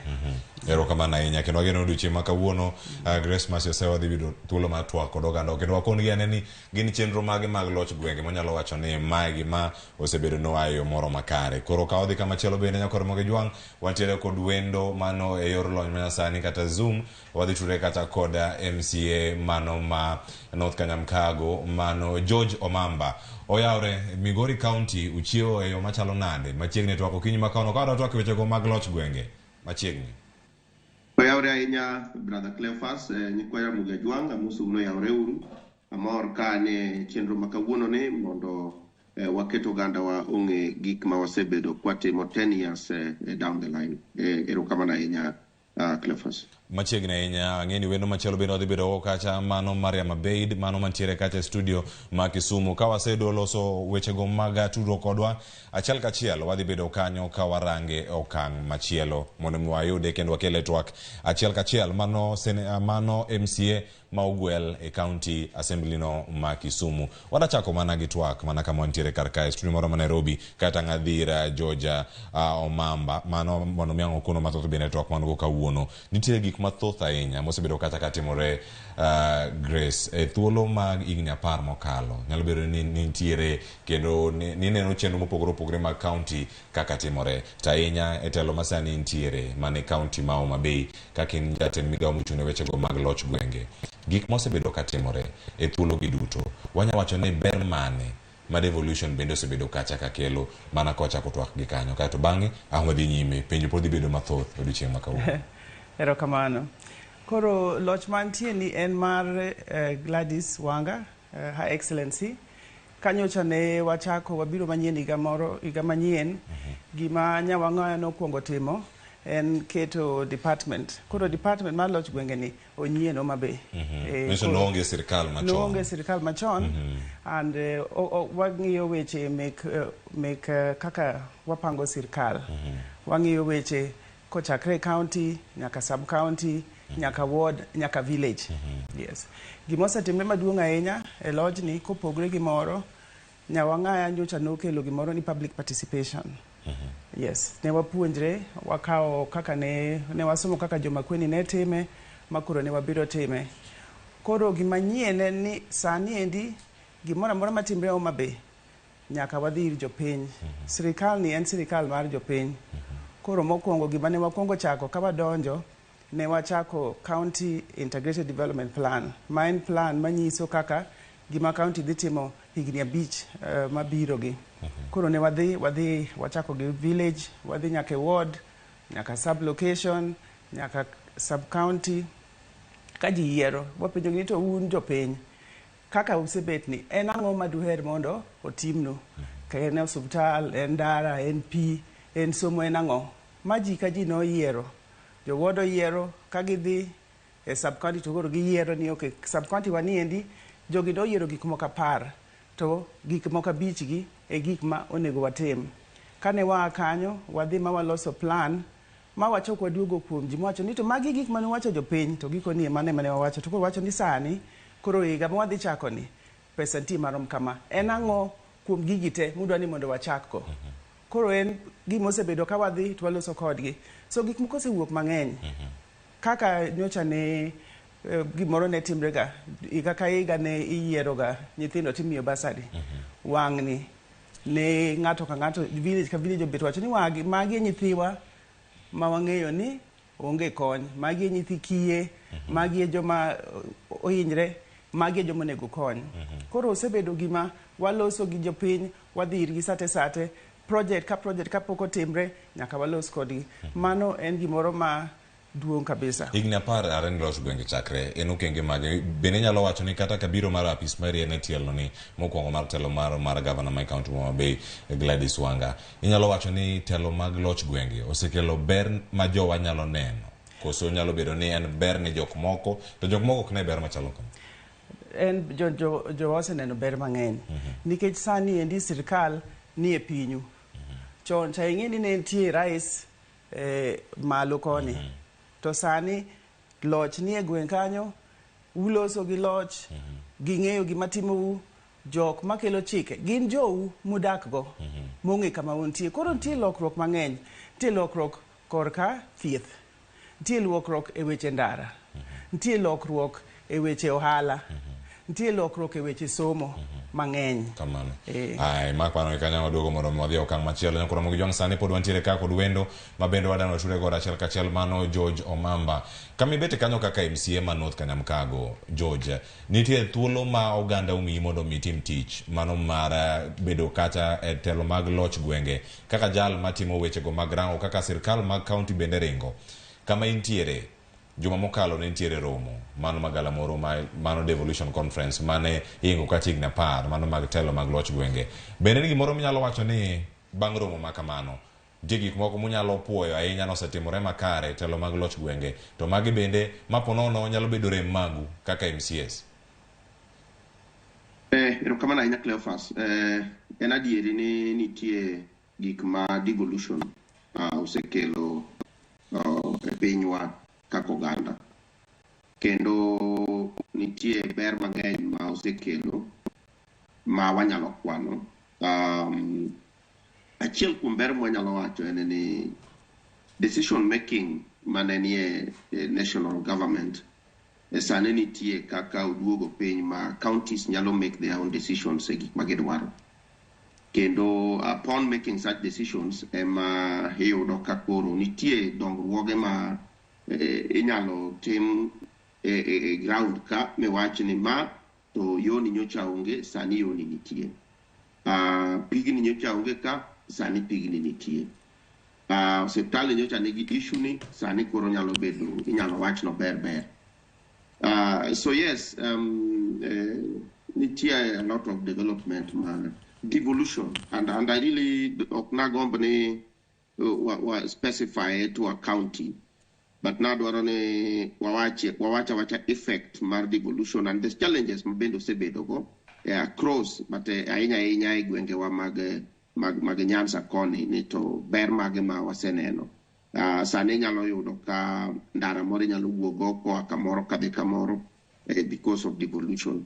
Inyalo yudo ka lab moro wuok kamoro kadhi kamoro nikech devolution. The one in specific kata kwa watu Migori County ka kiwuok kamoro ne Uriri kichiko kamoro ne Yego, that is manola manogogi the former governor Zachary Kotobado. Kuro wanyalo wacho ni through him and through devolution ne wanyalo yudo lama ilano kendo waji nyalo luwo. Among other things kata na neno kaka wuono air gimoro kanya about potato processing plant, for example in Migori, that was started some years back. Mano yuwaka ni kum rabuon tin. Rabuon ko bedo ne tin kaka ne yuwage no, atonago bono bed mabedo matin kamano, nikech mano kuro dhi miyo demand mar product no dhi malo, and when the demand of the malo, prices gi be dhi increase, and therefore jowa dhi yudo ber kata mar processing plant. So yes, there is money ma osebede lwet jowa, either directly or indirectly. Devolution bosebiro gi issues moko ma must be addressed, challenges moko ma must be addressed kabisa, and aparo ni kakwa medo de gitwak an watem wache challenges mamiyo county A nyalo dhi mbele maloyo county B specific things nikech counties as much as devolution no biro to girom nitie reasons moko mamiyo girom moko nyalo bedo solve a ground ka moko dwaro certain legislations even from the national government mondo ne wachop kuma wantie kamano Cleophas. Erokamano ahinya mana kama intiere kar kanyo gin paro mathoth ahinya mantiere kar kanyo monego bed ni loso kaluwore gi chike mantiere od bura kanyo nyabedo ni gin mage mapono nyalo miyo ni neno ni loch gwenge nitiere kar kanyo to oganda ok ne bende oganda neno ber mar loch gwenge mano kama gintiere kapod an kuomi kanyo Jojo Mambo. Very good. Cleophas asebede bunge ni makoro tam na maradek kamano kendo devolution wan man wachake to I thank God ne pod antie ka kendo aneno ka kodhi achiel kuom gima counties nyaka stop en issue mar pending bills. Iyudo ka a budget otim, for example financial year 2021-2022 or 2022-2023 so the slow pace mar implementation a budget ni your budget bedo implemented go bedo there's some unnecessary bureaucracy manyochi winjo kata baba wacho cha a procurement process ka ibiro kawe more than time oningo project kawie mondo kal through yet nitie public yet the act Public Procurement and Asset Disposal Act is very clear on the timelines moningo samoro gigo timre. Kuro gigi dhi timore late ma kitambo chop sama kuro gigi dwa tim kitambo chop sama gigi kuro dwa tim to iyudo ka ok nyal chulgi in time mama they interfere gi payment mar projects gi kuro gidhi up to the next financial year so iyudo ka the next financial year no gik manonego tim the national government watching first of all pay the pending bills. Kuro best person no budget next projects money got team because it's pending bills. Kuro manyaka governments, county governments, tieki whoever cannot ngamok nyal tieko teach a time mommy that act is also very clear on what actions is supposed to be taken. A contractor mok nyal team teach within the specified period of time. Issue number 2. An issue mawinjo kanya wadwo kanyo about the public participation. Aparo ni Cleophas, chiko ningo loki or ningo lost chik moro ma drive gimiluongo ni public participation. Ma drive public participation. Sani kadang wawachi ni public katanya wadwo no awinjo ko wacho ni public participation at the team. What is public participation? What is the threshold? What is the number? Nikechi yudo kawo wadwaro mo kata gidana paga beach kata gidana kata 100 in a population of 500 and above. Tidiro mo kata giji 200 nene wan watimo public participation giye ni gino ningo diotem oningo wachi ni in a population of 600,000 the threshold mar public participation ni oningo bed number machalo kam. Because otherwise, that will be Romogi Yure, Romogo Wadigi, Romogi Wadigi Machielo, Romogi Yure Machielo, Manu Biro Lame, Romogi Kanya to actually one was set in public participation. Ibro Yodo Katani the budget, Manenya Wadawacho Canyon. Budget as a process. To keep the Kawuno meeting of budget in the Decada Center, Mora County, Ipenjo in a group of 10. Nibende unge Gimanyo Kali Gini underwater. Ibro Yodo Kagikia. So the laws must be changed. Kenya Kaloki ma handle issue mar public participation. Ma keto serikal magwenge wachoni ka okiyudo namba ni in public participation, to then that public participation shall not be regarded as public participation. Issue number 2. Issue number 3. Issue number 3 machando counties wa en autonomy. Autonomy in 2 aspects. One, national government pod nigi threshold magimako e gik matimore e loch gwenge. Kwa mfano, iyudo ni iwacho ni agriculture is involved, is devolved. Agriculture ma devolve ni kata kanye neno kaka appointment itimo, all these parastatals pod odong' e national government. Decision moko nitie ma loch gwenge nyalo timo komakore gi national government. Ma nyaka giyud authority from the national government a thematic areas miwacho ni are fully devolved. So loch gwenge nyaka bed gi autonomy gi mondo gi make decisions maggi a level no mondo gik moko timre. And back in the counties, nitie interference between ma work from the executive to the legislative wing. Ma iwacho ni ma wa oro to nyaka tim kama. To nyaka tim kamano, en nyaka time kamano, ma koko time kamano to gigo bitimre. So aparo ni assemblies bendo ningo wego autonomy margi, magi wacho ni we are not doing like this because of 1, 2, 3, 4. Watem because of 1, 2, 3, 4. So can legislative wing bende nyalo magi to gik moko dwar legislations, magi to gik ma apparently the assemblies should just take the head on.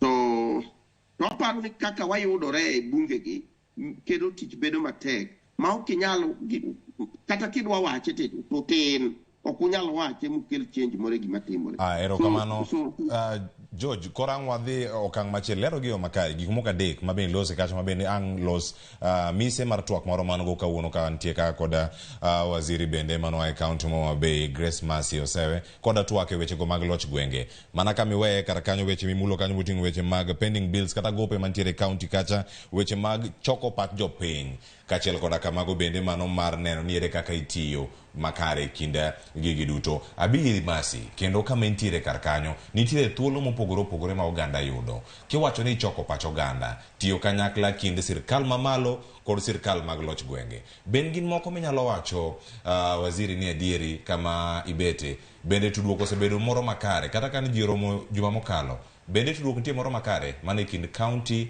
kod mano bende ma sirkal mamalo kurka kuri kaka ibete kacha un executive koro mano waziri ma county ma Homa Bay Grace Mercy Osewe inyalo miwa mana ler tudruok chalo nade mano kerangane koketkete tudruok ber anyalo wacho ni adiera ni tudruok ma jopiny nitie ok en mbaka migoyo kata sani kidhi e ward yoyote Homa Bay to jogo nitie komiti ma pile onge gimi nyalo kalo kanyo ma jopiny ok wacho kata project onge minyalo timo ma ok okete project management committee Homa Bay na diera committee ni koro wuotho ga gweng ka gichoko pat jopiny committee ni e village village ka village nigi committee mar ji abich koro sasa ma wacho wuok kata en wach mandara kata en wach ma basari kata en wach ma pogo seeds jogi romo to gichoko jopiny ma area gi kanyo ero to giloso ka giseloso ka gisewinje to giyiero ji aboro e koro dhi represent gi e location kanyo koro giromo gi jomo e village ka village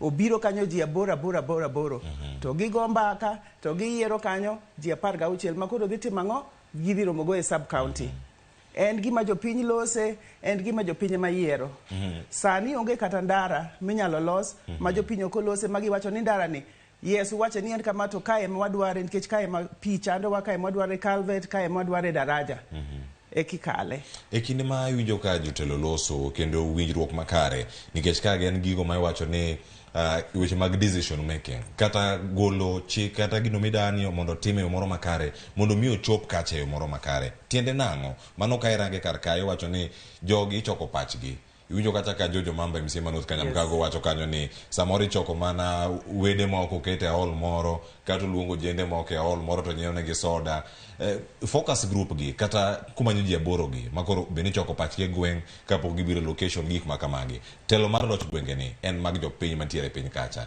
bende ka threshold moromo kata kwan moromo mag jopiny michoko pachgi wach ma mweshimiwa wacho no en wach maber wach threshold kaka wan watiyo kode Homa Bay threshold koro bedo village ka village tiende ni kata gin ji kaka gin villages adek to village ka village ng'ato nyaka wuoge koro threshold wa en geographical e thuolo ma iwacho ni en geographical kata kalure kod alwora kama ng'ato dake nitie thuolo machielo ma oyudo kata mano mar keto gi kacha iwacho ni mondo gigol pach gi gigo machando gi gigo ma ok gidwa iwacho ni mondo mi paro makare uchope kata decision mondo mi ochope uchoko pach jogi duto kama gintiere. Bende en gimoro ma iparo ni kokete time moro makare nyalo kelo ber mano kotenore kod weche mag winjo ywak jopiny kama gintie kata kopogore gi winjo ywak ma jopiny ka wuok odiochieng' ma kawuono akalo kata kaunti ma Homa Bay akalo kata chuny boma ma Homa Bay kata tapenjo gi niero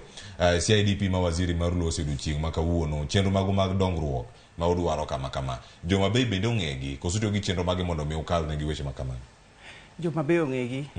Yes, koro nitie gik moko ka ji oseloso kamano ma ji osewacho ma weche go osebiro nyaka e county.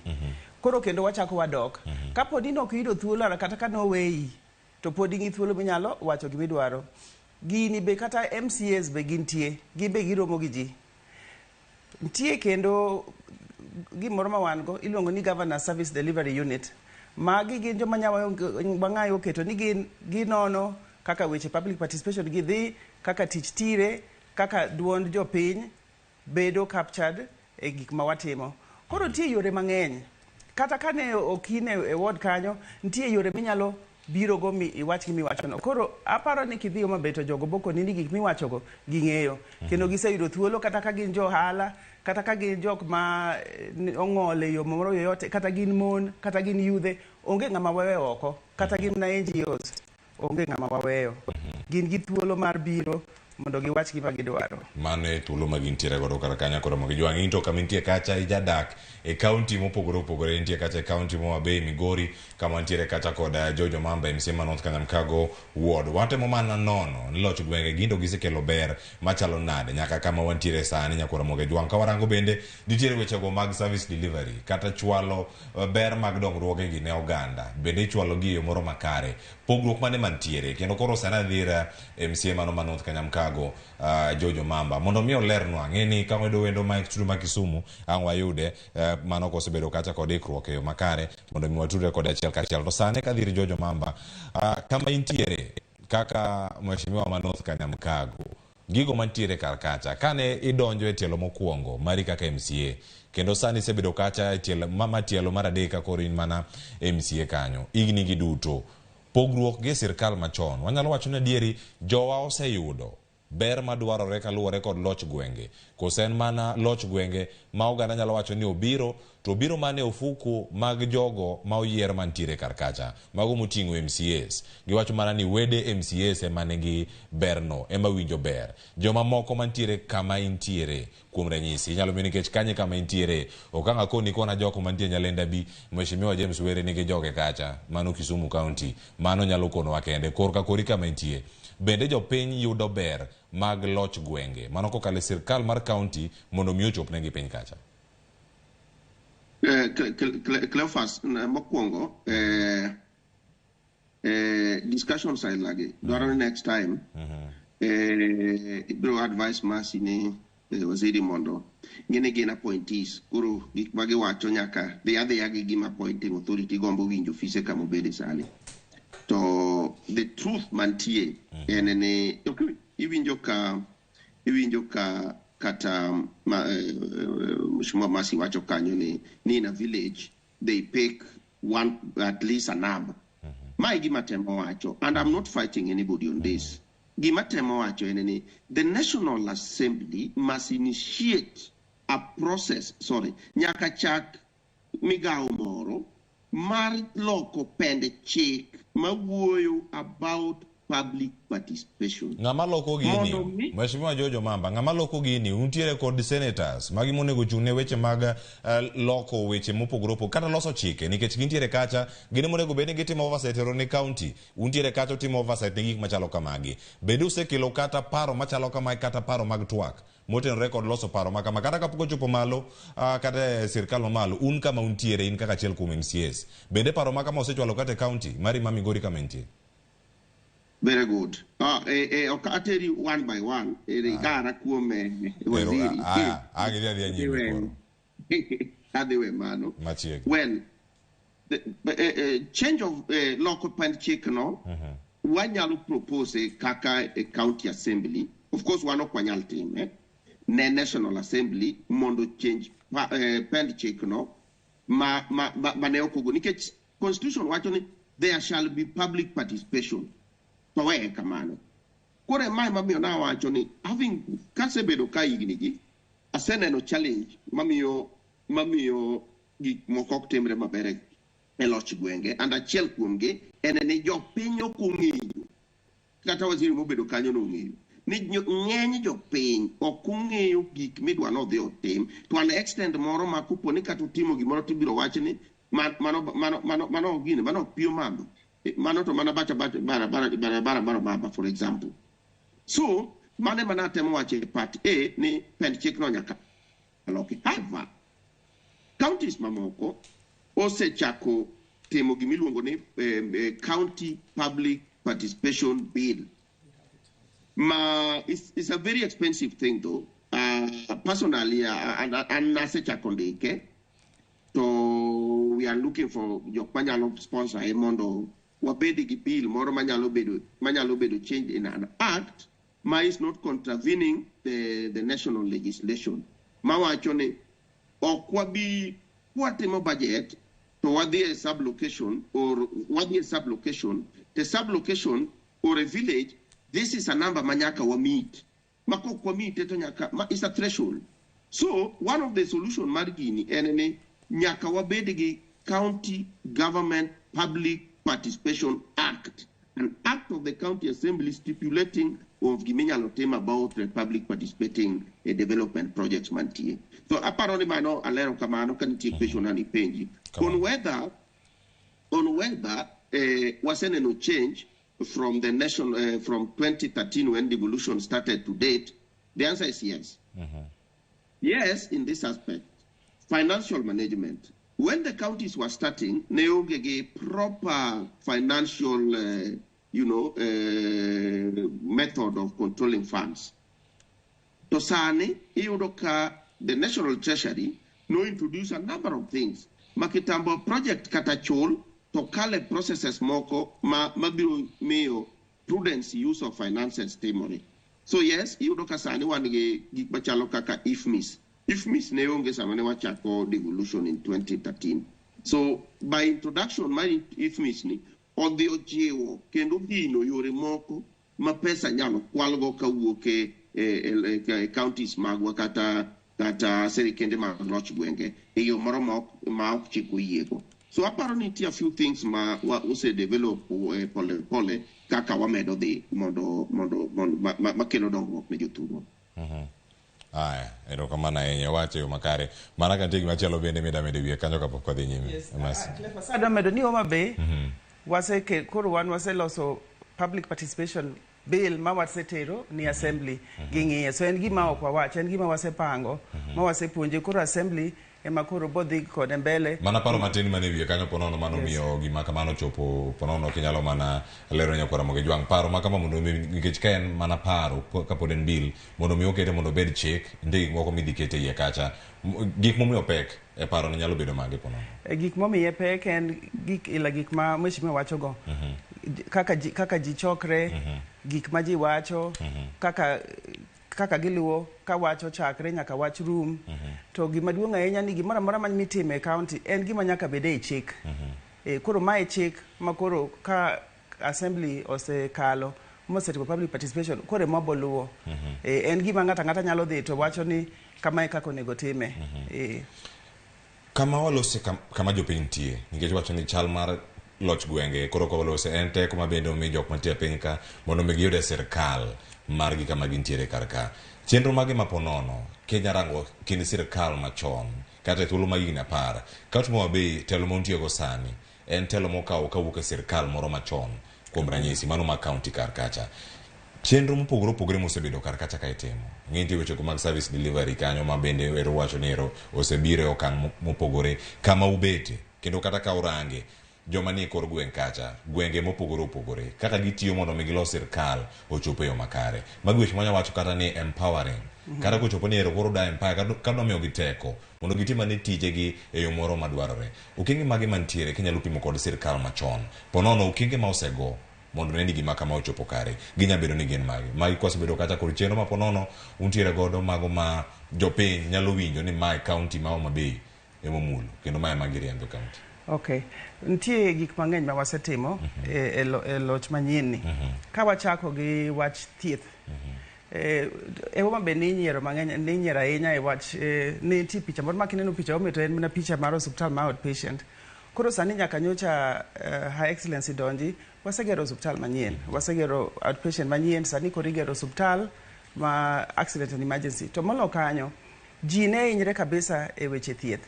Sani koro thieth yath nitie e osiptande mang'eny osechak los gweng' ka gweng'. Kendo kachakre gi process mane wawacho mane odhi waloso gi ji e public participation. Giko ni kae wadwaro osiptal, kae wadwa gima kama. Osiptande omedi wan nyaka gi pimo yath. Joma ne wuotho ga kadhi Kisumo, kadhi Kisii, kadhi kuonde moko mondo thiedhgi, tini thiedho Homa Bay. Wan gi CT scan, wan gi mashinde maluoko remo. Moloyo, Homa Bay ne kamoro ma dwe ka dwe daktache ne gomo. Sani onge ng'ama gomo. Koro waloso weche yath, waloso weche thieth, to waloso weche mar chulo joma thiedho ji bende.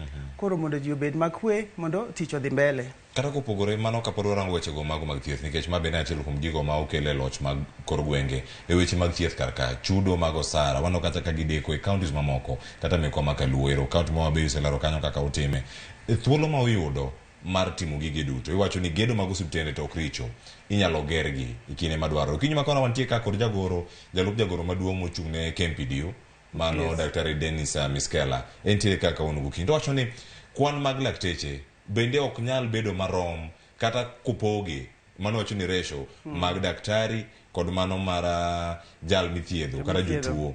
Nyalo bedo ni nitiere pogruok moro mantiere kacha. Chenro maru ponono en mane mar neno ni adier kwan mag kata ndiko chenro mag ndiko lakteche manyien nikech nitie moko ma retire, nitie madar, nitie madhi kuonde mamoko. Bende gik ma kamagi nitie ga ni ero ng'ano dar okel ng'ato kare ka oyudo daktari moro manyien koso gin mana mantie ka ema chula maber to gidhi go nyime to pod wayudo rem. Nitie gik moko ariyo ma watimo. Mokwongo wamedo ji kaka pesa mede to medo ji. Wasemedo kaka nurses moko matie ICU, nurses makonyo e dialysis, jok mantie kuonde manyocha onge ji. Wasebedo training, koro joma ni kanyo ero koro ginyalo bedo ka gin gi teko moloyo kaka nyocha gin ma tiyo tijgi. Gimoro be ma wasetimo, nyocha watimo personnel audit ma koro dhi ng'iyo ni to jogi ji adi madwarre kae, gin gi somo aina mane, gin gi experience aina mane midwaro, idwaro ji adi. Koro wan gi plan ma wadhi timo, succession plan. Koro mago gik ma waseng'iyo, gin gik ma koro osechak timo. Mano mana ka warango sekretary mar thieth bende ro kamano kuom duoke. Iwacho ni itelo ne weche gi mag loch gwenge to mano ne e sekta mopogore. Jatend migawo mag weche mag thieth kata pisa mantie kata de wido thuolo bende madwa kata kamano yude makare kelero mag gigo mopogore opogore mantie kata. Ma en gimoro miwacho ni kata itiyo kod mago mag loch gwenge gin gigo mantie e alwora mari mago moting'o nyaka weche go mag pur. Weche mag pur ang'o dogo mondo arange ne okenge moseketi e counties e kinde machon gi kinde masani kata bang' romo mano bag juma mokalo. Ere kaka inyalo ketgi rapim gisebedo ka gitiyo machalo nade. Adongi dakika 3 mheshimiwa Jojo Mamba kapok adhi e yweyo mondo miang'wa winja ne kuomi ni in kama ibete iyude yo machalo nade ka iwinjo ka niero nitie chenro mopogore opogore. Gin kuonde mage ma oganda nyalo kete maino mondo miyo ber chal mag ngima jopiny ta inya jotelo moyier kachiel koda ka telo mar county mondo nene adieri ka nyalo bedo ni ka eloch ka onyalo yudo ber moro ka nyalo wuok ten ber ne jopiny ok ber ne jotelo kende. Miwacho ni odhi mane ofuku mag jogo moyier. Opportunities machalo nade mantiere county kata ma kubet piny mos to nyalo wacho ni ka jopiny nyalo yudo weche mag thieth e yo makare. Kuom ranyisi county ma Migori inyalo miya mana kuom ranyisi nitiere county kuonde chung' od bura mopogore opogore ahinya kacha to ahinya bende ward kata ward mantiere kanyo. Thuolo mage mantiere mogana nyalo wacho ni county okelo thuolo ne kendo wanyalo donje mondo mwane ni wayudo tich, waloso mwandu kendo wabero ngima wawegi kaka jogo mantie county mopogore opogore. An kuomi koro Georgia Omamba kidwoko mano kitie ka wadhi yweyo. Erokamano ahinya Cleophas. Achiel kuom gik madongo ma kelo nyaka national dialogue kawuono en chal mar ngima. Chal mar ngima ni en one of the things manyalo konye en chiemo ka chiemo nitie maber. Now, pur en gima part of it obedo devolve. Ka counties nyalo bedo a bit serious gi jogewa, kasto ok wacha ni nitie mbolea. Iwacho ni nitie mbolea, tinyalo yude kama, to mae price ne. To nyalo romo jogo. Naneno ka some 3 years ago, the government ma Migori no ng'iewo tingini makonyo jopur. Tingini makonyo jopur gi kanyalo bedo serviceable, to jopur nyalo yudogi, to giyudo other farm inputs, to nyalo miyo chiemo bed mang'eny, mamiyo kakoro kata citizens are healthy ka chiemo nitie. So county governments onego oket maino gi ahinya e weche mag pur ma wanyalo yudo kaka ne aneno sometimes back. I saw something in Siaya where the governor was giving seeds. The governor ne chiwo kothe, ne chiwo inputs, farm inputs mane konyo jopur ginene keto chiemo bedie. So for example kaka Migori ka wan gi tingni gi kanyalo bedo a bit affordable ne jopur, to ikelo to jopur kawgi to gipuro kodgi, to giyudo seeds, to giyudo mbolea, to Nyasaye bende konyowa gi koth, to chiemo bedo, to miyo ngima nyalo dok chien matin. Issue mar ariyo, Cleophas. An nyocha an e osiptal gi achiel kuom jonyuolna, kendo nyocha neno kaka osiptal is a bit expensive. Waket nikech health bende koro devolve, gima waziri wacho no, ne waseyudo expertise, nikech wanyalo bedo gi expertise to waonge gi machines. I thank God ne Migori to koro machines go nitie, inyalo timni CT scan, ne nitie time moro ma indigo CT scan katiyo Kisii, ne ng'ato dhi somo CT scan no mana Kisii, to ng'ene jatuo to weka. So ka governments nyalo bedo serious, up to some months ago, ne an chairman mar parliamentary committee on health, kendo ne awuok makech ahinya kana ayudo ka nitie gik moko ma necessity to ne onge. To I want to thank the government nikech bang committee or parliamentary committee of the hospitals to no caso magigo eventually no koro bi hospital.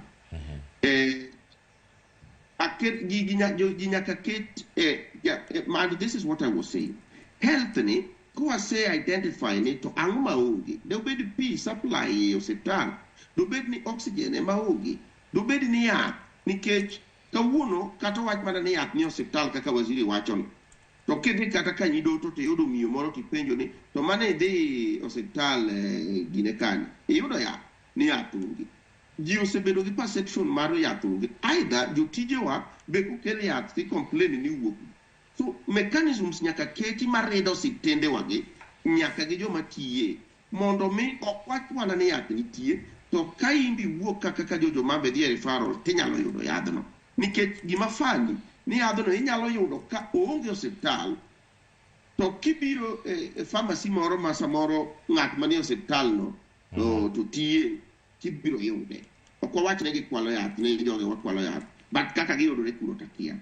Kidhi pharmacies mamoko ma oko gi across, not just Migori, ibiro yudo ka yedhe go yedhe mag government samoro yudo ka bedo stocked pharmacies. So nyaka ketu ngufu moro matin on how we are going to handle health, weche wa mag thieth, kaka wadhi handle weche wa mag agriculture. To kata weche wa mag somo, Cleophas, ingeni foundation mar ng'ama bedo professor chakore tiwan piny kono. The county government, to people are devolved. The county government must take it upon themselves. Mondo gingini to what best can we do? Maneo watim some 4 years back, 7 years back, 10 years back. Makuro nyaka watim. We cannot do things the same way all the time. Mheshimiwa Jojo Mamba erokamano ahinya yo makare penjo pontiere kar kae moko donjo magina ng'iro ne thuolo devolution okawo nyaka weche kata loch gwenge okawo weche go mag pur penjo donjo kar kae kawuok kuom Wilberforce Otieno wacho ni mano MCA na mano mar area na awacho ni mos na nyamo mheshimiwa Jojo Mamba penj na godo ni wach ndawa osetime ang'o nikech mano economic activity mano mar jogo mano kama orito mano kama irito tiende nang'o anga duogo kod mago kod mathoth penjo nitiere karka kawuoko mabe waziri nitiere karka Grace Masi osewe wan kode ka jatend migawo chini weche go mago maga loch gwenge kachel koda ka tudruok mago gande county ma Homa Bay kachel koda ka mheshimiwa ma North Kanyamkago nitiere karkae mano George Omamba mheshimiwa machielo mogwele county ma Kisumu mano Abeid bende wadhi bedo ka achiel mondo mwatuoka ne kode wawinjane ni ento ne yo machalo nade Maria Mabedo siyope studio kenda mwatude kode e kinde mabiro wakawiyo masane sa sekal dakika 4 tok sang'wen mar okinyi yweyo mokwongo e chiro mar makoromo kikidhi mabor.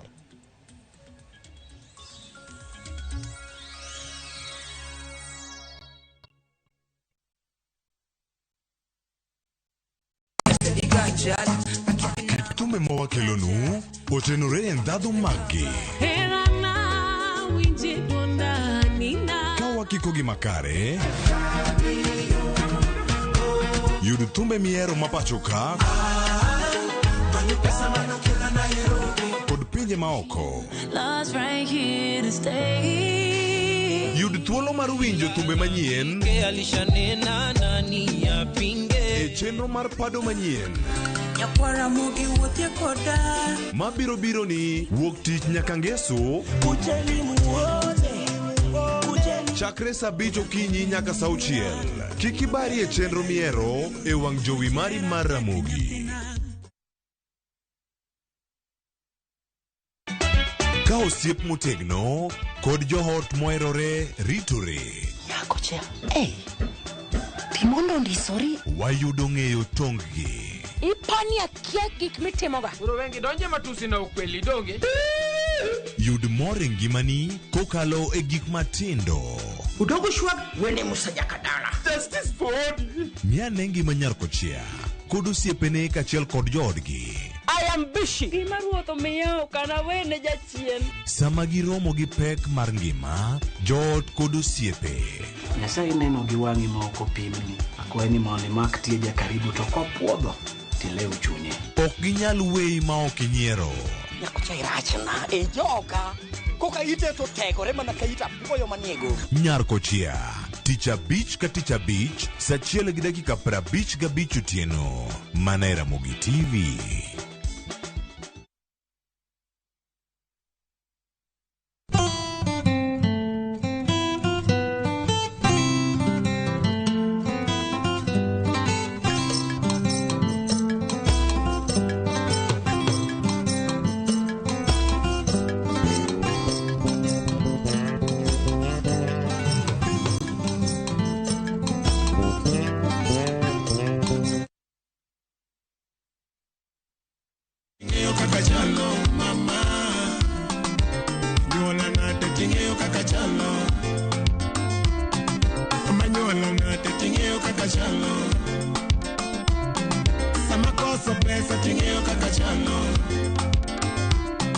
Amedo nyisi ni kidwaro winjo thuma mar Alilo eskiza kod inyalo diyo *811 *343 ash ibro yude yo makare ma wane Ramogi TV. Ramogi TV en od jothumbe duto mago nagi. Ero kamano.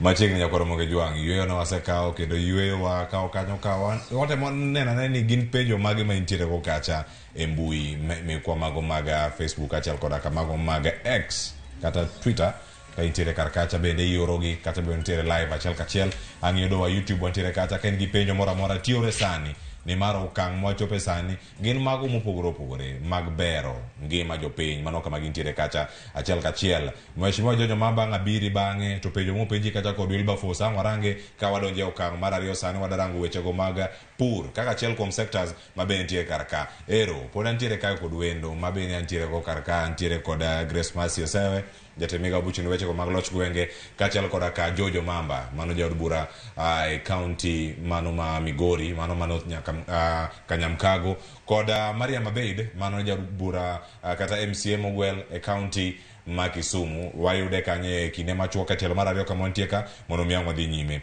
Waziri aduog iri kendo kama koro wachake wasino weche mag thieth mano koro kele loch gwenge piny ka kanyo bende waseneno gik mopogore opogore mantiere weche mag pur mane okang' mantie sani weche mag pur Kenya lorange kinde ma ne loch gwenge pok obiro kata ka loch gwenge osebiro e sirkal ma gavana machon e gavana masani telo gi osebiro mopogore opogore kendo kama gintiere ino ka ntiere paro mopogore opogore sani kama lose oganda yudo keyo mabup mago e counties wa kama owuoke nyalo bedo ni biro mar loch gwenge okelo ber ma jowa nyalo nene sekta mar pur magi wach ni ma en gimoro ma wayudo kowuok kuom sirkal ma piny ka koso girito mana gik ma e sirkal mamalo ang'eni jatend migawo mag weche mag pur bende nitie to ma gik mantiere loch gwenge ma itelo ne pur. Yes, anyalo wacho ni nitie pogruok.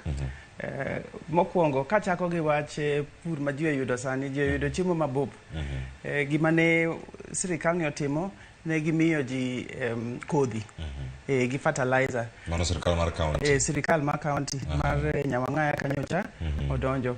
Koro joyudo chiemo mabup sana oduma kaka sani ginene Homa Bay nochako kamoro ni Kigoto kamire gi oduma. Koro joma oyudo oduma mabup go sani wan gi project ma iluongo ni Mopap wang'iewo odumgigo mondo okonygi gi chiro to mar ariyo mondo okonywa koko kaka Homa Bay mondo wabede ni wambe wan gi chiembwa wan gi gik maloso ok ni gik moko duto warito mana wang'iewo kuom pinje maoko. Koro odumano konyowa wamiyo ji chiro kendo wan gi employment ni joma tindo matiyo kanyo. Ka wang'iyo koro Homa Bay mangima korka pur kanyo gima watimo sani wakelo tractors mondo ji opur mayot kendo mang'eny molo kaka ne gipuro. Pod wabo medo kelo kodhi, wamedo kelo fertilizer to fertilizer go sani kelo gi kodhi tero nyaka e village, nyaka e ward. Fertilizer be koro watero mondo bede ward obed machiegni. Kik bed ni ng'ato ok oyudo fertilizer od chuno no dhi mabor. Koro mano ero watimo. Gimoro kendo ma wang'iyo sani waseng'eni to gik mage ma Homa Bay time maber kabisa. Kaka sani nitie weche wach mar edible oils. Homa Bay en kama en gi potential maduong' ahinya kuom gik moko kaka soya, kaka njugu, kata mana sunflower, kata oil palm. Koro mano gima wang'iyo wachako go mbaka gi jowa mondo wane ni gino to wanyalo medo nadi mondo bed ni en gimoro ma jowa pidho ma gibo yudo go pesa kendo gibo yudo go tich mondo giyud kaka gigerre. Yes. Kendo koro sani watimo registration mar jopur tetete mondo wang'eni gik ma gintie kaka gin obed ni koro wanyalo bedo wapango gik moko kod gi mayot. Gimoro kendo ma wadhi chako sani kiny en wadhi timo soil testing. Wapimo lo wang'eni lobni ang'o maber go to kapo ni wadwa pidho gimoro nono to fertilizer ina mane monego wakete. Koro watimo gik mang'eny e agriculture kamano. Mano ka gintiere sekta no mar pur. To jopiny bende winje ni gima kama timore nikech county. Kosi benga ga wacho ni utime eru sirkal mamalo kelo manyiwa kata kelo mbolea oyudo kacha omiyo sirkal mar county kama kanti okawe opoge kosi time yo machalo. Ging'eyo nikech ido ging'eni waloso gi jopiny sate. Gigi kata tikelo gi e chokruok ma waseloso mane apimo ni cha. Koro ji ong'eyo ging'eyo ni en sirkal ni emokele ok en mua malo. Hero kamana ahinya sirkal kanyo koro kolose wan gi jogo maloso chike ma opogore mano ka wantiere kacha e studio ma Kisumu kanyo koro ero wan gi wendo kapok adhi Jojo Mamba in gi penjo mana penji kar kacha mano wuok kuom brother Wilberforce Otieno mano bende ang' iduoke kanyo ka wantie sani yena mondo miakele twak mano MCM ogwele county ma Kisumu. Mariam Abeid Mariam oyawre samintie kar ka ero ibiro ka twak ero bende koro ka wasechopo akirikiki mare kama wantiere sani e chenro mopogore opogore kama wantiere kar ka e loch gwenge osedhi kodi yo machalo nade arene ochaki makoro sani ere donje telo e county ma Kisumu inyalo kete rapim machalo nade mana kuom ranyisi koro ka kori ka entiere kacha e studio ma Kisumu. Clever sicheo nade? Achio makare machiegni network. Mosa inya kuom leo. But okawinji maber akeni nuona penjo no kendo. Aya, igni aparo sekalo arene telo mag loch gwenge chakre kinde ma intiere sani koro kaka jatelo in MCM ogwel gin gik mage ma iseneno kata momori kata ma ok omori mano koro kaloko ni penjo kanyo mondo iyude yo makare gin mage mosemori mage bende mapok omori mano ka intiere kacha ka iluwo chenro mag telo mago mag counties wa mago loch gwenge akawinje maber aya we walos chenro mag tudruok mano kodhi e studio ma Kisumu kanyo ikona kanyo ni weche mag tudruok bende koro okelo achiedh nade Jojo Mamba abiri kanyo penjo mo penji kar kacha pod wantie sekta mar pur miwa mana pachi kotenre kod wechego mago mag pur ahinya bende kama intiere kar kanyo chal mar wach kinde mane donjo e telo kaka MCA kane telo mag loch gwenge chakore higa mar 2013 nyaka sani pogruok kod okenge mosego mano e wechego mag pur gichalo nade kuom ranyisi kama intiere akani wachak gi duoko mar Wilberforce ja angi chako kode gato aranga ne machielo ni bende iye kan erokamano ndawa en gim cash crop ma osebedo gi kony ahinya kuom oganda wa en gi both sides to ne nyocha neno ka waziri mar agriculture mar health no biro gi jomoko ka of course we were all there including my governor kage wacho ni gidwa tieko pur mar ndawa anto napogora kod ge paro matin nikech ndawa nigi effects ne ma bende ang'eyo to ere alternative crop ma nyalo miyo wa gine mapiyo piyo no wach gik machalo kaka soya gik machalo kaka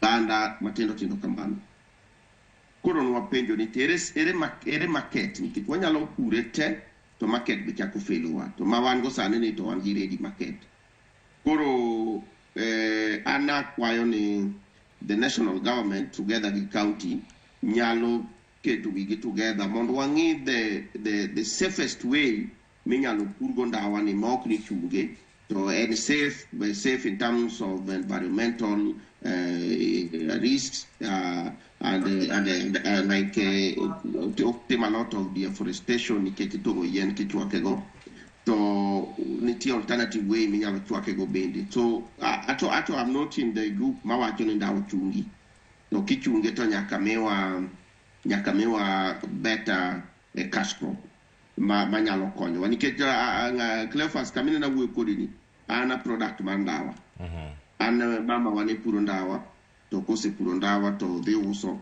motera masomo kawuono kuro kaka kawuono asesomo ma jothurwa bende omiya telo koro adwa wacho ne gini nego gini rach at masas ni gino nyalo bedo ni nego gi to nyaka migi the best alternative manyalo konyo gi kaka oganda so adwa kono Wilberforce ni it's a challenge to us to watemo wuoya ne kanitie way mwanyalo improve go weche mag ndawa e thurwa now wawacho ni to in terms of agricultural production ere kaka loch gwenge ose tero golo wa kuma ne wantie chon kaketo wa kuma wantie sani number 1 adwa wacho ni kane wadonjo 2013 around 2014 15 the former governor His Excellency Zachary Okoth Bado ne ong'iew tingegi nong'iew mondo konyo oganda ma dwa pur both in small and large scale mondo wawe traditional method mar puro cha nikech ne wafwenyo ne kidhi haya tinga 1 acre kipuro 1 acre to nen too expensive ma result magino bro mi is not in tandem in terms of resources misspent ka gino koro waneno ka tingni nitie to nyalo konyo jopur go makare yao kitong'anya factory mar potato kane ibiro Migorika iyudo ka rabuon iketo maromo lodi makalo lodi machak chwene gimoro kodhi malo to rabuon ne ikelo geche mana yo Kikuyuni kocha to biro kawo rabuon ne to dhiga gin ka gidhi kucho to gidhi giuse gi factory kama loso chips maloso gik mopogore maloso crabs gik mang'eny to ka gikawe ka kata 1,500 to iyudo ka jopur ne hinyore nikech gito gidhi giuse nengo mamalo. So by introduction of this by introduction of this potato processing plant, ne waneno ni nyalo miyo japur one uso kama chiegni piyo, and two yudo return of gima uso no. So apparently in terms of our factory ni or our economy mar area ma Migori and surrounding, nikech ibiro yudo ka Mabei nigi girgi mar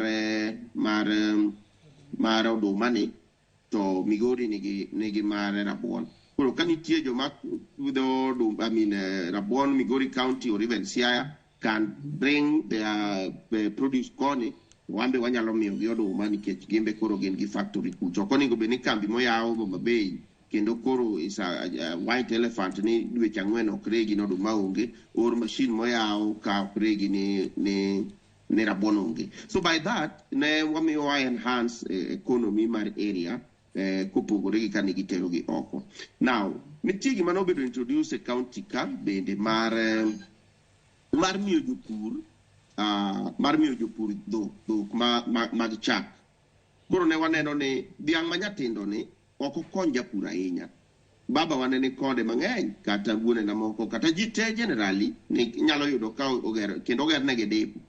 To king'iyo value gi kama gin 100 no to girom kata Sh500 you put together.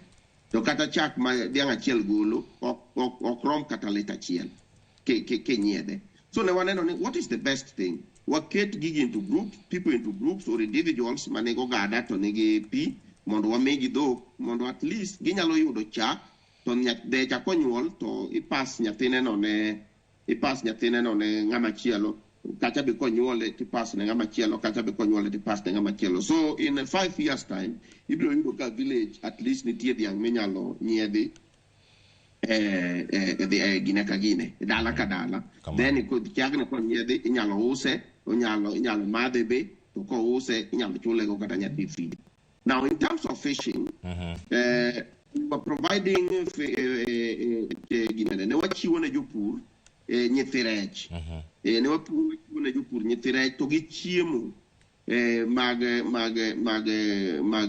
we were producing for them food mag rech gi joma nigi fish pond to kata yewni waketo farmers to wabedo gine kamano to wamiyo gi chiemb rech, wamiyo gi nyithind rech ma gidine mondo at least giyud ka gitimo harvesting to ginyalo yudo pesa kata gimbe ginyalo chamo rech gi kaka kinde ma chiemo bende tin. So yes, we have improved from when the devolution started in 2013 nyaka sani, and why expect ni ka counties be nyalo de kama pod wanyalo konyore akonya in terms of now the only challenge I've always asked bende pod abiro penjo en kamano sama excellency the president wacho gimidwa penjo waziri no ne wakela mbolea ma 2,500 in stores one. So the executive must come out clear on this.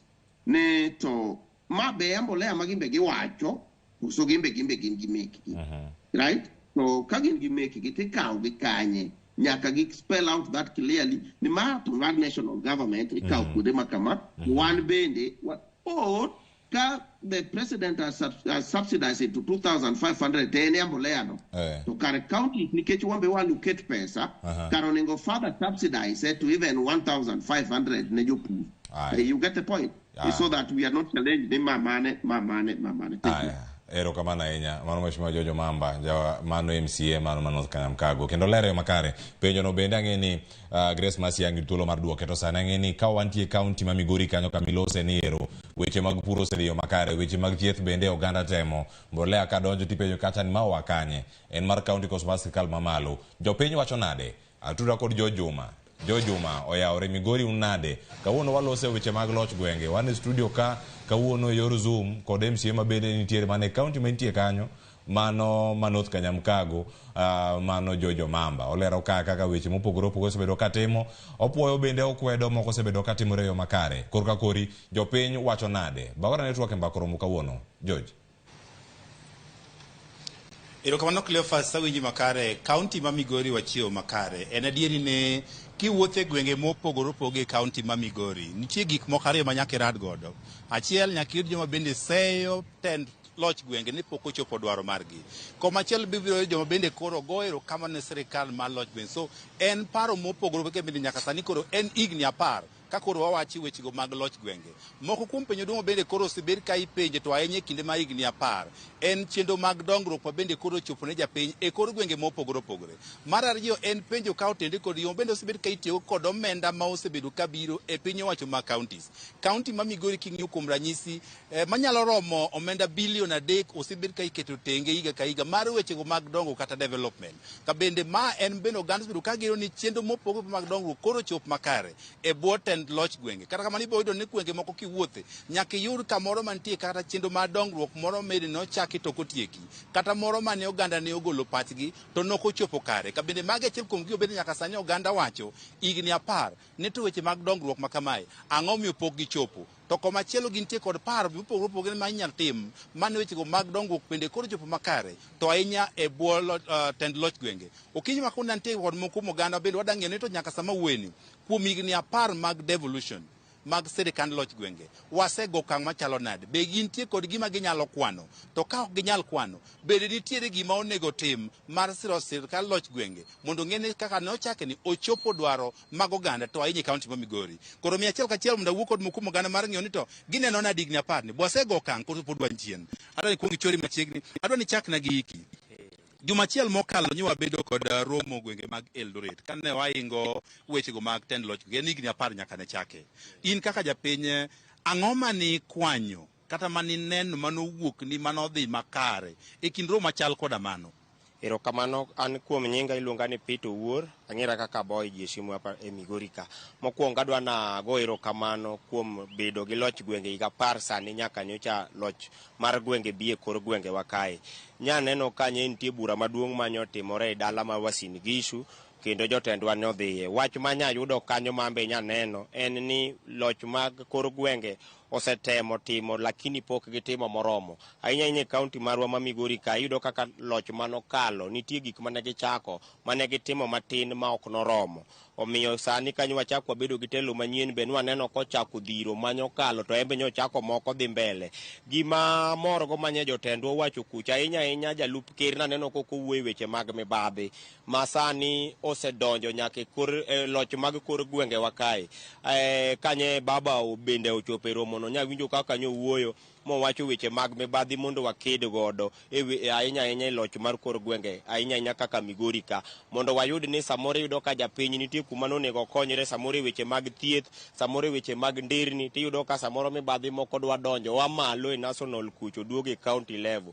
Koro wamedo kwa jotendwa muonyo ahinya governors magwa kaka marwa ma Migori kae obedo very strict weche mag mibadhi oked godo aduwa kaka nyocho wacho komanyo mbulu kendo waseneno koteme matin to pok oromo.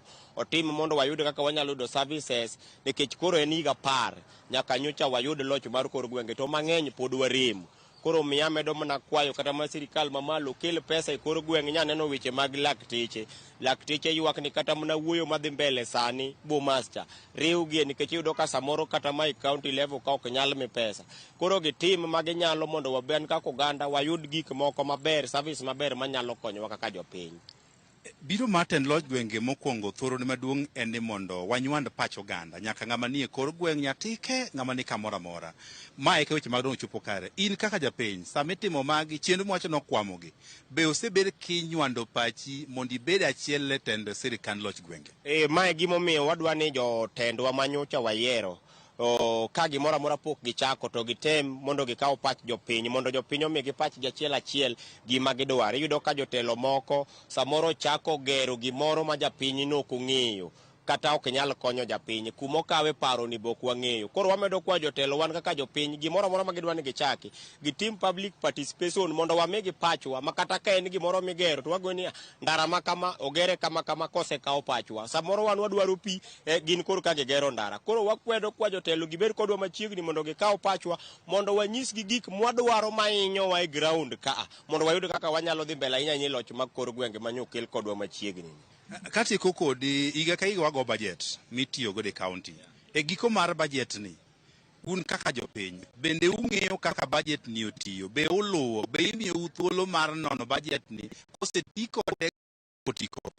Budget kosego yudo ka samoro kele okel piny kae, pesa ni kosekele nitie minyalo tim gi moko mok tim. Pesa ni kitemo luwe yude ok yot. Nyocha neno chien kucho kata ke kuonde moko manyo kete weche mag pesa winjo no fiso wang' ki ang'o motimore mondo giwit nonro ma samoro ka japiny nyalo ng'e achiel kachiel kaka pesa otiyo nikech ma usuru ma wagole piny ka. Koro magi jotelo kosebedo ka time maber, lakini pod wan gi geno ni kata mana jotelo mwanywa yierogi samoro nyalo bedo gi lokruok mopogore gi manye tiyo chien kucho. Koro wagena gena ni kaka nyose strom budget ma pesa okel gik moko bro timore makare, to kok waneno to wan gi right kendo wan gi ratiro mar luwo mago kendo wabro luwo.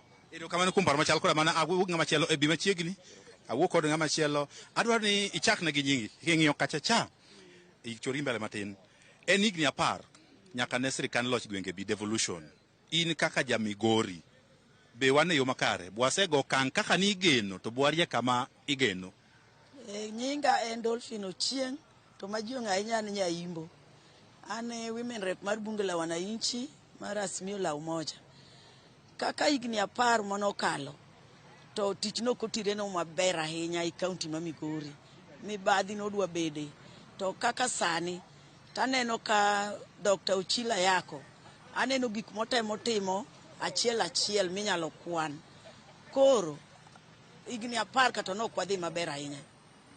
Be nitiere chenro mar dongruok ma kaka japiny nyalo kwano ma gweng' kamiwuoke ma sirikand loch gwenge okelo machon ne onge? Gima nyalo kwano kaka sani soko mjinga, naneno ka MC marwa Obrieny Ochieng okelo taya mar rieny nyaka Piru. Sakacha kadhi Ombo Modern Market, be aneno ka nokotieke gi jo World Bank, to sani naneno Uchila yako oro jo municipal tich tire kanyo kendo mine ni chiro no. Mago gik manyalo kwano ni koro dhi mbele maber, to chon higni 10 ka chiro no nobeda abeda nikech nokotieke maler. E chenro mag nywando pach oganda e weche mag dongruok, to loch gwenge dwaro ne oganda ikelo kendo golo pachgi. In kaka jamigori be nitie thuolo miseyudo michope e romo kel mar golo paro e weche mag dongruok, to pachini be usino kata kosekete tim? Asebedi public participation mar MCA Obrieny. One wagolo pachwa kaka jopiny, taneno ka gik man wawacho go kaka pi, nderni, maga neno ka moko dhi mbele, taka nyadhi anding'o kocha, aneno ka nderni payo tingni tiyo, kora aneno ni public participation man watimono, aneno ka moko dhi, moko to pod ochung'. Kako osiptende wathoro ywak ne yedhe tini osiptal. Kora kwayo Dr. Uchila yako kaka gavana marwa mar Migori, ononie mibadhi mag yedhe go kanyalo dhi maber molo higni manosekalo ka mibadhi ne ng'eny saidi. Katieko kodi, ang'o mineno nonego tim ma kotim to nyalo keto sirikand loch gwenge lai midwaro? Gima kotim, nonro nego tim bang' kosegol kata budget, to nego bed jomoko ma follow up ni to budget ni botiyo kaka onego bed ni jopiny dware kaka ne gigoye, to kok mano nyatimore to gik moko pod ok bidhi maber ahinya e Migori County ka. Koro wakwayo mana government marwa ni kech ok oti kendo otiyo gi ji, omed ga keto joma oluwo kaka gire mo ogolo kaka pesa ni tiyo, mane kwayo mara. Erokamano kuom paro machal koda mano. Kinyalo winjo ote maduong' bende koro oganda gogolo en ni onego keto kenge makare mar kedo kod weche go mag mibadhi e counties. Wawach ni to oserocho chenro mathoth mag dongruok. Kabe dwaro margi en ni bende kosego budget moti godo, onego lu kaka budget notimo. Bende ma en tich maduong' monego bende timo kod MCS kaachiel kod kata senator. Giwacho ni magi poni koro ketie yono makare kendo cheke kitiyo kod omenda gi. Chenro no mar dongruok kata devolution nyalo chopo makare ka bende onywan pach jopiny e chenro machal koda mano. Konero kamana ahinya Jo Juma, paro maler ahinya kuwuok e kaunti ma Migori, kendo ng'eyo wang' wayud mathoth ahinya. Wakaw yweyo masani ka waduogo wadadhi e kaunti ma Kisumu, wadhi ane kaunti ma Mombasa. Wawinjo ni giwacho nade e chenro ma kawuono. Ka waduogo tang' wabiro bera mondo choka pach welo mwan go kawuono, kaeto bende ang' watieko chenro mar Mbako Romo. Kik idhi mabor, Mbako Romo kaw yweyo mar ariyo.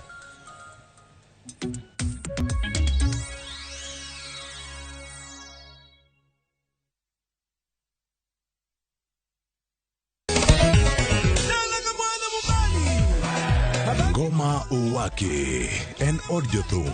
Ngoma Uwake akelo ni mix mofwes. Reggae, Ja Rastafari.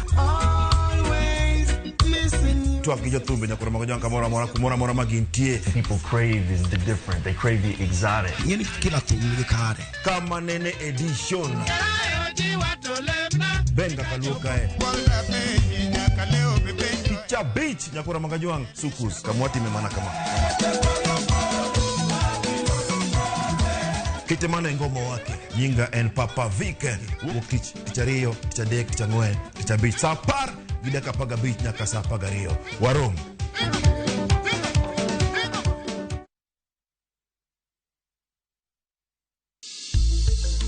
Riuri kodwa chieng' tich ariyo e penj laktar. Kikelonwa kod Equity Afya. Equity Afya, thieth machiegni kodi. Aniluonga ni Dr. Mwata Ian, an daktari matiyo sia Equity Afya. Ka upuonjowa e wi ng'eyo matut kuom tuo mar athung'a mar ich. Koro gima timre ni nitie gik moko kaka bacteria, nitie gik moko kaka viruses, nitie gik moko kaka parasites mage makelo shida ni. Mana e penj laktar. Sapar gari odhiambo kik bai. Veke Ibambe na View Travel. Masai Mara or Amboseli from 14K, Savo or Samburu from 24K, Mombasa, Diani or Malindi from 14K, self-drive deals from 3K, Dubai and Zanzibar from 560 USD, Mauritius or Seychelles from 1,000 USD, South Africa and Thailand from 1,080 USD, Malaysia, Singapore and Egypt from 1,200 USD, and Maldives and Santorini from 2,000 USD. Call 0703 254 254 for bookings.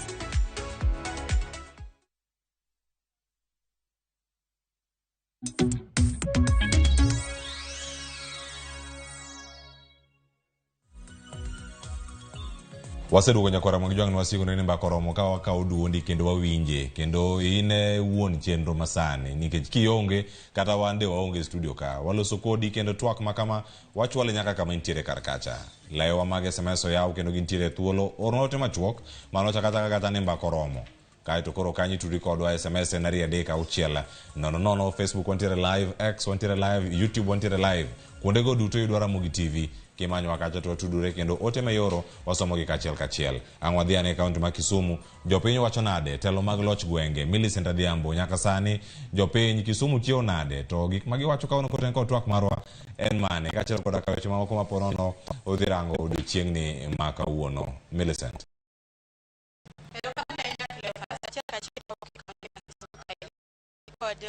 Wan godo chieng' makawuono e studio marwa mabende wuoye telo mag loch gwenge. Wadwani wang'e ni pach jopiny wachang'o e wi telo mag loch gwenge nyaka higni 10 sani ne kel loch gwenge telo machiegni kod japiny mabende jotelo magiketo lemo mopogore opogore mabende oketo loch gwenge bedo mayot. Gisetiyo yo machalo nade to ere kaka loch gwenge osekonyogi machiegni. Abro chako kodi king'iyo kachi chakna gi nyingi bondi sani wan gi devolution mabende nokel higni 10 mokalo nyaka sani king'iye en telo manokel machiegni gi japiny mondo jotelo muyiero e lemo mopogore opogore mag devolution gi okonyu machiegni kendo gibed kodu machiegni neno ni gitimo gigo mabende jopiny dwaro kotengo kod weche dongo. In kipachi neno ni telo no chalo nade nyaka gi sani? Okay, ani luonga ni Eriko Tieno Ayeko.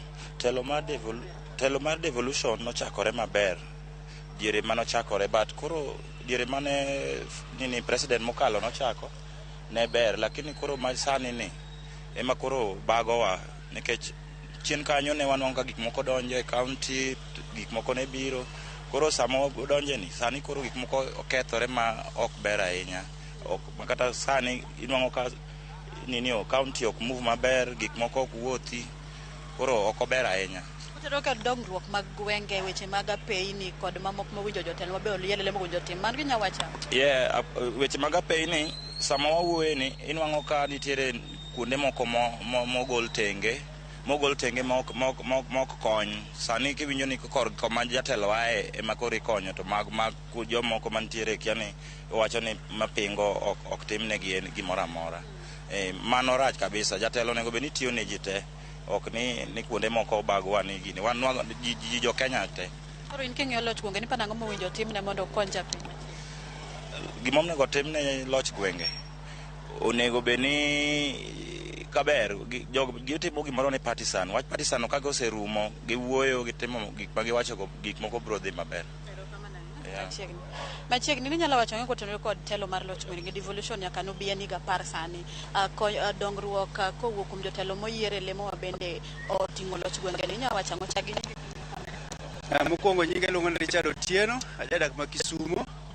Adiera devolution en paro maber manowuok kuom migosi Raila Amolo Odinga gi jok mane gitiyo godo nikech ne gineno ka sirikal mamalo ne ok pogne ji gik mowinjore kodgi giyudi. Omiyo devolution obiro mondo gwenge ka gwenge mondo konyruok mowinjore kodgi.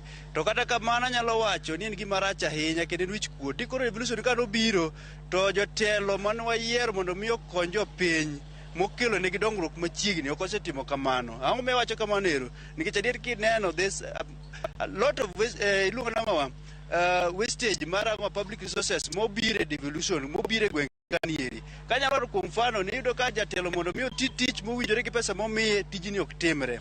To moinga ahinya to kwelo jogi kwalo counties malich ahinya gikwale malo tikwale piny. Koro waneno ni jogi kikamiyo giti to gitiyo tich kwalo pesa momigi mondo gitim godo dongruok. Kuom mano dongruok pok otimore kok owinjore. Sani gina par down the line onego bed ni waseneno dongruok mowinjore.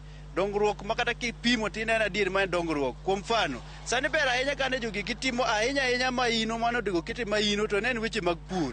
Gwenge wa onego bed ni watimo gwenge mag pur nikech adieri lomo wan go Nyanza wakaeri wakwayo governors wa gi jogo moyier mondo ket maino margi pur nikech ka dhano yieng to dhano ngima. Dhano moyieng en dhano matimo nade en dhano mangima. Mano gima dawachi nyaka gi pokore gi mano wan gwenge weche mag dongruok otenore kod weche mag apeyni kod mamoko mago bende osetimore nyaka higni 10 ne loch gwenge gi thuolo ni eri anya wacho ni osetimore matin osetimore to mana matin nikech mokwongo jogo mimiyo tenders jogi gi ok lu tich gitiwo tich to gilu tich. Kumano tich timore wanya wacho ni shoddy work. Gikawe to gipere to gisepere to giya kendo chake girito chal ka gimiyo moro mar chamo ginieri. Koro miyo jowa wauru chiemo ahinya. Kumiya par chama dek itiga bere apani mondo de beri maber ahinya nikech kama itiye temi chieme. Erokamano. Karibu sana. Maoni yako ni yapi kuhusu devolution? It's 10 years down the line since the introduction of devolution. So what can you say as mwananchi? Okay, my name is John. Mimi ni mkazi wa Kisumu. Ningependa kusema kwamba waanzilishi wa devolution walikuwa na maoni mazuri sana. In fact, hapo nyuma ilikuwa lazima ukuwe na connection kwa national government ndio development ikuje kwa upande wenyu. Lakini saizi tangu walete devolution, as counties you can do your own development. But the problem is that counties hatufanyi kazi venye inatakikana. Ile pesa kidogo yenye tunapata hatuitumii. Nimesikia governors wanalia kwamba wanafaa waongezewe pesa. Je, ile kidogo yenye mnapewa mnafanyia nini? Juzi nilisikia sijui Facebook imefunguliwa na pesa ngapi. Imagine something like that inakuja kwa mwananchi na mnalia kwamba mnapewa pesa kidogo. Kwa hivyo ningeomba ya kwamba waanzilishi wa devolution walikuwa na maoni ya kwamba maendeleo ikuje pa kwa mwananchi ya chini. Lakini shida ni kwamba pesa inanyakuliwa hapo juu, ikifika hapa chini hapa wanakula. In short, viongozi wetu ile tu wanasema akipata chance ni kurarua. Kila mtu anatafuta chance ya kurarua. Kwa hivyo kwa upande wangu ningeomba ya kwamba before tuanze kuuliza ile kubwa yenye tunataka, hii kidogo tunafanyia nini? Asante sana. Mana kamano hii winjo ni kamiti yo emichieme lakini kata kiuda paro winji chama dek tikana berio. Kao kamano gi thuolo nyakoro magajiwa ngatire achiel kachiel nyaka e county ma Mombasa na Mchumbi kumanya wadwa George oko bendo go touch gi jopiny mondo kelnu tuwak machalo kod mae mondo wawinj ni to jodak ma Mombasa to wachango ewi wach mar devolution kata loch gwenge mano biro nyaka sanyo setiko higni 10. George oko kinyalo winja na Mchumbi kono taweni oporo mondo kel tuwak kotenore kod thor wach ma wan gode mbakoro kawuono. Jojao kan kuome. Erokamano ahinya Millicent Adhiambo winji maler ahinya kowuok e kaunti ma Kisumu. Wan bende e kaunti ma Mombasa kaendi wachio maber en mana ni kawuono adwa na bage twak mani kando matin kopogore kod weche mag devolution. Kama antiere ni antiere wath ma Mombasa kuma kinyalo ng'iyo ng'eya kanyo endo nitiere meli maradhai mideno ne Logos Hope ma en meli miluongo ni library bende malewe chuny nam mobiro kae ni Mombasa ka geto jogo mohero somo ikoni antiere gi buge tandawuoya kendo biro bedo e kaunti ma Mombasa kae ndi e thuolo mar ndalo 45. Kama antiere ni antiere gi jogo matudore gi wach melino adwa mani ginyiswa ni to melini obiro kate mang'o biro bedo ka kuom daladi to lengo mare en ang'o kata ber mane modhi kelo ne jodak e kaunti ma Mombasa. Karibu sana, unazungumza na Ramogi TV. Tueleze tu labda wewe ni nani na meli hii ama ujio wa meli hii itakuwa na manufaa gani kwa wakazi wa kaunti ya Mombasa? Kwa majina naitwa Walid Timimi, representative wa Inchcape Shipping Services ambao ndio agents wa meli. Meli hii uniqueness yake ni kuwa it's considered as the world's largest book fair or the world's largest library. Iko na titles around over 5,000 titles on board, and they are highly subsidized and highly discounted. Kwa hivyo at least Mombasa na wageni watakao zuru meli watapata fursa ya kutangamana na wageni ambao tuko na vijana kutoka nchi 70, wako 370.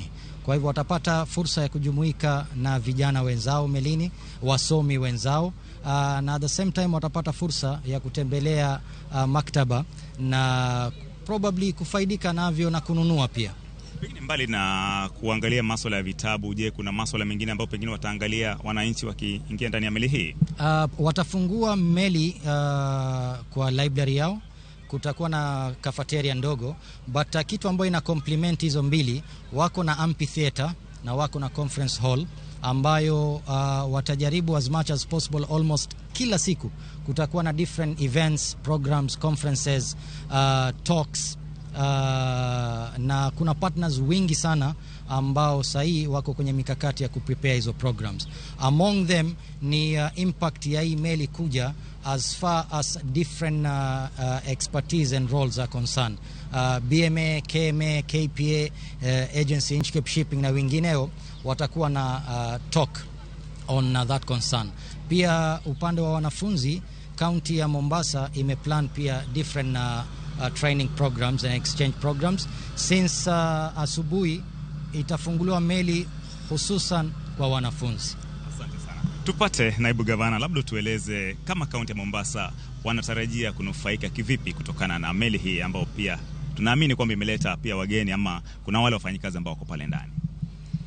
Shukran. Kwa majina naitwa Bwana Francis Toya, Deputy Governor kaunti ya Mombasa. Ujio wa meli hii Logos Hope ni matarajio makubwa kwamba itakuwa ni kivutio kikubwa cha watalii. Elimu ndio chombo hiki inaleta ndani ya Mombasa, lakini pakubwa kuna mtazamo kwamba wakaaji wa Mombasa, wale wapenzi wa kusoma, watakuwa na nafasi nzuri sana ya kuja kujipatia vitabu hapa kusoma. Kama unavyojua library sasa is a devolved function, so watu wa Mombasa wana nafasi kubwa, na wale wanaokaa wote katika kanda ya pwani kwa jumla, kaunti zote, siku 45 ziko hapa, so tuwaalika kuja. Chombo kitakuwa hapa, kuna nafasi ya kuleta wanafunzi, kuna nafasi ya kuleta wasomi, kuja kujiangalia vitabu na taaluma tofauti tofauti ambayo wanaweza kupata kusudi kuongeza elimu ambazo tuko nazo. Kwa hivyo kwangu mimi ni nafasi nyingine nzuri Mombasa inapata katika swala la utalii kwa jumla. Tunaelekea season na tunaona ujio wa chombo kama hiki ni ishara kwamba watu wana imani kubwa sana na bandari yetu ya Mombasa, tourism hub yetu ya Mombasa. Kwa hivyo kwetu hii ni ishara nzuri kwamba utalii unaendelea kukua polepole. Asante sana. Shukran. Mana kaki winjio janeno mar Ramogi TV magomana makukuom jotelo mantiere kae ndi mobiro romo ne melini magikoni biro kelo ber to chutho ne jogo mohero weche mag somo. Kowuok e kaunti ma Mombasa kaendi, nyinga en George Oko, watudre gi nyawadwa Crispin Otieno kantiere e kaunti ma Kisii mondo lernwa nito weche chal nade e kaunti ma Kisii. Crispin. Erokamano ahinya George Oko kaka in Mombasa. An antiere kaunti ni ma Kisii kama adwa ni mondo alos kod jopiny kaluwore kod kaka weche osebedo ka chalo e counties mopogore opogore. Kama antiere ni antiere daraja mbili emomiyo adwani mondo chak loso kod jogo mantiere daraja mbili e kaunti ma Kisii giler nwanani nyaka sani gin kod paro man nyicha oneno ka nitiere devolution conference mane timore Uasin Gishu ka jopiny kata jotelo wuoye weche mag kaunti. Un kaka jodak ma Kisii uneno ni kaunti chalo nango nyaka sechegi? An iluonga ni Joshua Chieng, awuod Siaya County, awuok Ugunja constituency, Sigomre ward.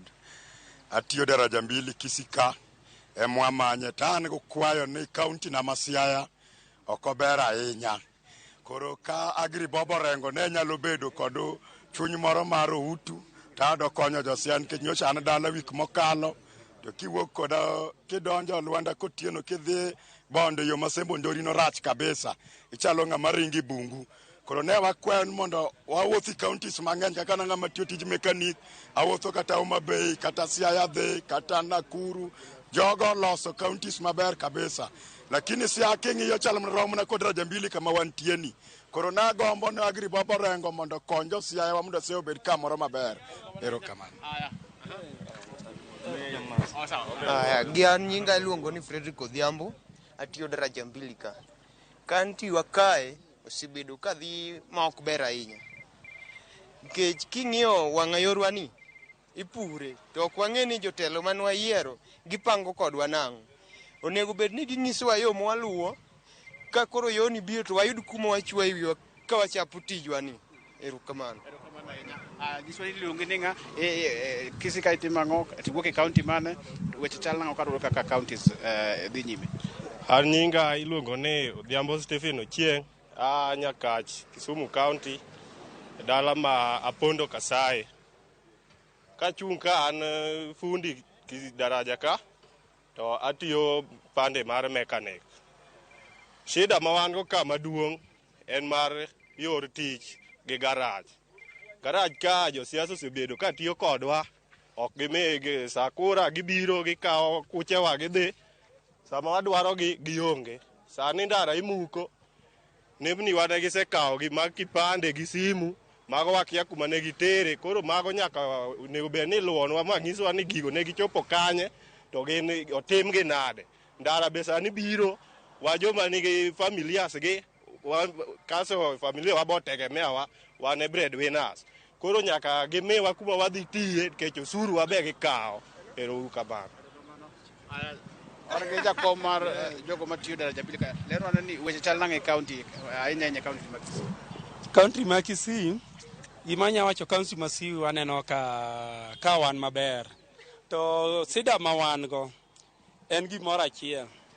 Josiasa biro ga ka daraja mbili ka wagoga kura. Josiasa biro mandalo siasa daraja ka ema gipong'o. To sani barabara ochak muki, onge chenro moro amora mwaseneno jasiasa mosebiro ka achiel MCA chakre MCA, mbunge, gavana pok wanenogi. To daraja mbili ka e yuto mar ji oting'o ji mang'eny motegemea daraja mbili market ka chiro daraja mbili kuma tiyeni.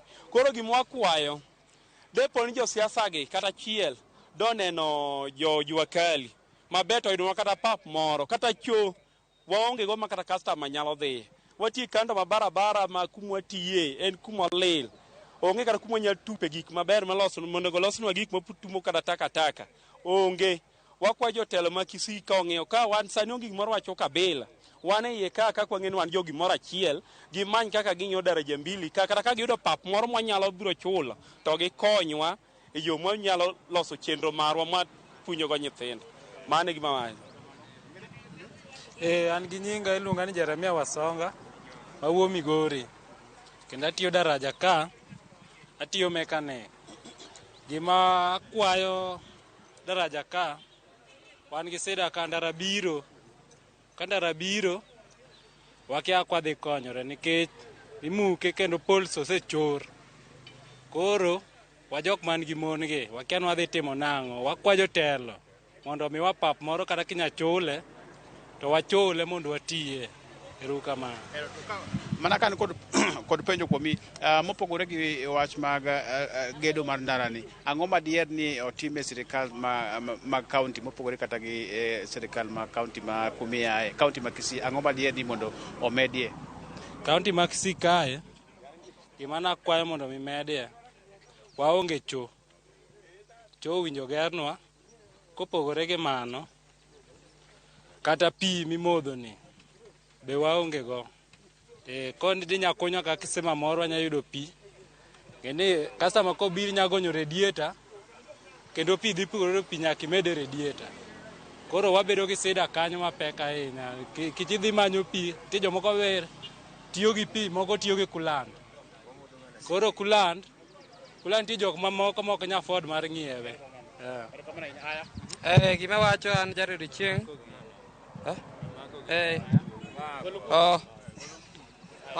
gima watemo wacho akia ni josiasa mane watero notimo nwang'o akia ni gibiro timo nwang'o sani biro konyowa biro pimo pachwa gima wang'eyo jok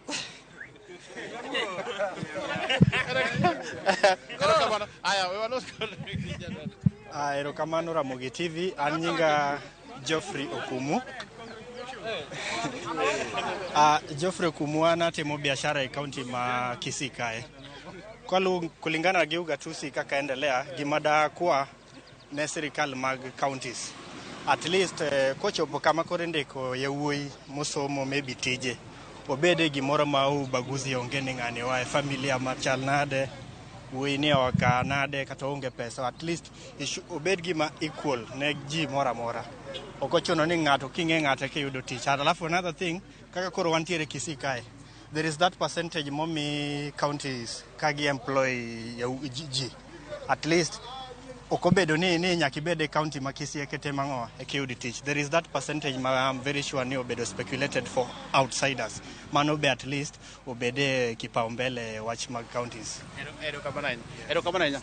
Cleophas mana kaka iwinjo mano gin moko kuom pach jopiny ma wuok e county ni ma Kisii ahinya gwenge ma daraja mbili ka iwinjo ka gichiwo ywak ne sirikal ma county ni ma Kisii kendo wagero ni tito mwa ang'o wa idhi time county ma Kisii kama gavana ma Kisii Simbarati bende dhi telo ang'ne wa nyise moko kuom gigo ma jopiny wacho ahinya ma wuok e gwenge ma daraja mbili mondo wawinj ni sirikal ni kod chenro mane ne giboro ngima mar jodak kaachiel kod jogo matimo ohala mopogore opogore e daraja mbili mano mayudore Kitutu Chache South. Kwa kamanda nawegi kanyo aduoko kendo iri Cleophas kain studio. Erokamano ahinya Crispin Otieno bago twak makare gi jopiny kendo wantiere kodika en mor marwa ni wan bende wawinjo duond jopiny mowuok e kache kaunti ma Kisii. Nyakoro Ramogi Jwang wachopo kinde makoro bende wadhi ka watieko chenro kendo koro wadani watiek chenro mana kama wachope kar ka warango okenge mopogore opogore. Chal mag loch gwenge osebedo nade nyaka ne ochak higni 10 mokalo. Watimo mos no nego wabedo kanyo kod wende studio mag Kisumu kata kamano ayudo mane thuolo mogik sani mondo mi watieki. Mariam Abeid akawo thuolo ni watimo mos nitie gik ma olos gi lwet dhano gigi nyalo njawa samoro ero osenjawre kanyo ma tudruok mara no obedo yo makare. Ami thuolo ni rise moso wakata wasinga ka gigi duto dhi korka kori paro ewi loch mar gwenge gi chalo nade korka kori gik mage monego bed ni bero e kinde mabiro mano kirango weche go maga siasa matimore kor gweng dongruoge matimore kod mathoth mantiere karaka. Angi mede gi wach mari mogik chieng machielo wabiro luongi mondo mi duoge studio ka wago mbaka machal kama. Watimo moskino machiegni kendo. Cleophas, I think Mara the wachoni in a nutshell nikech koro waleo. From where I sit, devolution is the best thing that has ever happened to this country. Most of Kenya from independence, that was 1963 to date. I feel the concept was beautiful. It was meant to empower the people at the grassroots, but one lack car implementation and reinforcement. Anenoka gima onego bedni wa discuss issue bende mar reinforce 2010 constitution properly mondo ser devolution nikechene mano nyolo devolution. Mara riyo adwa wuoyo gi jopiny mondo awachne jopiny ni devolution nyalo tiyo kendo setiyo e kuonde moko, but otiyo mana kawayiero sana sana MCAs mong'egi matimo wawacho ni quality leadership, kawayiero governors mabeyo, kawayiero senators. Nikati leadership adek go, they're the engine that drives devolution. Mogik mawacho I realized ni devolution, while it was a wonderful concept kaka wacho, the proponents mag oversight at the grassroots pod lack a devolution. We have the county assemblies, and then we have the executive, or rather the governor's side. Koro sometimes wabedogi conflict, and then gima koro rach mogik an attitude mar it is our time to eat. Gino inyo joka nyanam. Wach mar ni katelo obiro game koro en time mar jo game mondo chiem to eat and roll. Corruption at the grassroots is what is killing devolution. Koro awa ivana kavano maybe iluonga chieng machielo. Agoni erokamano nya Maria Mabed kendo ilere yo makare mana thuolo miyudo matin kanyo wacho ni bende ka ilere yo makare mana e buona hika achiel koro ka misa achiel to dhi chalo nade wabro loso chenro machielo mondo mwaluongi iler ni Ramogi Jwang bende mondo mwachak chenro chon mano sama dwarore Ramogi Jwang mano Maria Mabed MCA mogwele county ma Kisumu wadhi ane county ma Migori wawuoda ne kacha Mheshimiwa Jojo Mamba mondo miwa wach mare mogik bende tielo makoro wantie sani ka koro watieko chenro Mheshimiwa Jojo Mamba machiegni kendo mana in bende buona hika achiel kanyo miwa mana wach mare mogik. Thank you, Cleophas. Koro, apparently you agree with me.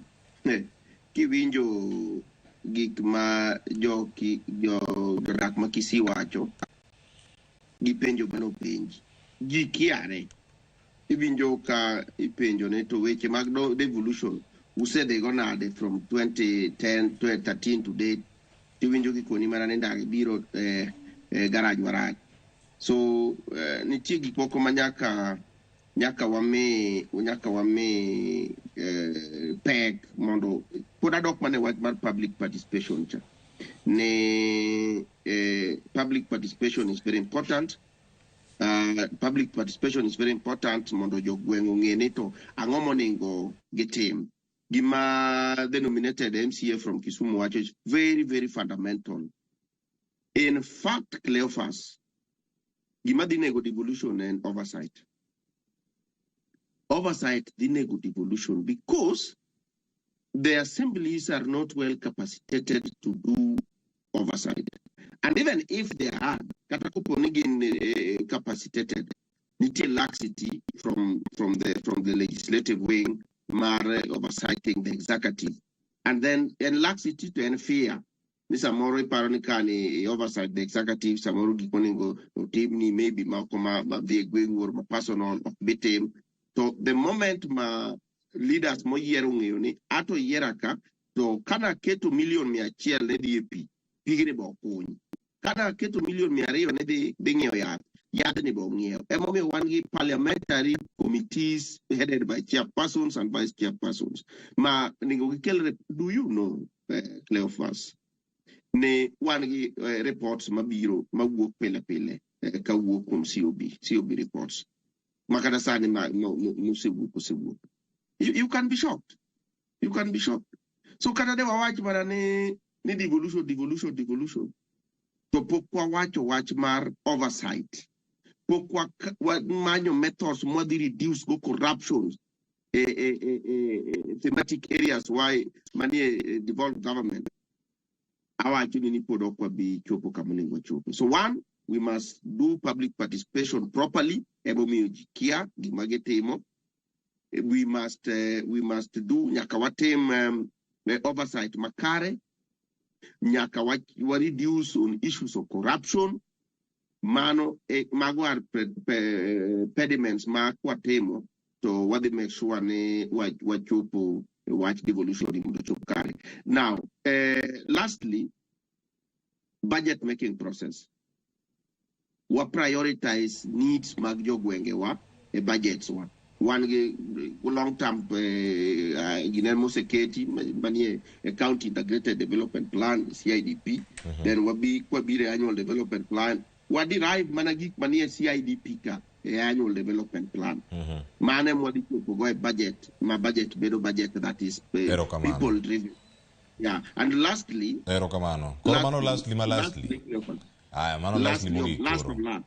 last of last autonomy legislative wing. They have the autonomy to make decisions. If they have the autonomy to do oversight, we are good to go. Thank you so much, Cleophas. Erokamana Mheshimiwa North Kanyamkago ward Jojo Mamba ero kama na inya achope studio kaka mano achake kendo ka makoro bende ang matieke wach mari mogik weche thotha inya madwa loso duchi makono kwarango weche go mag loch gwenge koro mana boda ka chiel ni nyagri kode wach mari mogik achiel koda ka ote mari mogik bende e ka uthuli mondo mi watieka tieka ero kama no Cleophas wanoma be wamedo somo paro e weche manyalo konyowa kaka ne waseloso wach public participation ne wasomo paro wacho suru michoko wasesomo paro makoro suru wa oseidho from million 311 nyaka million 859 koro waneno kaka wadhi tiyo wach partnerships ni wamako gi sirkal gi development partners gi jowa kata jowa be mani oko gi nyaka mani Kenya ka kod